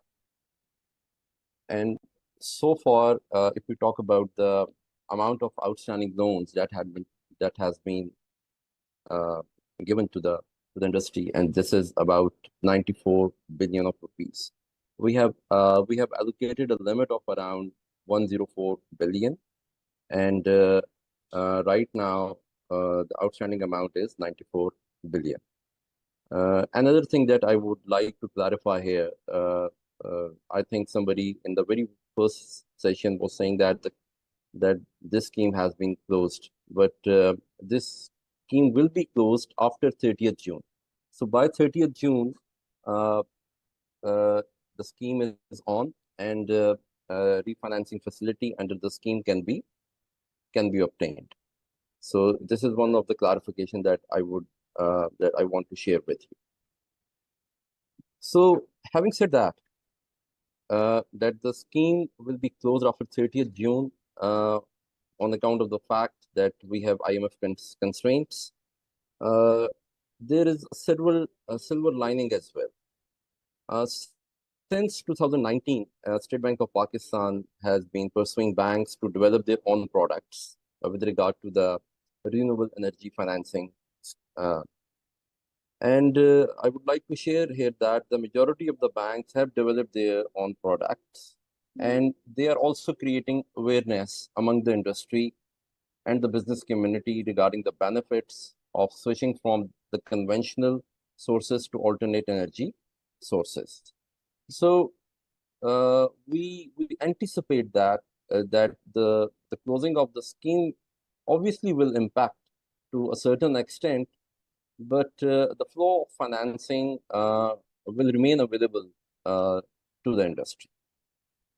So if we talk about some other alternatives, what I believe one of the possibility is to one of the possibilities that government of Pakistan can allocate some budgetary support in the form of a subsidy, and through that a markup subsidy or the risk sharing facility can be offered to the banks for onward lending to the business community. That is one of the alternative that we can pursue, given the fact that we have IMF constraints. Another area that comes into my mind, that is the issuance of the green bonds. As you all are aware that SCCP has issued green banking, green bonds guidelines, and under these guidelines, I think WABDA has already issued issued a green bond named by Indus Bond, and of amounting of rupees 500 million US dollars. So this is also one of the avenue that can be explored. And having said that, State Bank is also has also developed green banking guidelines for the banks, through which banks have developed their governance structure. And recently, we have issued environment and social risk management manual, and this is under implementation, and by 2025 it will be implemented. It will be implemented, and it will make the banking industry ready to provide alternate financing sources to the business community. So thank you from my side for this question. Thank you so much, Faisal Saab, for highlighting State Bank of Pakistan's role as a regulator and a facilitator for renewable energy financing. Before I go towards Mr. Kamran, I'll ask Zainab about, given the multidimensionality and climate change governance, as mentioned by Dr. Solari, as jigsaw puzzle. Keeping in mind that this dynamic sort of nature and global competitiveness of renewable energy financing and climate financing, what are different dynamic sort of challenges, particularly in terms of developing countries, particularly from the lens of renewable energy, and particularly from the lens of industries in these countries? Over to you. Thank you, Dr. Khalid.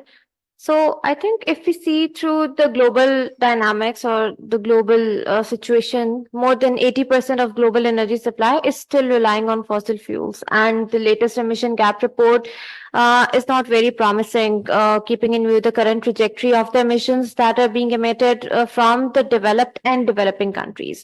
Now, if I think in context of financing, so there is this climate justice aspect attached to it, as discussed by other panelists before this session as well, that Pakistan is not contributing yet. But in the near future, we might become contributors. You never know. So for that, I think Pakistan needs to start working now. But if I talk about apart from the clean energy transition and apart from the global commitments that we have, and also apart from the NDCs that we have committed, and again, we'll be revising the NDCs next year, I think the overall energy transition scenario of Pakistan has never been really good, even in the past decades, starting from the very beginning. We have been facing challenges. So energy sector has always been under intense or, immense financial burden. Circular debt issues have always been there. We have never been into the retrospection phase. Even if we do the retrospection, the supply demand nexus, it was never studied properly. If we had studied the supply demand nexus back in 2008 or back in 2005, we might not be facing challenges that we are facing now. The industries might be in a better position. You never know. So energy modeling aspect has been missing.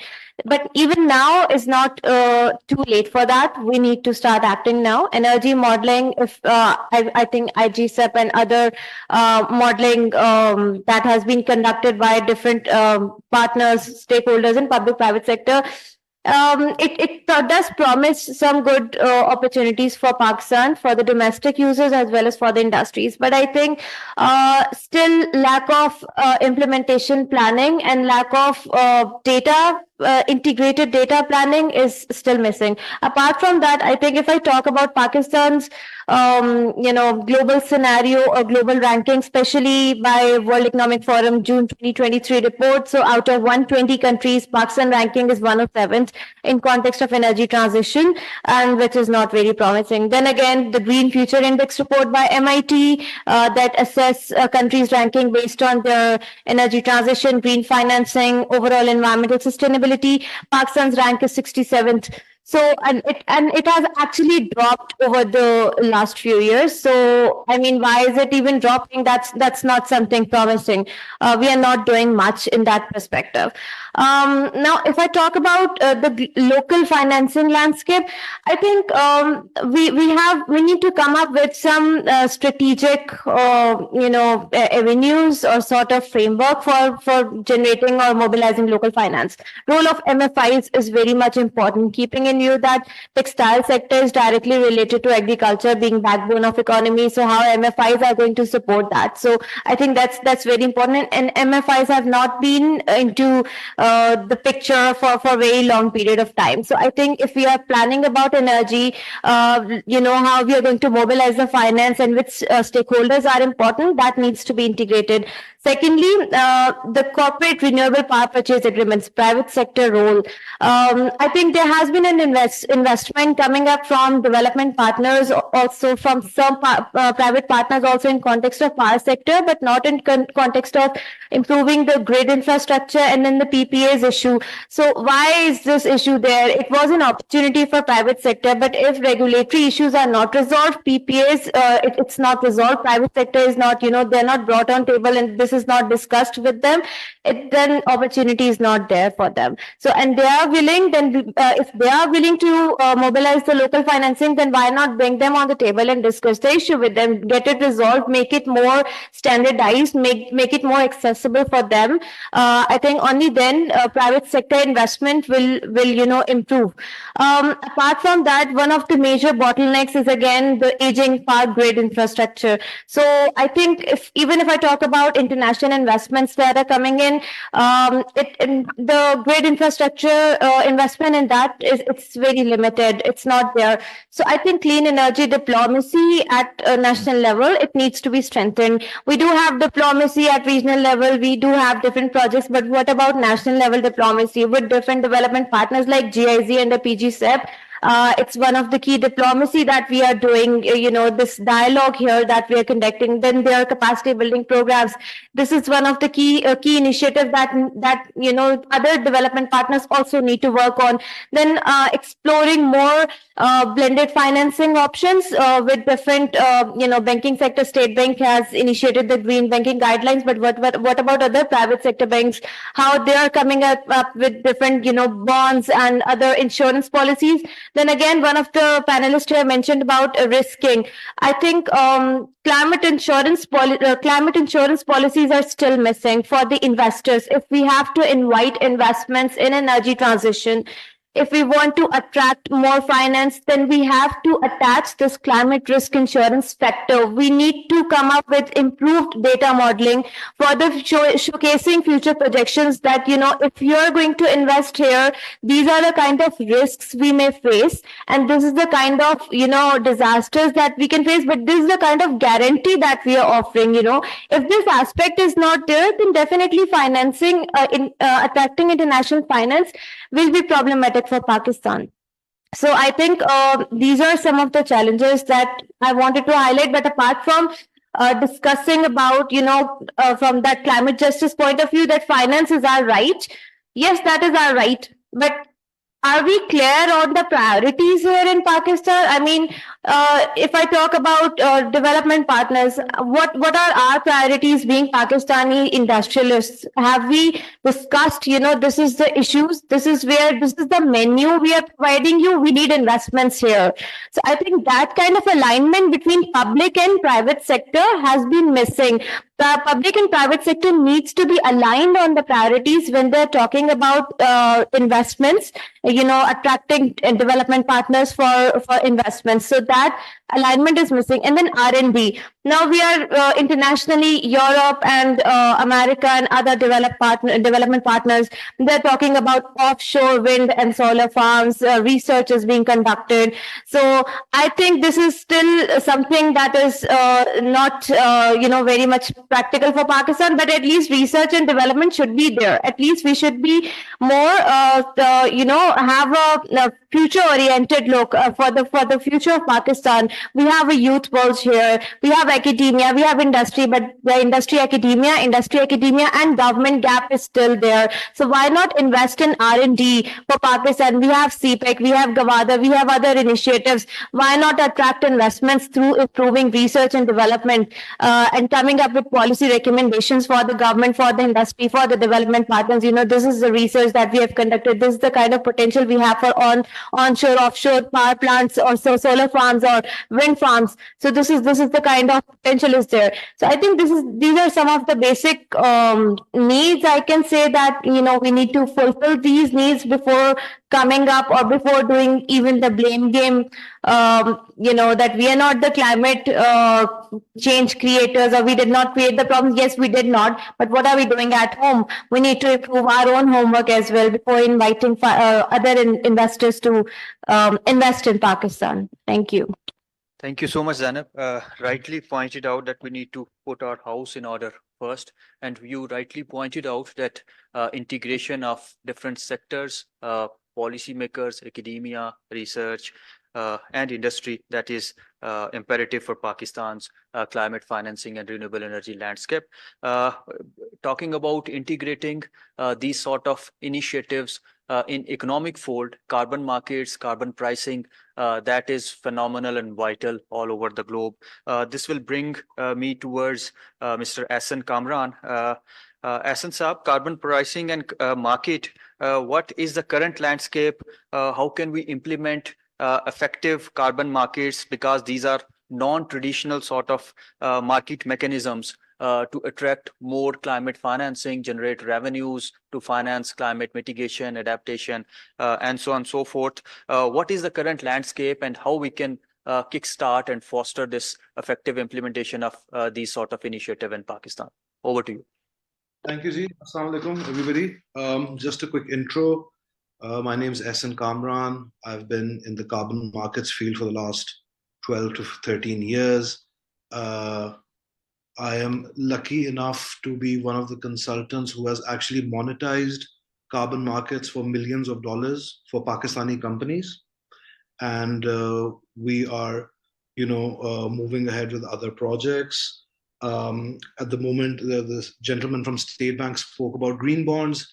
We have actually even, when you talk about green bonds, we've actually even designed a green bond with a UK financial institution where a carbon project can issue a green bond and the carbon income can service the coupon payments. So that's a very interesting area to look at. I'm honored to be on the PM's committee along with Abid Saab on carbon markets. We've been working on that a lot, and we hope to get our carbon policy up and running soon. Carbon markets with energy it's a yin and a yang sort of a situation, because you see the ethos of carbon is that it should not be business as usual. So where you go towards renewable energy, especially how State Bank has financed cheap solar, when the IRR increases a lot, it becomes a business as usual and a need basis situation. So usme it becomes a problem to earn carbon credits. But coming towards the textile sector and energy efficiency, you see the textile exporters are very well off, let me put it that way.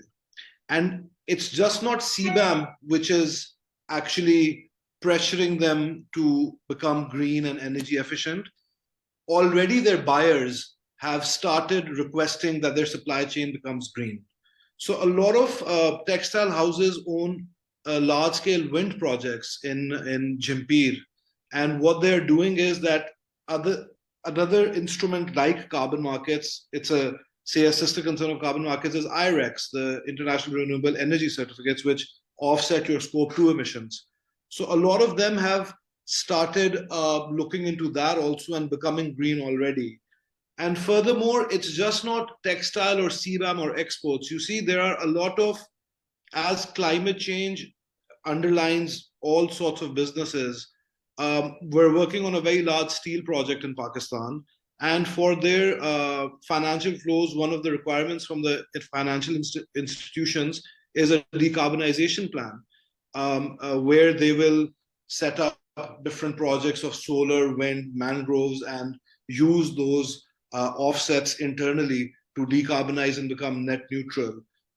There are, non-exporting large manufacturers in Pakistan who are looking to become green just for their own marketing purposes or their CSR purposes. So these are very interesting areas where green financing can be used. One of the key areas which I would like to explain is Article 6, which is coming up under the Paris Agreement.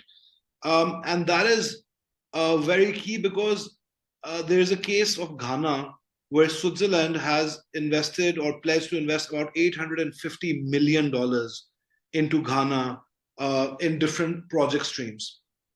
So what we are working on the Prime Minister's Committee is also the carbon policy will go hand in hand with G2G cooperations with countries like Switzerland, Korea, Sweden. And that is where a lot of money, a lot of green money will come into Pakistan.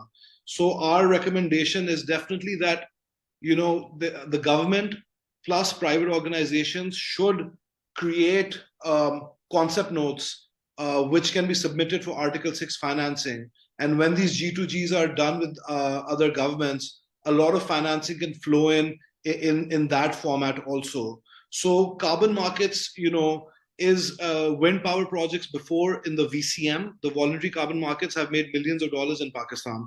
Unfortunately, now, because renewable energy is becoming cheaper and business as usual case, voluntary carbon markets are not accepting, or the standards are not accepting large scale renewables. However, small scale renewables can be looked at. But Article 6, which is, say, the successor of CDM, the Clean Development Mechanism, will follow the same methodologies. And 6.2 and 6.4, the framework is not ready yet, but we hope that 6.4 might bring CDM methodologies forward, which has energy efficiency and large-scale energy projects, and they will approve those. And then we can access carbon markets through Article 6.4 also of the Paris Agreement and bring in a lot of green financing into Pakistan. Thank you. Thank you, Ehsan Saab. Thank you for relating carbon markets with equitable development and climate justice sort of issues. Thank you so much for that. This will brings me back to my colleague from Infra Zamin, Moin Saab. Sir, how green financing can be fostered in Pakistan using climate smart de-risking to attract more climate smart investors, because now the world is shifting towards this climate smart of governance, climate smart macro policies. So the role of climate smart guarantors and de-risking, that is the need of the hour. So over to you.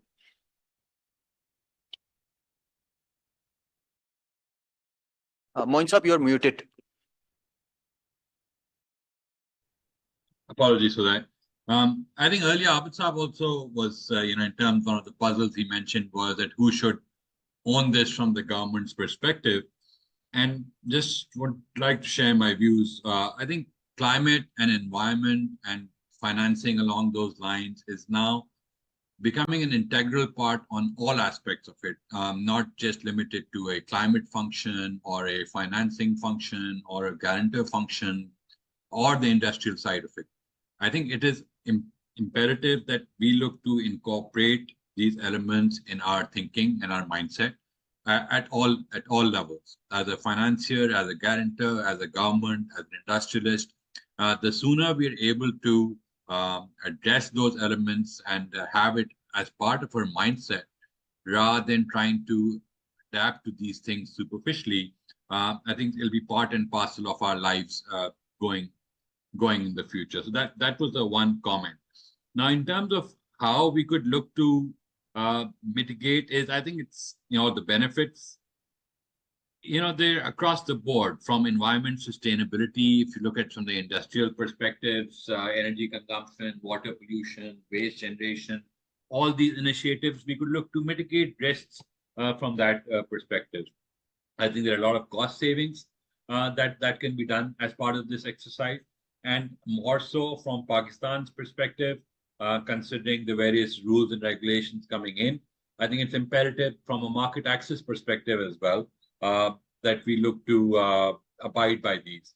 But the challenge that we will face is that I don't think it's a superficial act anymore.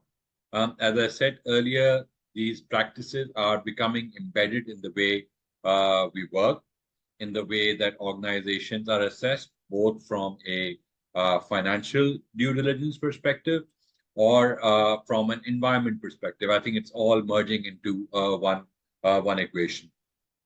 I think the regulatory compliance that we see globally, that is something across sector, across regulatory bodies, we need to ensure that we execute and implement them at the local level, so that instead of trying to meet certain requirements one by one, these eventually get embedded into our systems.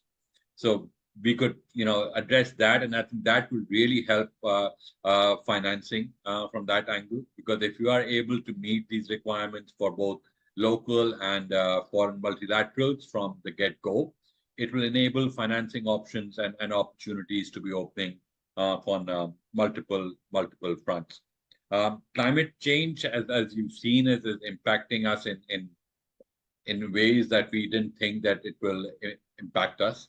And that in itself is going to save us as a country. And as from an industry perspective, a lot of aspects. There could be, supply chain disruptions from a, company perspective. We need to look into those. There could be regulatory penalties, and there could be reputational damage if, we don't address either the climate aspect or the other sustainability aspect with regards to the supply chain. So from Pakistan's perspective, I think it's important to embed these as principles of operation. I'm not sure whether they need to be regulatory compliance perspective or we need them voluntary perspective. But as a country, we need to start meeting them as a base requirement. And that will help us enable us to not only bring this infrastructure into play, but will also be positioning us well for other, climate finance opportunities to open up for Pakistan. We've had multiple discussions as an organization with our sponsors as well, with entities like the USAID, FCTO, etc. And the biggest challenge that they face, despite their eagerness or willingness to come in and do climate financing, is the lack of well-structured projects. And having that as a structured approach across the textile sector, if we could have very well-structured, defined projects with clear objectives defined, with a long-run view, I think it can enable the textile sector to get a lot of climate-based financing, which will help us environmentally as well and help these entities to remain competitive globally. Thank you. Thank you, Moin Saab. Thank you. You rightly mentioned that we need to embed this climate smart principles into all walks of policy making. Talking about this embedding these principles into financial policies or different policies so that the governance or the policy formulation can be more climate smart. State Bank of Pakistan as a regulator has very important and imperative sort of role to play, particularly when it comes towards commercial banking and industrial sort of policies. We are hearing a lot that State Bank is formulating this green taxonomy and green finance guidelines that can attract more and more climate financing, particularly for industries. I would like to hear from Mr. Faisal that what are different initiatives, and if you can highlight recent developments, what are different expected sort of outcomes coming from the SBP to attract more relief for industrial sector, particularly in short to medium term, given this economic turmoil at hand, where we have higher policy rates and inflation and that sort of crisis. So over to you, Faisal. Okay, thank you. As far as the importance of this climate change is concerned, I would like to tell you that State Bank of Pakistan has adopted it as one of the main themes for its strategic plan for the period of 2023 to 2028. And under this strategic plan, we are developing the green taxonomy, rather national green taxonomy for Pakistan, in order to promote and scale up the green finance in Pakistan to deal with this climate crisis. And this is one of the key actions that is planned under the State Bank of Pakistan's strategic plan. The green taxonomy would serve as a common reference for the market players to identify and assess environmentally and socially sustainable projects and economic activities. Here, I would also like to mention that this project is being undertaken in collaboration with the World Bank on pro bono basis. And under this project, a working group has been formed, and there are around 16 working group members, and Ministry of Climate Change is co-chairing this project with us. So what we are expecting that once the green taxonomy is developed and implemented, it will further streamline green product development within the banking industry. And on the investment side, taxonomy will also attract investments towards environmentally friendly projects, and the risk of greenwashing will also be captured here reasonably. So this is something with regard to the green taxonomy. And apart from that, we are also working on developing or identifying international best practices with regard to the climate smart financing for agriculture and SMEs. So in the short term, we will be also issuing these guidelines. And going forward, we are also planning to develop green housing policy. So it will also enable sectors relating to the housing sector to adopt climate-friendly practices, and it will enable the financial institutions and the banking industry to finance such projects. So, thank you. Thank you so much, Faisal Saab. That was insightful that the State Bank is working on this green taxonomy and guidelines. Now, as we are about to join by Coordinator to Prime Minister, Ms. Rumina Khurshid Alam, I would like to ask each one of you that what are different, maybe 2 or 3 very brief, targeted, specific, relevant policy interventions that you would suggest for the policymakers to integrate this climate smart agenda into macroeconomic policy making, starting from Mr. Ahsan Kamran. Thank you, Ji. We have already given some policy recommendations, and Ms. Rumina is leading them, Ma'am Rumina, and she's doing a great job. One of the main ones was, of course, to get our carbon policy up and running, because you see, the problem is that it's not that we're going to open up the carbon markets for international investors and everybody will run to Pakistan.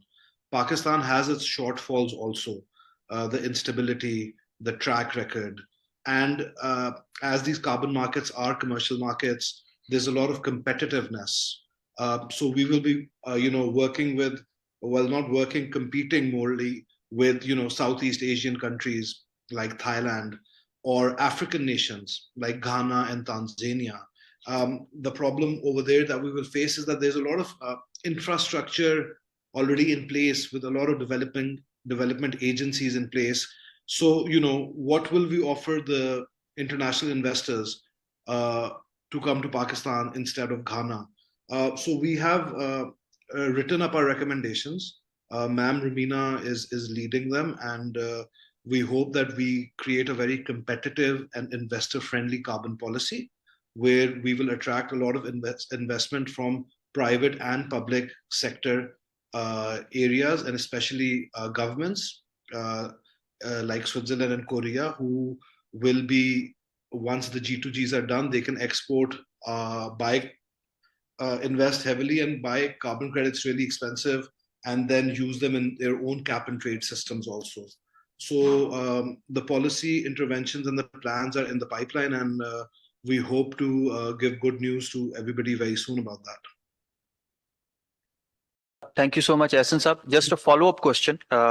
You mentioned that African and East Asian economies, they are investing heavily on carbon markets and they are developing these carbon credit projects. What sort of approach or regional approach that Pakistan should adopt in terms of building this regional sort of carbon market, particularly the South Asian market or Middle Eastern countries, extending it to Central Asian republics, that could sort of catalyze this carbon market sort of phenomena in Pakistan as well. So, Gee, I mean, as I said, the only thing we need to do right now is to be competitive and don't have too many barriers to entry. Once we do that, like you can see there's a Saudi VCM, Saudi Voluntary Exchange has just come up, which has been invested by PIF, the sovereign fund, and they just went to Africa and they did a carbon credit auction where they bought millions of carbon credits over market price. So, we just need to have the right policies in place to catalyze these investments into Pakistan. And then, the international carbon market can be very promising for Pakistan to raise money. And then the secondary step will come to where we create a domestic market, the cap and trade market, which will follow suit. Now, the problem, just wrapping up with the cap and trade also, will be that, the exporters won't mind paying the tax here or there, right? When the tax is imposed. But what about the non-exporters? Will you give them some incentives also to take on these quotas, these emission quotas? Because they will say, listen, we're not exporting out of Pakistan, right? So why should we take these industrial emission quotas where our production will be hindered? So, the second thing is, when we look at cap and trade and a domestic market, we should definitely look at a policy where we should incentivize non-exporters also in this country. But that is a little distant at the moment, because if you look at the Indian model, they've just started cap and trade now. So it's going to take some time for Pakistan to get into that. But the most important thing is to have the operational mechanisms of our carbon policy in place also. Like you said, the greenhouse gas inventories, the registries, how to tie it all in with UNFCCC. So these things will matter, but it's some time before we get everything sorted. We've got very good consultants on board, international capacity building programs going on. And I think MOCC is at a very crucial juncture at this moment in Pakistan, where MOCC can help Pakistan economically and turn around or add to Pakistan's economic viability. thank you so much, Ahsan Saab. With this, I welcome Ms. Rumina Khurshid Alam, Coordinator to Prime Minister on Climate Change and Environmental Coordination. Thank you so much, ma'am. We know that you've been traveling and you just came back, landed back in Pakistan early this morning. Before I go towards Ms. Rumina, just quickly, two brief policy interventions from our colleague from State Bank of Pakistan and Infrazamin. I'll request Mr. Moin first for two quick interventions in terms of policy recommendations. But perhaps before we do that, also huge thank you and a welcome from our side, from German Development Cooperation. We're very grateful to your time, madam. I know that you have a very hectic schedule. You arrived just this morning, so it's a pleasure that you're here. This dialogue was incredibly important for us because the energy transition for the industry, reducing the carbon footprint of our industrial sectors, sustainability related issues are incredibly important. And to ensure that Pakistan remains competitive, these type of dialogues are very, very important. This is the first in a series. And thank you for gracing us with your presence today. Thank you. So just very quickly, Moin Saab, if you could, 2 or 3 very brief policy interventions. Sure. Before my role at Infrazamin, I was heading GE Renewables for Middle East and Pakistan. So I think before any policy, I think what we need to ensure is policy consistency. The entire renewables sector has been in a limbo for the past few years. So I think before any policy comes into play, whatever policy comes into play, it needs to be consistent from that matter. So I think that is one critical aspect to know and get the renewable sector back on track. Then secondly, from a regulation perspective, I don't know how viable, but maybe a stick in place to ensuring and measuring and ensuring compliance for regulatory standards, international regulatory standards, be it for emissions perspective or water pollution or water usage or conservation. If it's a possibility to consider regulations which are mandatory to follow at a local level, could be something that could reap benefits in later years to meet with the global standards. Secondly, I think Mr. Ehsan Kamran, is doing, I think, a fabulous perspective in getting the carbon policy in place. I think the more the private sector is aware of carbon credit monetization, that is something that would really help.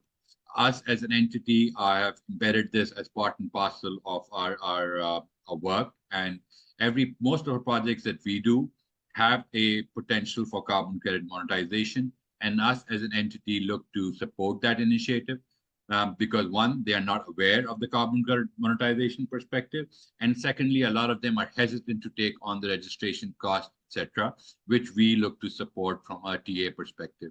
But I think a carbon policy being in place and creating awareness across all sectors, how they could benefit from that, that's something will really help us for the future. Thank you so much, Moin Saab. Now with this, Faisal Saab, from your side, what are 2 or 3 very brief targeted sort of interventions that Pakistan's policymakers can adopt? I think that the one thing that comes into my mind is the establishment of the proper governance structure with this climate initiative that is being taken up by the government or by the private sector. So what I see that there is a lot of overlap between different activities being performed by different, ministries or departments. So so there is a need to develop a proper governance structure so that our efforts should be rightly concentrated to achieve a common goal. That is one thing that comes into my mind. And if we talk about with regard to this textile sector, the one thing that textile manufacturers can do, they can adopt the SECP's climate-related disclosure requirements so that this will enable investors to make informed decisions, one thing. And another point that I would like to make here is that there are banks who are offering renewable energy financing to their customers on commercial rates. And there are customers, who are availing financing on the commercial rates. it means that these projects are still feasible, keeping in view their IRR. So there is a need to develop awareness, to create awareness and to develop capacity of the textile manufacturers so that they can avail such sort of commercial financing as well. I know a number of banks who have included these the renewable energy financing targets in their business plan for the current year as well. So it would be great if these textile industry people could be informed about such products. Thank you very much. Thank you so much. With this, I thank all of you, all of the panelists, for the insightful discussion that we had. What we gather from this discussion is that we need to be more climate smart. We need to sort of instill these international best practices, particularly in terms of climate and development arena. In Pakistan's particular context, that is still we are facing economic turmoil, we are facing unsustainable energy, and we are facing environmental degradation. With this, I thank you all, and I hand over to Ms. Sobia Becker to welcome Ms. Romina for his address. Thank you. Thank you very much. A very warm welcome to you, Madam Rumima. We're very grateful that you're here with us. We've formally welcomed you already, but I'd like to give you a brief recap of what we've been so busy with all morning. And we've had 46 very active discussants in today's panel. So the colleagues that you have, you see here sitting with you, these are members from the distribution companies, members from Pakistan's textile industry. We have researchers, we have academics, and we have obviously our colleagues from the development sector as well. We have spent a better part of the morning exploring the opportunities that exist, as well as opportunities that can be leveraged in because of the upcoming sustainability regimes that will be affecting Pakistan's textile sector. We have examined the competitive market regime and to better understand what impact this is going to have on the energy transition for industry. And this session that you are a part of right now has focused on how we can mobilize finance, specifically climate finance, to meet the sustainability related needs of Pakistani industry, not just related to the energy transition, but also a broader discussion, as you heard from Essen right now, Faisal and Moin as well. The next step for us, like I was telling you, this is one of a part of a series that we have, and we're going to keep deepening the dialogue, and we will ensure that we keep you abreast of all of the developments and also align our support and identify areas where we can cooperate. So with that, over to you. Thank you. Thank you very much. Bismillahirrahmanirrahim. Assalamu alaikum तमाम तर यहाँ पर मौजूद जो members हैं. मैं उर्दू में बात करना चाहूँगी. It's not that I can't speak in English, but I believe that as we all are from Pakistan and we are talking about the business society and the few important challenges, so let everyone should get the understanding on the subject कि हम क्या बात करने जा रहे हैं. So मेरे ख्याल में अगर किसी को इतराज ना हो तो जी मैं उर्दू में शुरू कर लूँ. थैंक यू जी. So coming back to the subject, सबसे पहले बहुत बहुत शुक्रिया. मैं समझती हूँ कि ये प्रोग्राम जो यहाँ पर मुनक्कद हुआ है, इसकी इफादियत और अहमियत पे अगर मैं बात करूँ तो जाहिर है उससे हम सब मुत्तफिक हैं, हम सब जानते भी हैं.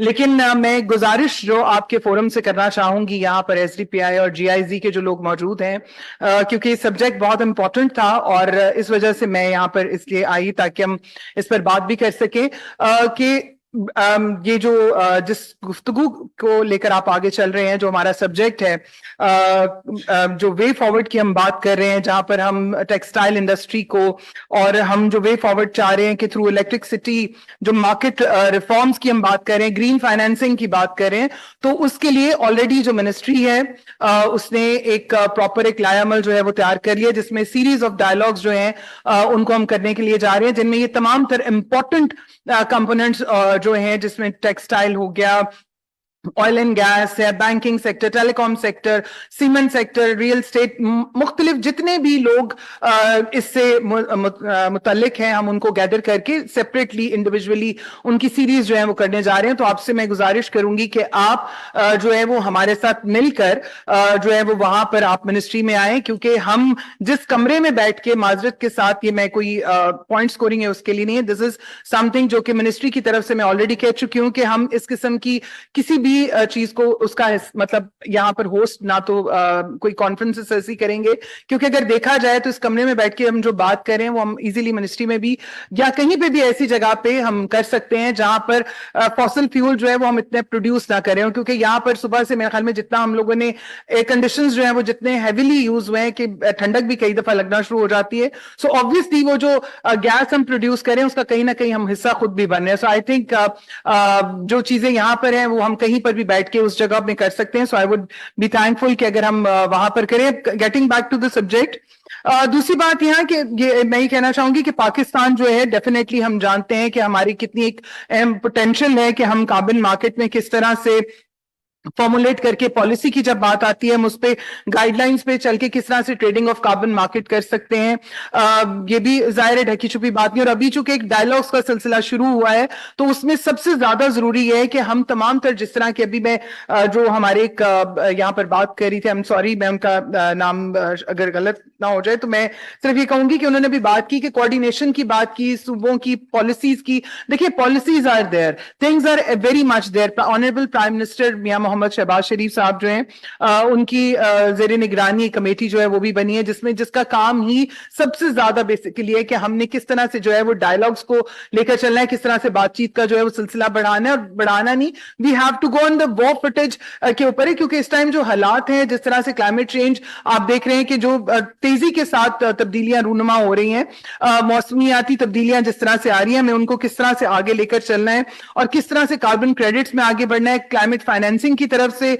ग्रीन क्लाइमेट फाइनेंसिंग की तरफ किस तरह से हमें आगे बढ़ना है। और ये वो चीजें हैं जिनको हमें जितनी तेजी के साथ हम आगे लेके जाएंगे वो बेहतर है। उसी तरह जब हम बात करते हैं कि Pakistan, furthermore we all know के Pakistan is actually aware of implication of जो ईयू की कार्बन बॉर्डर पॉलिसीज जो हैं वो आ रही हैं, उसमें किस तरह से टेक्सटाइल इंडस्ट्री और तमाम तर वो जो इंडस्ट्रीज हैं जो इससे रेलेवेंट हैं उनको किस तरह से इसमें चैलेंजेस आ सकते हैं। इसीलिए जो है वो कोशिश की जा रही है कि ज्यादा से ज्यादा हम लोग मिल बैठकर बात कर सकें कि how we can facilitate each other, how we can create the path to make it more convenient. हम किस तरह से फैसिलिटेट कर सकते हैं ताकि आने वाले वक्तों में जो चैलेंजेस हैं उनको हम किस तरह से उनसे निपट सकते हैं और पॉलिसीज वो कौन सी हैं या वो कौन से ऐसे रिफॉर्म्स हैं जिनको लेकर आना है। तो उनका जो सिलसिला है वो मैं आपको बताती चलूं कि उस पर ऑलरेडी काम भी हो रहा है और उसमें सबसे ज्यादा जो जरूरी है वो ये कि हमने किस तरह से मिलजुल कर चलना है। जिसमें जब मैं मिलजुल के कहती हूँ तो वो ये नहीं कि लाइक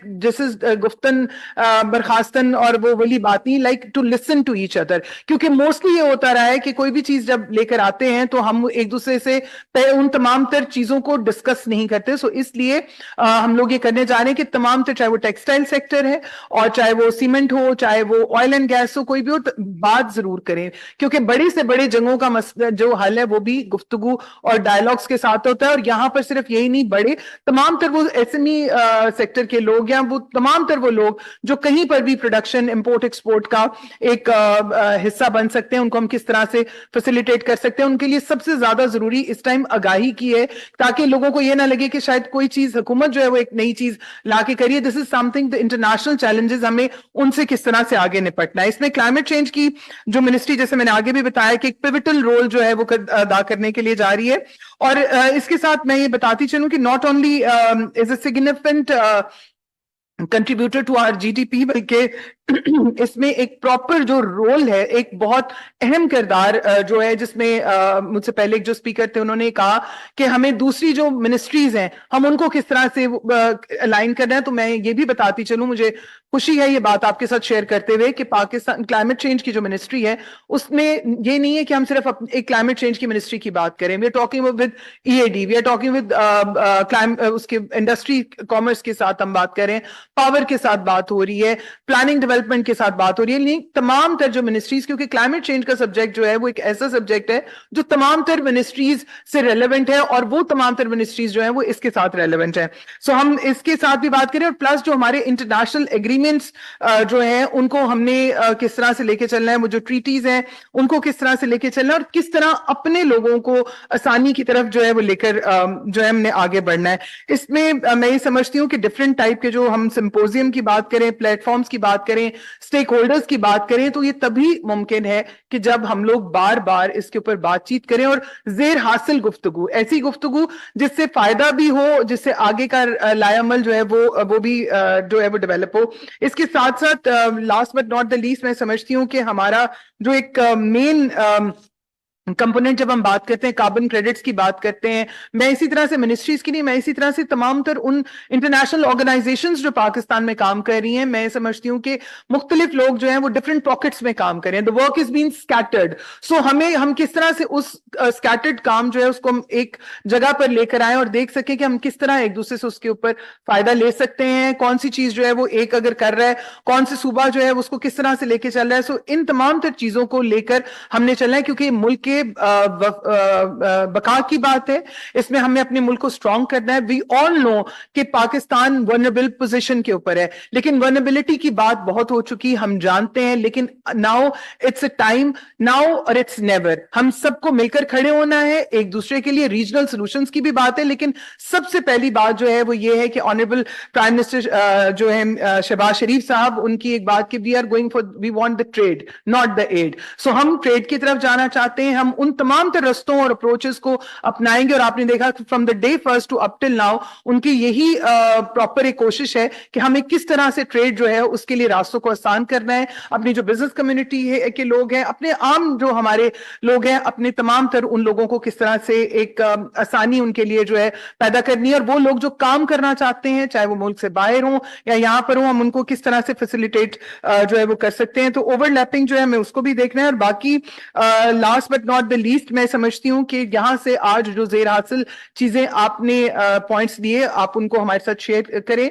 और नेक्स्ट जो है, क्योंकि मिनिस्ट्री ऑलरेडी ये काम करिए, ये भी एक ओवरलैपिंग हो जाएगी कि हम भी एक काम करें, यहाँ पे भी हो। So we need to collaborate with each other ताकि रिसोर्सेज का ज़िया ना हो। ये भी एक वेस्टेज है। हमें जब हम वेस्ट मैनेजमेंट की बात करते हैं, फूड वेस्ट की बात करते हैं, तो रिसोर्सेज वेस्ट का जो एक कंपोनेंट है उसको भी हमें देखना है और हमें एवेल्युएशन करनी है कि कब कहां पर हम पहले कब कहां खड़े थे और आज हम कहां खड़े हैं और कल हमारा क्या लायामल होगा। इसके साथ साथ मैं समझती हूँ जो सबसे मेन कंपोनेंट है, मैं उनकी मशकूर भी हूं मीडिया के तमाम तर चैनल्स की जो यहाँ पर मौजूद हैं कि इतने अहम जो मुद्दा है या इशू है उसके ऊपर उनकी यहाँ पर मौजूदगी का होना, यहाँ पर इस चीज को कम्युनिकेट करना, क्योंकि जो बात मैं यहाँ पर कर रही हूँ आप लोग कर रहे हैं उसका फायदा तब ज्यादा होगा जब इन तमाम तर चैनल्स के थ्रू आवाज जो है वो आम आवाम तक भी पहुंचे, इंडस्ट्रीज तक पहुंचे, उन लोगों तक पहुंचे। एंड मोर आर मैनियर, जितने ज्यादा हो उतने अच्छा है और हम लोग मिलकर जो है वो चले।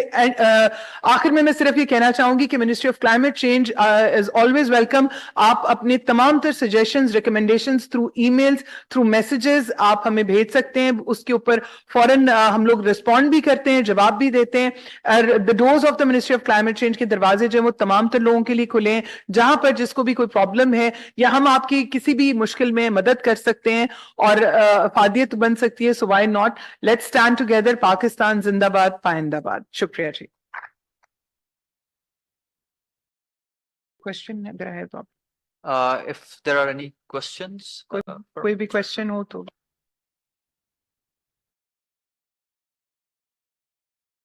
Ma'am, I had just a simple question that since morning there has been a lot of discussion on collaborations, discussions, and you are also very much welcoming towards developing collaborations. So what kind of mechanism would be for industrial partners to engage them on one platform?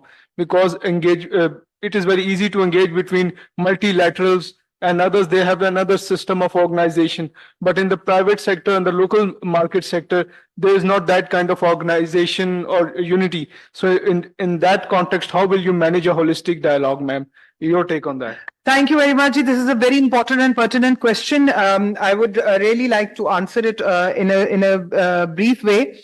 When we talk about the collaborations and the mechanism and the private and the local, जब हम बात करते हैं markets की, so I think the most important thing first of all is the awareness. Then to bring everybody on one platform and to discuss about the issues and the solutions. Most of the time we know the issues, we know the challenges, but where we can get the solutions. For that mechanism, this is more important that we need to sit together, that what are the challenges which private sector is facing, what are the challenges on the on this side where I am sitting, because it's very easy all the time to criticize or to point out on the government. But of course, when we are talking about कि हम लोग यहाँ पर बैठे हैं, एक दूसरे के साथ बैठ के बात करें कि वो कौन से ऐसे challenges हैं, policies में हम कौन से ऐसे reforms लेकर आ सकते हैं, किस तरह से हम way out को easy आपके लिए रास्तों को जो sector है उसको कर सकते हैं. So for that, it's going to be a series of discussion. But I wanted to assure कि जितना आप लोग मेरे ख्याल में सब जानते हैं कि जिस तरह शहबाज साहब चाहते हैं कि हर चीज को हम जल्दी लेकिन अफादियत के साथ और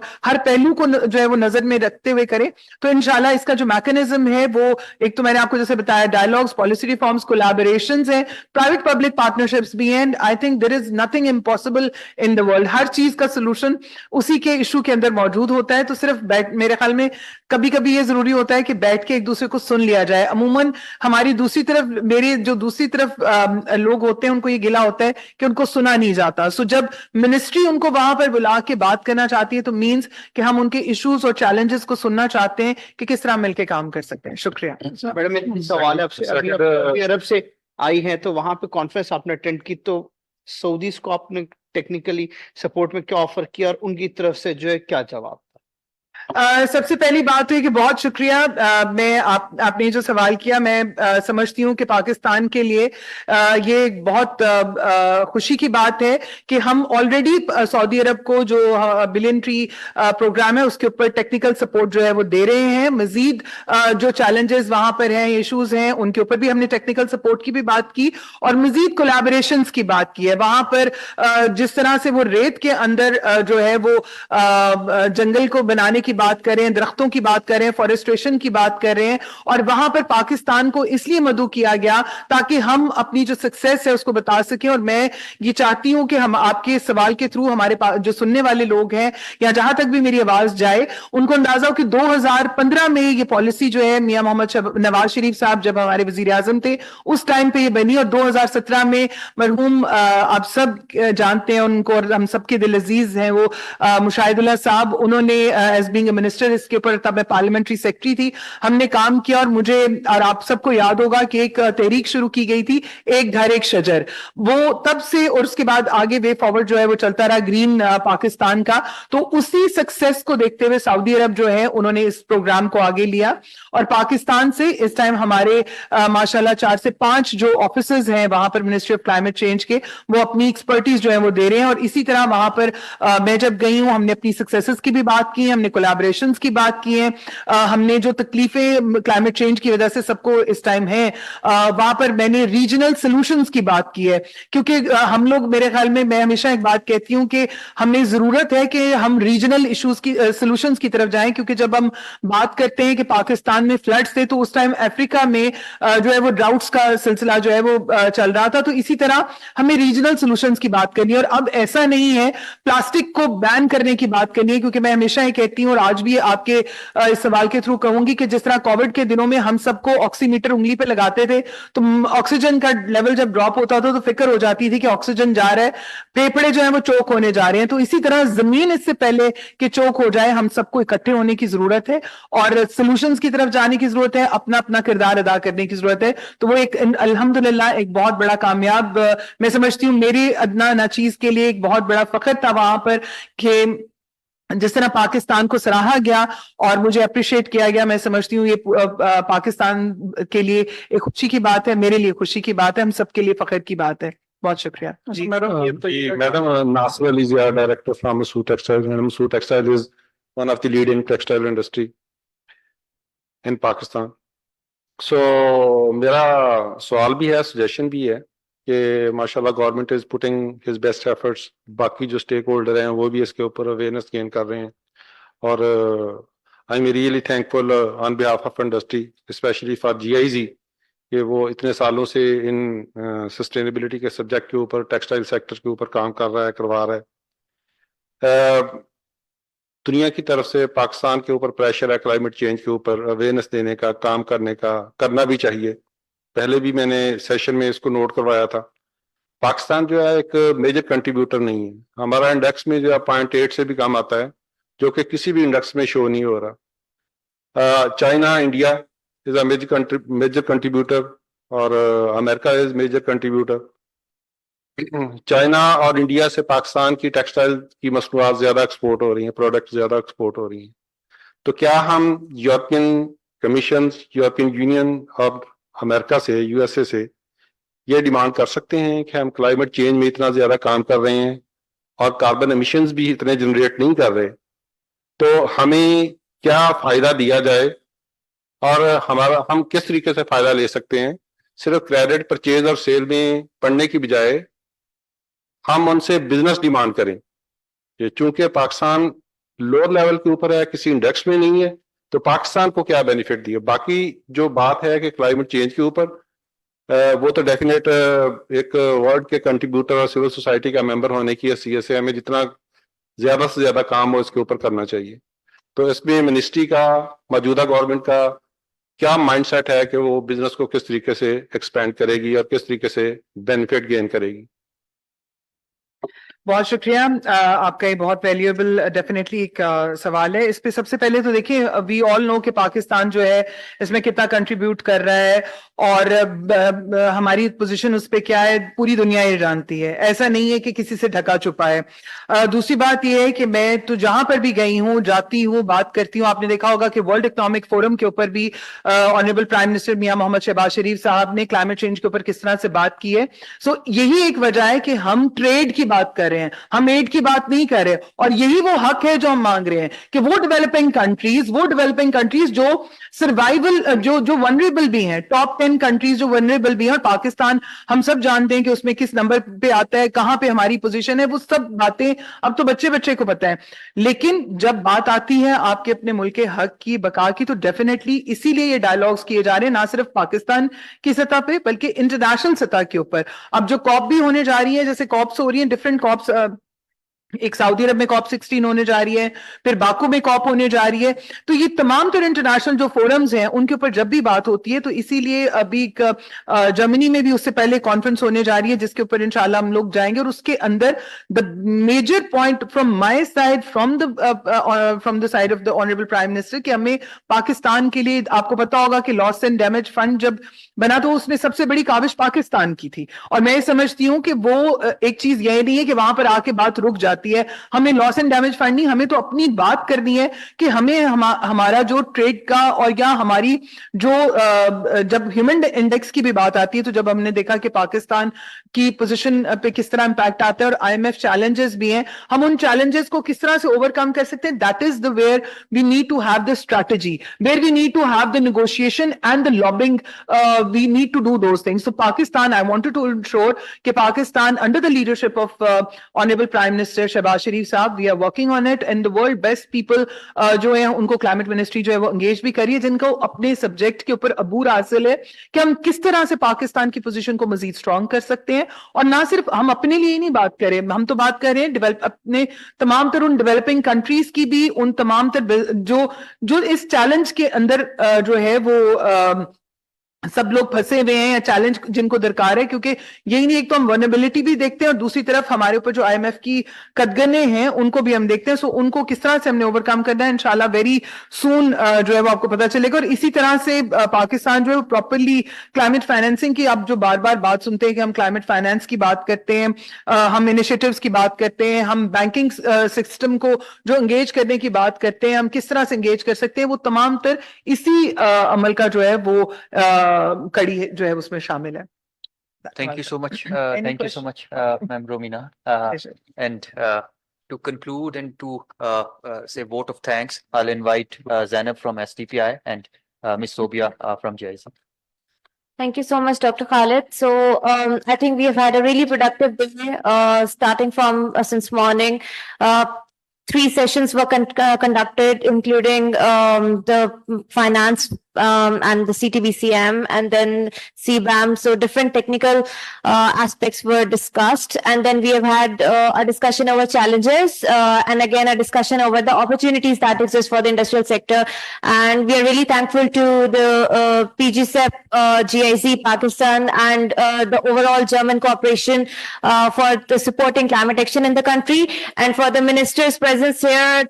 This is a sort of assurance from the ministry as well that these kind of initiatives will always be supported by the government. NSTPI's industrial decarbonization initiative is also a sort of roadmap for supporting the industry, different sectors in Pakistan to achieve or to strengthen climate action and also to mobilize local finance. We'll keep on inaugurating different frameworks. We'll keep on working towards capacity building and different dialogues with different key stakeholders to ensure that Pakistan's public and private sector and the development partners are all aligned towards achieving the commitments that we have made and also towards strengthening climate action. Thank you so much, Madam Ramina, for joining us. And now, Madam Sobia Baker, if you would like to please share your concluding remarks. Thank you. Thank you very much. Not too many concluding remarks, except to say that we're with you, madam, where you need us. Thank you very much for your support. I would like to also let you know that today the Pakistan-German Climate and Energy Partnership joins hands with our project Sustainable Textiles and the decarbonization and digitalization of the grid project to bring all of the participants together. And we've partnered with the STPI for this event. From my side, a huge thank you to all of the participants. We're very grateful for your presence. We're grateful for the very honest and very enriching discussion. And I think that with that, I'd like to close. Thank you. Thank you. Tea is served at the back. Please do join us for a cup of tea or coffee. Thank you.